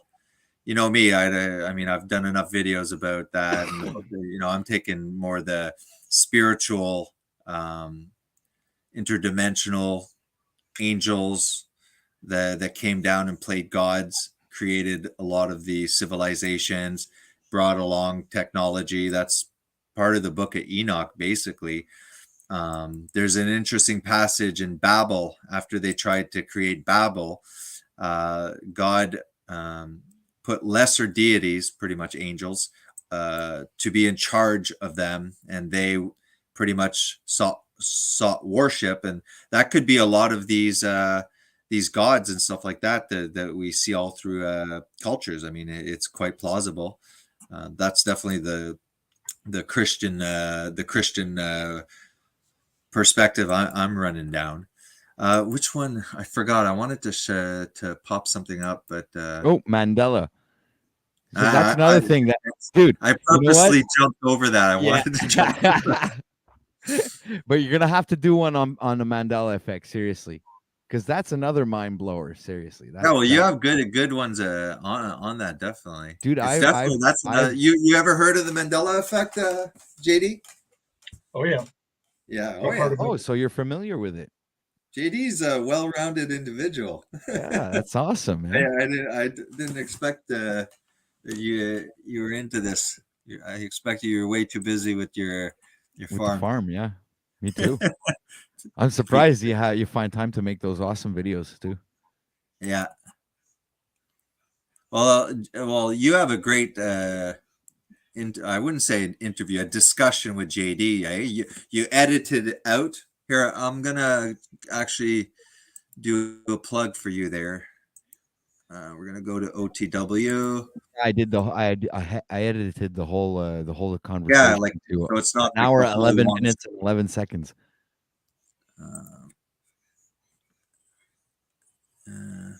Yeah, is it this one, right? Interview with Garland Farms. Is that the Yep. one? Yep. Yeah. Yeah, guys, go check out this. This was a really, really interesting conversation. Pat was very cordial. You were pretty, yeah, you were a good host, man. And it was a very interesting discussion, and a lot about the crop deaths that Yep. that, No, that we're I talking love about. that. I love that show, man. It was a great conversation. Yeah. Did you ever see this one? Eugenics to pandemics? Shots, it's called. Check it out. It's on Tubi. It's free. You can even just see. All I did was go to Tubi, and I wrote shots eugenics to pandemics. Especially the eugenics really goes into like the rich families and stuff like that, what they were doing, sterilizing and murdering people. And like JD touched, me and JD touched a little bit. There's nothing new under the sun. They're just rebranding eugenics, and it's just they're calling it a different thing. But especially once the more globalization happens, more centralization happens, and there becomes like a one food supply kind of thing. I think we're in a load of trouble. I think that they could GMO that spermicidal corn They tie anything, everything, and I don't think that's a conspiracy at all. That's it's just, I mean, for me, it ties in, and I mean, people that are non-Christian talk about end times and the beast system. I mean, I'm really just in the past 3 years, just the idea that they were able to turn two classes of people, or two people that believe two different narratives onto each other was horrible. I mean, I heard It's people still say going on today, they dude. shouldn't be allowed in grocery stores. They're touching everything. They shouldn't be allowed in grocery stores, and it's like it's getting very close to. It just shocked me that humanity could turn on each other.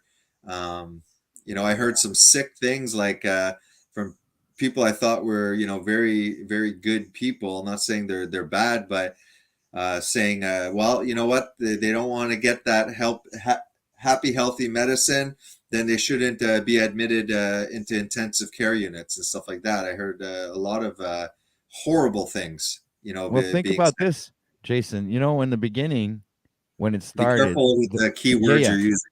Well, the unpoked, all right, we're persecuted by the Virgin. poked, Yeah. okay.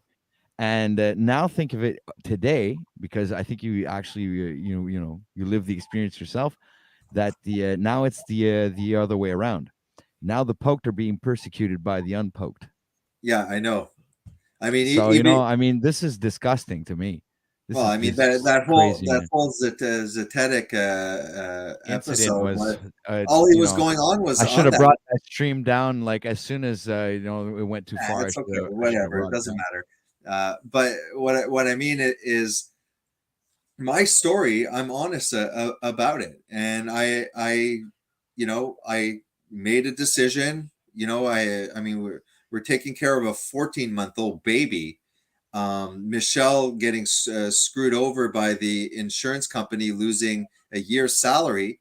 This fall, as we got our hydro cut, because I wasn't paying the hydro, and I was waiting for that money. And then when we didn't get it, and I had about $12,000 of emergency funds, I was getting bonuses during the seat issue in the hospital. We were getting $1,000 bonuses, which kept me afloat.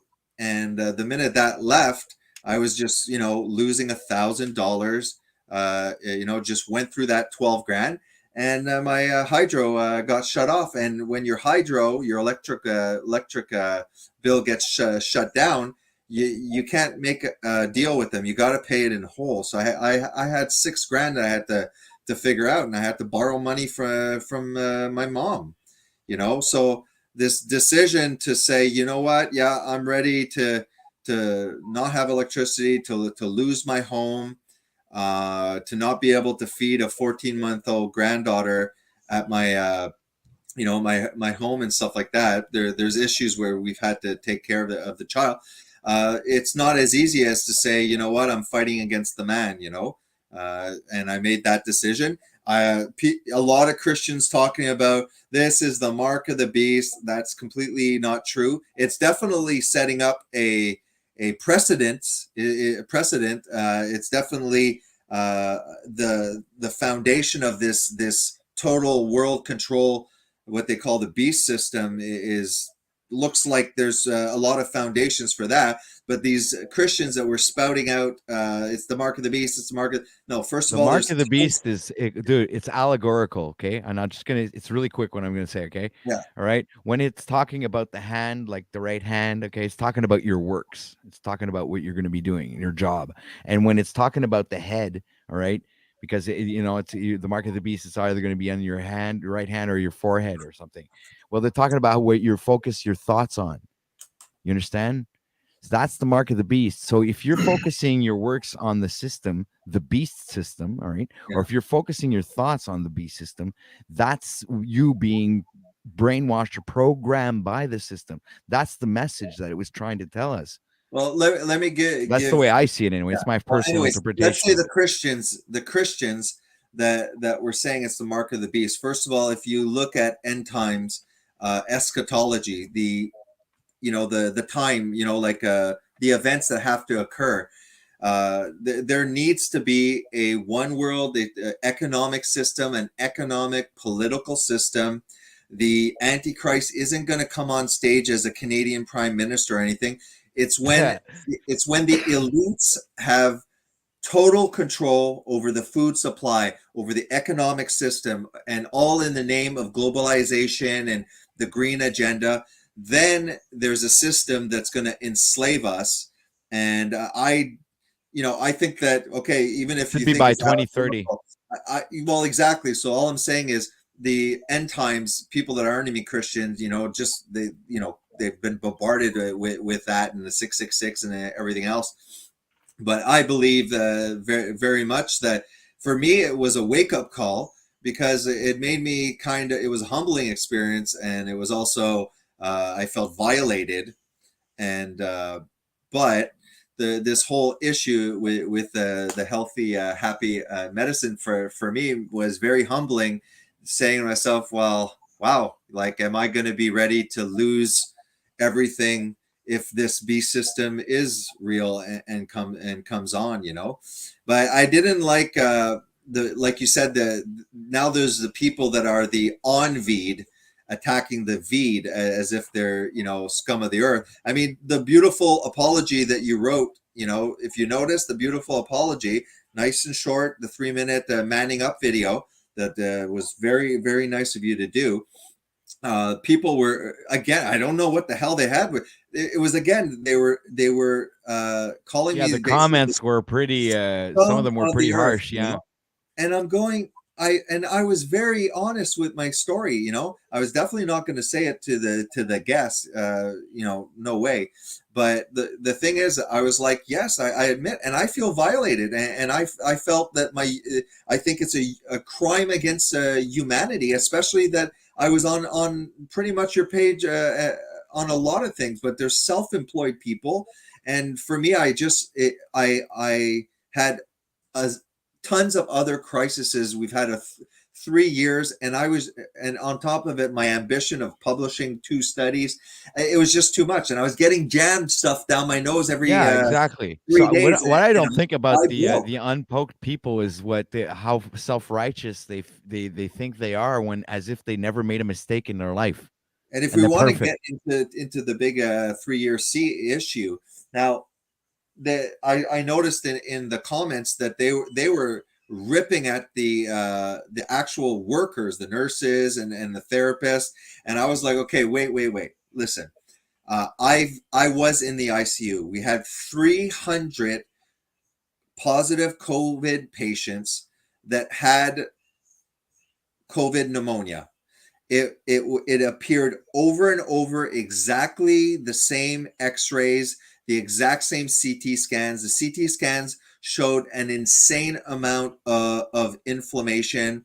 They started calling it adult respiratory distress syndrome, ARDS, because it filled out all the definitions, and it actually did have these fluffy infiltrates that ARDS, but it wasn't the same beast at all. And 60% of the COVID patients, there was 2 phenotypes.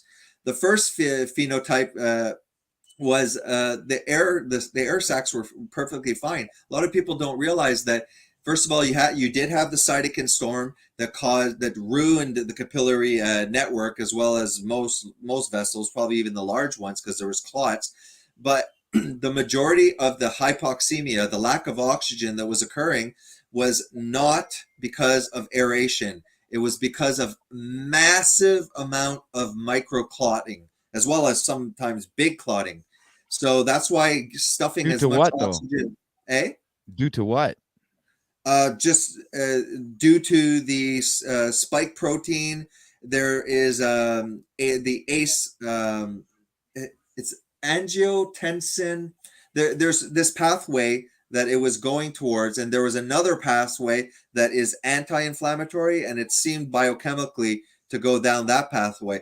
But just like, because I don't want to get too much into it, the point is that indeed, when we first started getting these hypoxic patients, with saturations in the 60s and 70s, we were told by the big health, big grown-ups in the CDC to intubate them all. But within 2 weeks, we realized that was wrong, and it was the doctors that figured that out, and publications came out. We stopped intubating within 2 weeks, and what happened was, well, we just gave oxygen therapy for as long as we could, but eventually these people, we could tell if they were going to die within about 10 days. If you had oxygen and within 10 days, even if it was going down every week or two, if it was going downwards, we knew that they had hope. But there were some, once they were stuck on 100%, we were talking to these people for weeks knowing that they were already dead and they didn't know it. And you can't really tell these people. Then eventually it did infiltrate into the lung parenchyma as well as the alveoli. And then it became a clotting factor, right? Clots everywhere. And on top of it, it developed the traditional ARDS, which is a very swollen, edematous, water-logged lung that would collapse on itself. So out of 100% of the people coming in, we are only able to save 20%. And we tried non-invasive masks that are extremely uncomfortable, that push air and kind of mimic invasive tube intubations. And these things are made for like 2-3 days maximum, short term, as a way to prevent intubations. People that we thought, well, maybe we can get them over, the hump, especially congestive heart failure with water in the lungs. That's easily treated. And prior to non-invasive ventilation, we had to tube these people. So non-invasive was great. But so then you'd have these people that had all the clots. Now on top of it, their lung is becoming, non-compliant, stiff. Water is pouring into their lungs. So we tried the non-invasive, and then we'd intubate these people. And maybe 5-10% of them survived, the intubated people. Some of them survived, and then after ended up having COVID complications such as pericardial effusions. Just the heart would get squished by water around it. And so the healthcare professionals, as well as the doctors, we weren't heroes. We were just doing our damn job. But to have the healthcare professionals that were just trying to treat people coming through the doors and coming through ambulances. It was the government. It was the pharmaceutical industries. It was, the World Economic Forum, Gavi, Bill Gates, Fauci. All of those are the demons to be blamed here. And I noticed that I have a question for you, dude. Sure, go ahead. Okay. And this is like, you seem to have been really busy during those times. Sure. Now you want to explain to me, because I don't know if your department did it or not. I doubt it. Okay. Where did they find the time? Because you seem to me you were really busy. To dance? Did they find? Yes. No, not just dance. To choreograph, buddy. Not so dance. When I saw that, I said, "What a bunch of freaking morons!" I go, so this is what happened. Large parts of the healthcare system shut down. Okay, like everything shut down. Surgeries ran to a halt. Gynecology ran to a halt to perhaps cancer or bleeding patients. Tons of people, repercussions of this that we're seeing now are cancer rates, just all sorts of increased mortality just because the whole system was shut down. So some of the nurses left, let's say, the OR, and were pretty much forced to work in the ICU. The ICUs were busy. Forget about COVID. Like, do you think when COVID started that the ICUs that are usually full didn't have all of the COPDers, the congestive heart failures, the septic people, all those people were still there. So ICU prior to COVID is always overbooked. I mean, it's always an issue with beds. But on top of that, let's say for my hospital, we had on top of that we had about 10, sometimes it would drop to 5, COVID patients, which we separate. So that was the COVID unit. And like you said, it was mostly oxygen therapy and then intubation. Even the ones that were very young, that were intubated, that were going sour, and so, some of them lasted a month, and some of them died within like the first week. We would send them downtown to the McGill University Health Center, and we'd put them on extracorporeal membrane oxygenation, which is a fancy word of saying the heart-lung bypass, the machine that they would use during cardiac surgery or heart-lung transplant. It just bypasses, it oxygenates, it removes CO2, and you bypass that. This machine is sometimes used for short-term in the ICU. They put them on that. At that point, their lungs were so scarred and sclerotic, and the vessels were so destroyed that it was not about a healing process. It was a fibrotic, just a mess, So the people that are trying to demonize the healthcare the professionals, we were not overwhelmed in my hospital. The whole I can only speak about the Montérégie, about Quebec, not even Quebec, the Montreal and surrounding area. We had ample resources. Sure, we were busy, probably.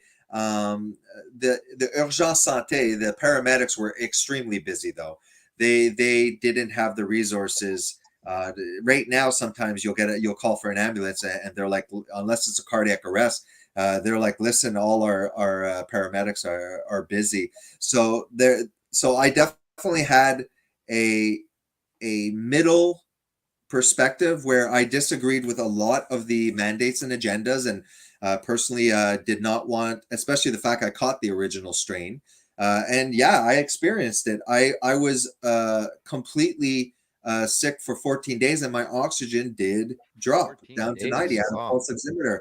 So it's like you get these extremes, and I understand it's because, like you said, we've caught the government and media and corporations in so many damn lies that I don't blame people for not believing anything anymore. But the elderly were dying, and a lot of them, if you came in and you were elderly, chances are you were going to die. Obviously, our elderly have like a bookshelf of comorbidities. Obesity was extremely a strong factor in young people. We did have some young people, a morbidly obese 450-pound person in 22, autistic, that was that almost died. So we had some young people, but those were literally huge people that and we have some 40-year-olds that didn't die, but they had type 1 diabetes. Obesity seemed to be a large factor in it. And I think that in retrospect, and I don't think in retrospect, there was tons of credible people working in epidemiology, in biochemistry, in viral research that weren't given a platform and were ostracized out of the scientific community. So like I think that we should have focused on the elderly. I think that even to a certain extent, yeah, go ahead, JD. Okay. The death rate from this was less than 1%. Agreed. Okay. Like I said, 5 to 10 people. We didn't have 30 people. Go ahead. You got to give me a chance. Go ahead. No, sorry. Go ahead. Flu numbers went virtually to zero during this time. No one from the medical industry has ever been able to explain why the flu numbers went to zero from 2020 to 2020 for those 2 years. The flu numbers went to absolute zero. No one had the flu. It could be that the PCR tests which if you cycle them, they can catch maybe that too. You have to let me finish. All right. Wait, before you go on, I just wanted to say, wait. Garland, Let him, you're let really, him I finish. really, no, hold on a sec. Just, I really like you, man. Go on. I really like you. Go ahead. I'm going to mute myself. Yeah, me too. If we go back to 2015, there was an estimated 24 million influenza illnesses, 11 million influenza medical visits, 280,000 influenza-related hospitalizations, and 23,000 flu-associated deaths. So all of that somehow mysteriously dropped all the way down to zero. And now all of these elderly people who, most of the people who die as a result of the regular old flu are who? The elderly and the obese. Mm-hmm. And that's who you just told us were dying from this new and improved special. So lab created. So while I do not think that you should be persecuted, and I certainly did not agree with the way that you were treated on that live stream. Mm-hmm. I actually did Same speak here, up man. for you. I actually did speak up for you several times in the chat, asking for Pat to moderate, what was going on. And I know that he's apologized. I'm not trying to change that to the subject to that. No, but I'll explain right away. I froze the whole time. I actually was in shock the whole time. And if you look at my face the whole time, I was smiling, but in French expression, je riais jaune. Okay. I was laughing yellow. It wasn't a real, JD pointed out, it wasn't authentic. JD pointed out that at the start and a couple of times you were trying to be like, let's stick to the subject. Yeah, I was trying to get him to stay on the subject, and I had warned him before the live, literally had warned him before the live to not make anything personal. I just wanted him to, vomit the information that I wanted to bring. It was supposed to be a normal stream, just like this one, or like any other panel I joined. It's always a normal JD, panel. were you finished? Sorry. No. Oh, I'm sorry. Yeah, sorry. Go Please, ahead. I'll mute. It's the third time we interrupted. Okay, so I do not think that you should be persecuted, especially since you were coerced into the vexation, and I do not think that you were one of the people that were wishing death on those who did not want to participate in what had been advertised as an experiment. They had, the year before all of this went down, they changed the definition of a vaccine. They also changed the definition of herd immunity. Herd immunity, the definition was when a certain percentage of a population has natural immunity against said pathogen. They changed that to when a certain percentage of the population has been vaccinated against said pathogen. That's a change of the definition. Mm-hmm. There was also something called Event 201, which was a drill carried out by the WEF that immediately happened immediately before the breakout. 6 months before. Yeah. Which is practically immediately. That was in October, I believe, of 2019. Exactly. I'm gonna share screen that. I just want to answer. I have them popped up. I just want to answer one question. Jason, what's your job title again? It's a respiratory therapist. I just want to share this site. But yeah, so like I said, JD too, we had about 5 to 10 extra patients. So I'm not finished. I'm not, eh? I'm not finished. Oh, go ahead. Go. Okay. There was also at this time, there were lockdowns going on. Mhm. Okay. And you were in a profession that was deemed necessary. And there were other professions that were not deemed necessary. Mhm. Your local family-owned hardware store was deemed not necessary. Mhm.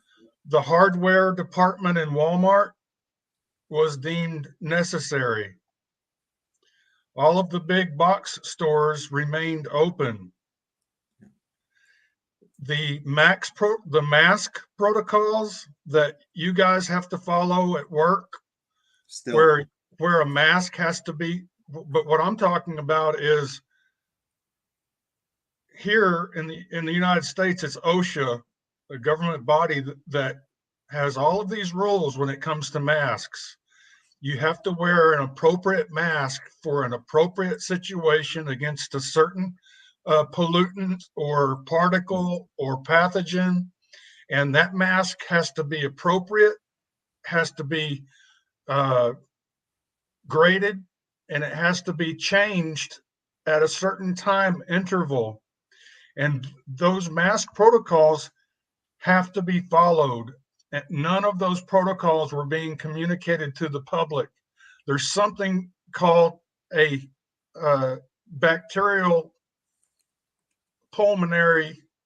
You can actually breathe through a cloth all day long. And OSHA here in the United States, if you're a professional mask wearer, you'll be breaking the rules because you're taking a chance of giving yourself a pulmonary bacterial infection because you're breathing through what's basically a petri dish. Yeah. So none of these mask protocols to prevent bacterial lung infections were being communicated to the public. They were just being told to wear a mask, and it didn't matter if it was a mask, a cloth mask or some type of, they didn't care.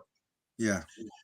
There were untold numbers of people who did not work in a profession that had been deemed necessary. Some of those people tried to stay open and they were arrested and taken to jail. The others closed down and they ended up going bankrupt and they lost their businesses, they lost their homes. They didn't have the option of taking it and keeping their jobs. They were shut down because the government deemed them not necessary. Absolute and total That's even tyranny. worse. You know what? I didn't think of that. For them, it wasn't even a damn option. No. They were forcing masks on infants.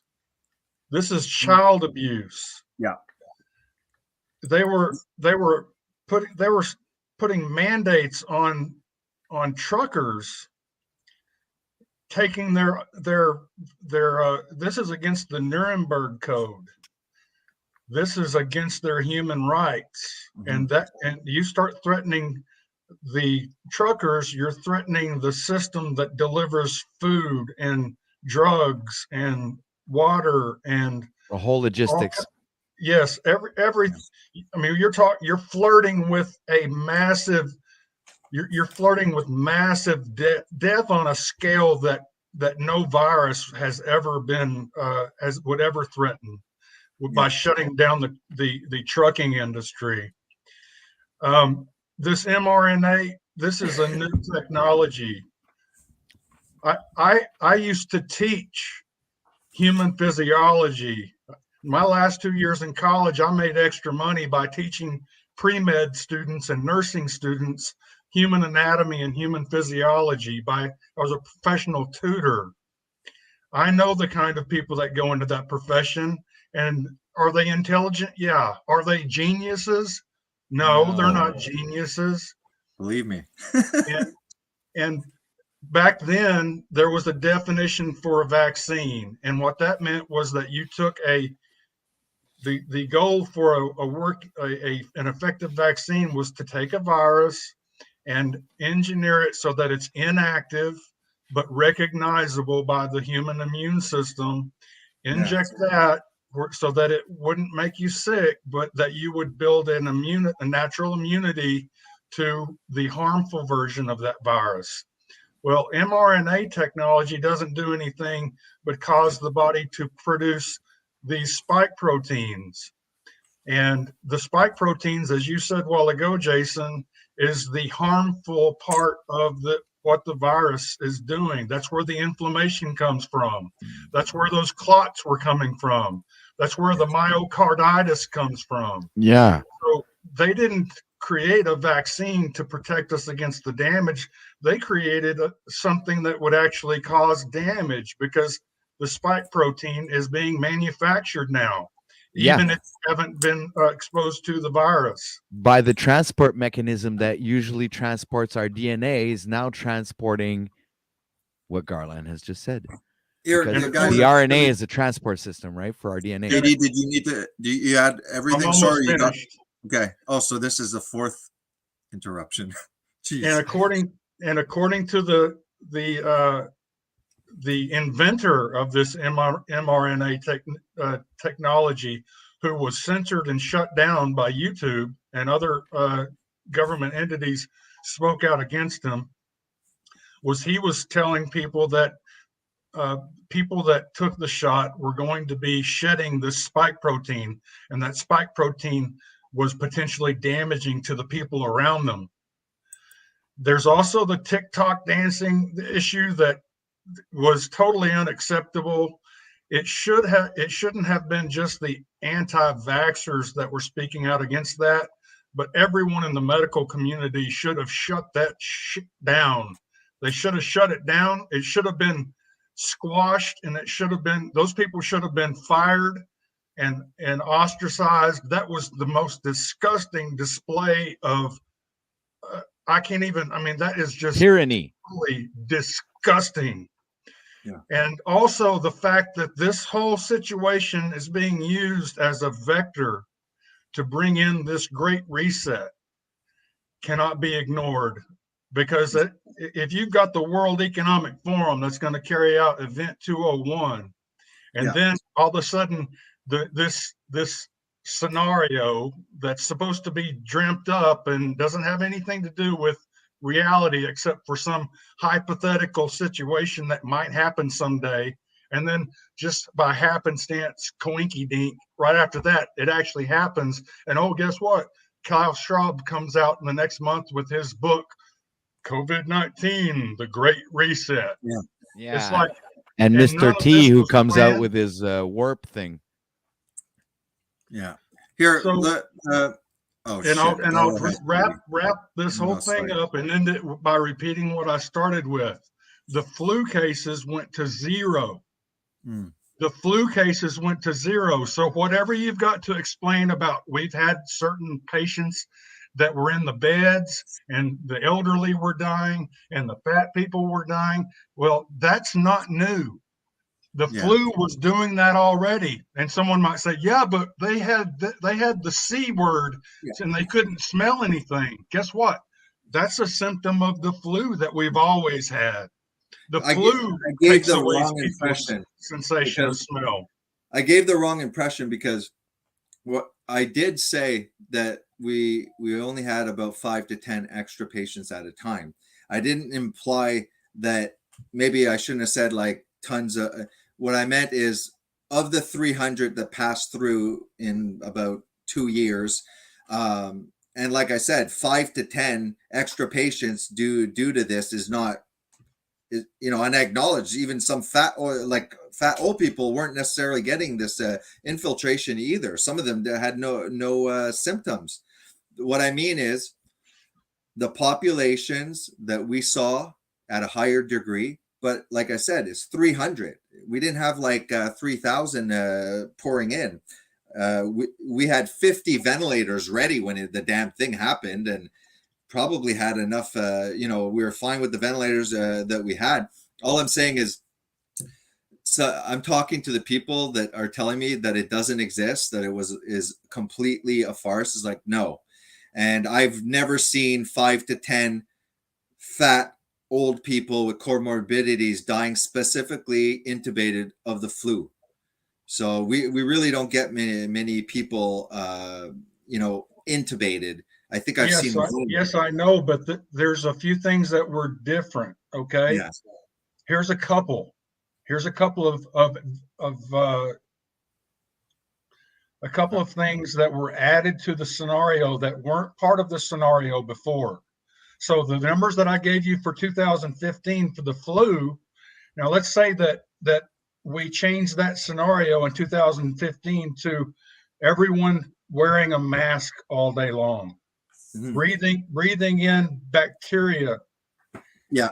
And let's also add in that no one's allowed to go outside and get sunlight and vitamin D. Yeah. And what is that going to do to the immune system? To your natural immunity is going to be suppressed. Now you're locking people in their homes. What are they going to be doing? They're going to be sitting on their butts watching television, eating potato chips.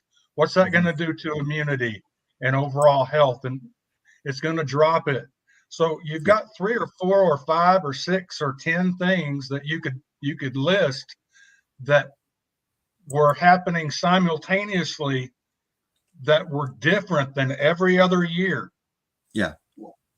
And so you can't say that you know for a fact that this thing exists. It's very possible that what exists is just the regular old flu with the added variables of unregulated, unhealthy mask wearing, indoor living at all times, increased junk food around while sitting on our butts watching television, and a depressed psychology because of all the fear mongering and all of the social unrest and the lockdowns and people wishing that the unvaxxed would die or that their children would be taken by the government. That was crazy, man. I saw videos of that stuff, man. Yeah. That's nuts, man. So and I was a victim of that. I'm not saying that I know for a fact that it's all bullshit, but there's not enough evidence to say for sure that the CDC and all of these pharmaceutical companies, Monsanto, Bayer, there's not enough evidence to say that they were telling us the truth either. Yeah. I can give. Oh, go ahead, JD. And again, where I'm asking you, Jason, what happened to the flu? Well, what I think, because first of all, the people in the hospital were like, see, when you wear the procedure mask, there's hardly any flu. That's not what, see, I didn't believe that. What I think. That what they told you? No, I'm serious. No, So, that was what they said. Yes, I remember. This is where, like JD said, they might be smart people. They ain't geniuses. Believe me, I know. What I'm saying is the PCR tests. The guy who invented it. All I know is that depending on the amount of cycles, you're going to get either more and more false positives. And I think that this. Now I might be wrong with this. It's catching like exoskeletons. It's catching particles of this that are shedded. I might be wrong with that, but all I'm saying is, if I gave the impression, I said it's true. All the old people. I shouldn't have said that. That was just me speaking. What I mean is, it's not just the flu. When that first variant, it was creating symptoms that I've never seen. I've never seen hypoxemia like that, and not to mention I've never seen people with such low saturations that were not short of breath. And the reason is that our perception of dyspnea doesn't really have to do with the oxygen levels. It has to do with the compliance of our lungs. So if our compliance is altered, our perception of being short of breath, and for sure that's augmented with a lower oxygen concentration in the blood. But what I'm saying, it was extremely odd, and also the clotting that didn't react to anticoagulants, and the images that I saw. That's all I'm saying. I'm saying no, it wasn't just a flu. No, we don't get 300 in 2 years of strictly flu patient, elderly, fat, unhealthy. I know there's death. I mean, if you look at, I'm just saying in our ICU, every flu season, we're not getting bombarded with elderly, fat people, which is the majority of the population, sorry to say, flooded. It did exist. And right now it doesn't exist. Boy, imagine we're going to get cut off with this one. I don't mean that it's probably going to get shut. Well, not shut down, but this stream probably will go, you'll probably get striked. The original strain and whatever's left over is not comparable. Like it's been feels like a year or something, at least over 6 months, if not more, that we get them. They happen to test positive. They're not even there. They're in the ICU and they test positive, and they're not dying of this COVID thing that I saw at the start. I just want to show you a video. Dude, this was kind of like, maybe you could send this to the damn people that were calling me Satan. I did it 2 years ago. Did I share? No. Here. Thank you. Here we go. JD, I hope you were done. No. I hope this wasn't number 5. He wasn't done. Are you? Okay. Can you just, since I interrupted you, but you can continue. See this one?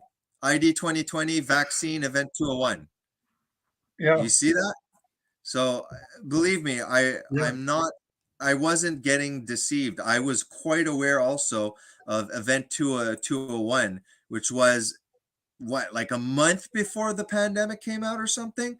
You can see the whole darn thing. And it's basically a simulation with real leaders making a mock presentation. Like, how would we deal with like a fire drill, right? Go ahead, JD. Okay, hypoxemia is always a symptom of it's not a flu. It's not a symptom of everyone that gets the flu, but it's associated with the flu. Always has been. Another thing to consider, a couple things. One is, who knows what kind of mask these people were breathing through? Who knows what kind of particulates that the material could have been shedding? They were breathing in these maybe some kind of fibers into their lungs that was causing clotting. There's all kinds of things that were going on that have never happened before. There's never been a time in the past where Canadians were forced to wear a mask everywhere they go. And what kind of mask were they wearing? No one ever cared. Any of these safety protocols that medical people follow when you wear a mask at work, Jason, don't you have to change it at a certain time interval? Oh, we just naturally used to change it. And let's say in the OR, even people in the OR that work for a long time, like, we're taking breaks. I guess the OR would be technically where they would do, the most. But yeah, like the procedure mask anyways, there's a certain amount of time to wear these so-called N95s not to transmit it. That's because it's the size. It's so small that it floats around like dust. Now, which is what they said it was, then it doesn't matter. Like it would be going through everything. Did you ever see the believer mask? By the way, I don't. Did you ever see the videos where guys would take one of those vape, those vape smokers there? Yeah, you smoke the vapor. Yeah, and they take a huge inhale and then put the mask on and exhale and watch all of this vape air just completely envelope the entire room. Yeah, it's escaping out the edges in every direction, and I mean, it's just ridiculous. The other thing is that it's pretty well documented that there's been gain of function research going on, and that yes, this may have been real either completely or to some degree, and the numbers were inflated with the flu numbers, and that's why the flu dropped to 0. Because I know for a fact that there's some facilities nearby me that any death of these elderly folks was being deemed as a result of the COOF, because there was something like a $34,000 bonus that was being paid to the facility. So there was a financial incentive to name the flu the COOF. There, yeah. So basically, I don't think that we should be persecuting anyone that has been coerced into this. At the same time, there are people out there that not only seeked it out, who willingly participated and enthusiastically participated, but were also enthusiastically calling for the execution of those who did not want to participate. They literally were calling for people to be lined up and shot. Yeah. And these people need to be not persecuted, they need to be prosecuted. Of course. These people deserve to go to prison. And some of them are my neighbors. These people were calling for me to be killed because I didn't want to participate in an mRNA experiment. So I don't think that everyone that's participated deserves to be persecuted or prosecuted, but there is a very high percentage of those people who were not coerced, but were all about coercing others, and were applauding other people's businesses going out losing.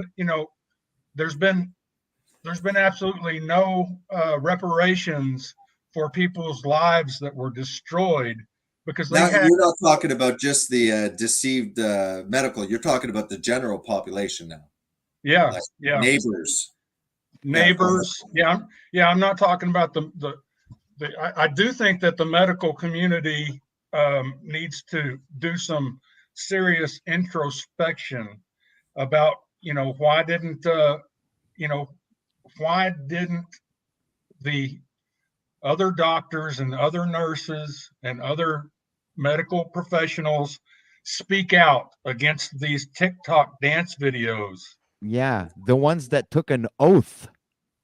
Yeah, well, if you notice, most of those were the operating rooms too. But look, I'm on the same page as everything. Besides saying I saw, people coming in with the first variant, maybe up to the third, extremely sick. I have trouble believing that this was just from breathing in stuff, because we saw this even before mask mandates happened. Remember, initially they were saying we don't have to wear masks. So the mass population, Fauci said that the first couple of weeks. So we had all of this pouring in prior. I mean, we're talking about pericardial effusions. We're talking about insane stuff. I'm not saying that the masks are healthy at all. I think it's disgusting. I see people wearing the same one for probably 2 weeks. It's a petri dish. How about this possibility? People call them chemtrails, but there's been some questionable sky spraying over the last decades. The White House came out with a disclaimer saying that they've been experimenting with all kinds of different chemicals, and they came out with aluminum for the White House literally admitted it. So it's not even a conspiracy theory anymore. It's friggin' fact now. I just want to show something. Oh, go ahead. Continue, JD. So these chemicals, Jason, have not been disclosed to us. We don't have a comprehensive list of what they've been spraying. So who's to say that they weren't spraying one list of chemicals up until the declaration of a pandemic, and then prior to the mask mandates, they may have started spraying some other kind of chemical or particulate that, when breathed in, would trigger clots and all of the symptoms that you're saying that you know for a fact are attributable to a novel virus. And I don't think that you know for a fact that those Well, like I symptoms. said, of course, like look at everything else, like the video 201 ID, like I was definitely not on that side. So what I'm saying is I can't be 100% sure. Everything's misinformation, but or you can't decipher. But all I'm saying is when it first started, okay, I saw something that I had never seen on the CT scans. I saw it was the weirdest stuff, and that I told you, I said all the old people. I just meant the populations that were affected, because I did say 5 to 10 extra patients. That's not a like you said, that's not 5% even of the population. And if you do, so I'm not denying of that. I'm just saying this is my view, and is that it was lab. And it was lab engineered, and I think that the people that knew that were not given a platform and were ostracized, and who knows what else. I'm just saying that when it did start, even before the mask mandates, we were seeing this thing, which we learned within 2 weeks, like, oh, okay, this has nothing to do with aeration primarily, and blah blah blah. And just what I'd love to see is the autopsy reports. There is also my Darla Lama, I think, posted it once here, and it was what's the title, Patrick? I sent it to you. On Messenger. Remember? Oh, let me look it up. Anyways, it's another thing about mortuaries, places that are embalming are having. I've never seen this before. That there's these. It's not only clots; they're pulling out like what looks like calamari. They're these white fibrous things. Are you finding it, Pat? The title? It's another. It's free one. Led sudden. Oh no! Wait a minute. Wait. Died suddenly. French subtitles. Yeah. I think it's called that. Ready? Stu Peters presents from the directors of These Little Ones and Watch the Water. Yeah, check Died Suddenly. Died Suddenly. Yeah. Here, let me just show you one cool thing. It's like 24 clip of this new technology. This is what I lecture. Well, there's a specific mode on the ventilators that is rarely used that I use. So I do lectures on that because not a lot of people are trained on it. But I use this belt. It has 16 electrodes, and it just sends signals extremely fast at 50 hertz, I think. So it's spinning around every second 50 times. And it basically looks at all the resistance changes, because when there's a lot of air, there's more resistant. When there's less air, there's less resistance. It's pretty simple technology, and it shows where the aeration goes. So I'm not only using this has nothing to do with the COOF. This just has to do with my job. Flat Earth theory. Yeah. That's it. If I just want to show one of the technologies that I actually it's the actual mode that I lecture on, and one of the technologies that the company hired, and it's pretty new, and the States don't even have it, but it's a cool machine. So where you see the blue is where the aeration is. So just let me show you this. I did say I like you, eh, Garland?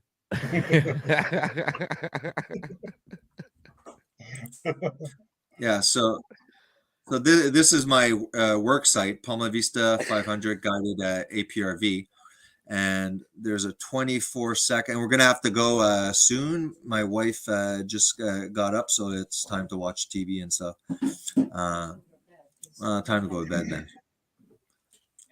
Damn it! I just had it. You're gonna be comfy, cozy, and then go in the spa, and I'm gonna be chasing a baby by 7 o'clock. So All right.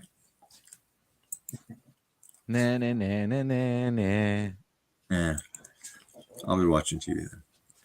Okay, so just let me rewind it. I'll be watching TV probably till 4 o'clock in the morning, but I still have to get up So to date. this is the screen. So this isn't like us standing up like an x-ray. This is as if you're lying down. I'm looking at your feet to your head, and I sliced you like a Christmas log, and I'm just looking at the aeration. So this would be your sternum, and that would be your spine. This would be the right side, and this would be the left side. And the aeration, you could tell, is more on the anterior part. Now, when you're lying down, blood flows more to the bottom of your lung from gravity, or as Patrick would say, density. Be quiet. So that was a good one. I love you guys, man. This is a great show. Seriously. So this person actually vomited during induction of anesthesia, so aspirated a lot of stomach content, and that affected the dorsal area, the back. Obviously, you also have all your weight, so this tends to collapse. So what I did was I tried to recruit this with higher pressures, but it didn't work. And up here, where there's a lot of blue, that's not ideal, because that just means that this portion of the lung, those air sacs, are dealing with way more volume. And this usually is a more compliant area, so the air tends to fill up more here. But ideally, if you can get it like a perfect blue marble, okay, a blue ball, that's ideal. This is just 24-second. I sent it to the intensivist because I was pretty happy. So what I did was I flipped this guy on his stomach. So now this here would be down on the ground. So that in a way would protect the more compliant area of the lung by just the body weight. And you take the body weight off here to try and open it. And then I used my favorite mode. So check what happens, just 24-second. Just a minute. With the dorsal region. This was the initial one when we were in the recovery room having trouble with the dorsal region. And watch this. Boom. I love my job. He's down to 35%. We got a PI of 18. And he's setting 94. Anyways, this is the future of mechanical ventilation, where 12, anyways, 14, 12, I don't want 10, this. 8, and 6. This is the future of mechanical ventilation. Instead of going by pressures and numbers and stuff like that, we'll be able to literally see the distribution of ventilation. Anyways, this is the company Draeger that I work for. So guys, we're gonna have to cut this short. No, cut this short after 4 or 5 hours, because it's time for me to go to bed or watch TV, watch some Flat Earth or something. Family time. Watch some Flat All right, stuff. We're good. Yeah, man. To be continued. We'll definitely. Do we all agree that we'll do the moon first? Did we really go on the moon and stuff like that? That would be a good conversation.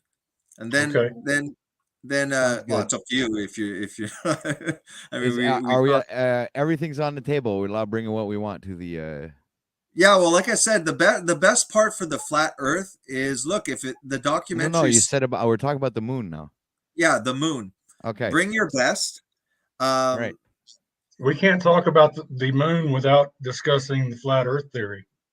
Well, I was gonna say it's half of it, can be the moon, and when we're exhausted and everything's been said and done and showed, we can jump onto the flat Earth.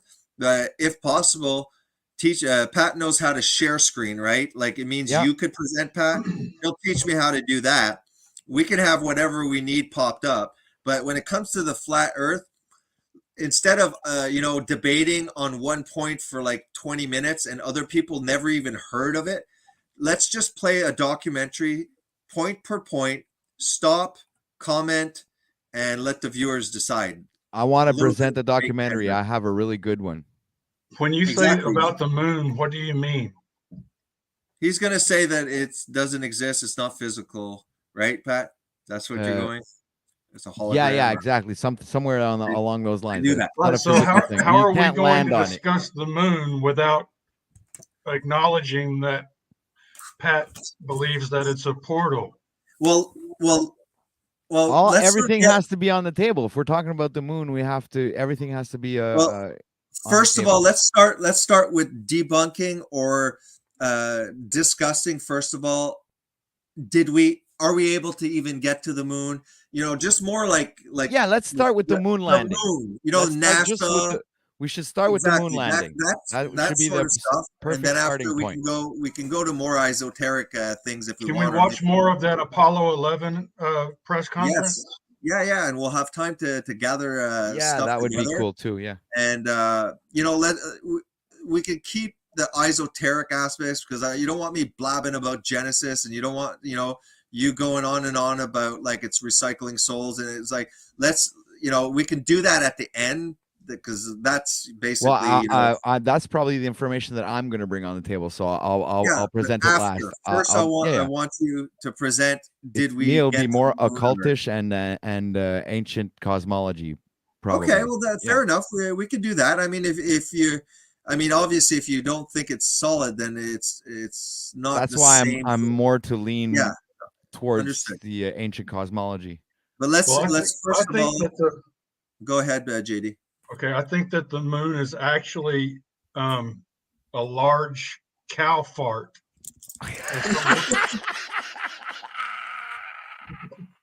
I mean, it would be interesting to get Bruce on here too. This would be a great. So you're going to have to acknowledge my belief system during this debate as well. Wait a minute, Bruce. That's not fair. If you bring Bruce on, that's not fair. Why? He has his own perspective that's original. We'll see. Okay, then. Okay, I was wondering. Well, because he studies the moon, so I think he's a firm believer of the moon. I'm maybe jumping ahead of myself. Different perspectives, you know. I mean, I don't want to. He believes. I was just going to say, I think he believes there's a possibility of vegetation on the moon. Oh yeah, no, he has. Well, yeah, there you go. See, wow, like he thinks it's going to be tough to debate three different point of views, man. Wow, well, something. But we all have to respect each other's point of view, and that's the most important. All right, so that's the end of the stream. All right, man. I'm jumping Peace, to bed, guys. Love you lots. To be continued, guys. To be continued.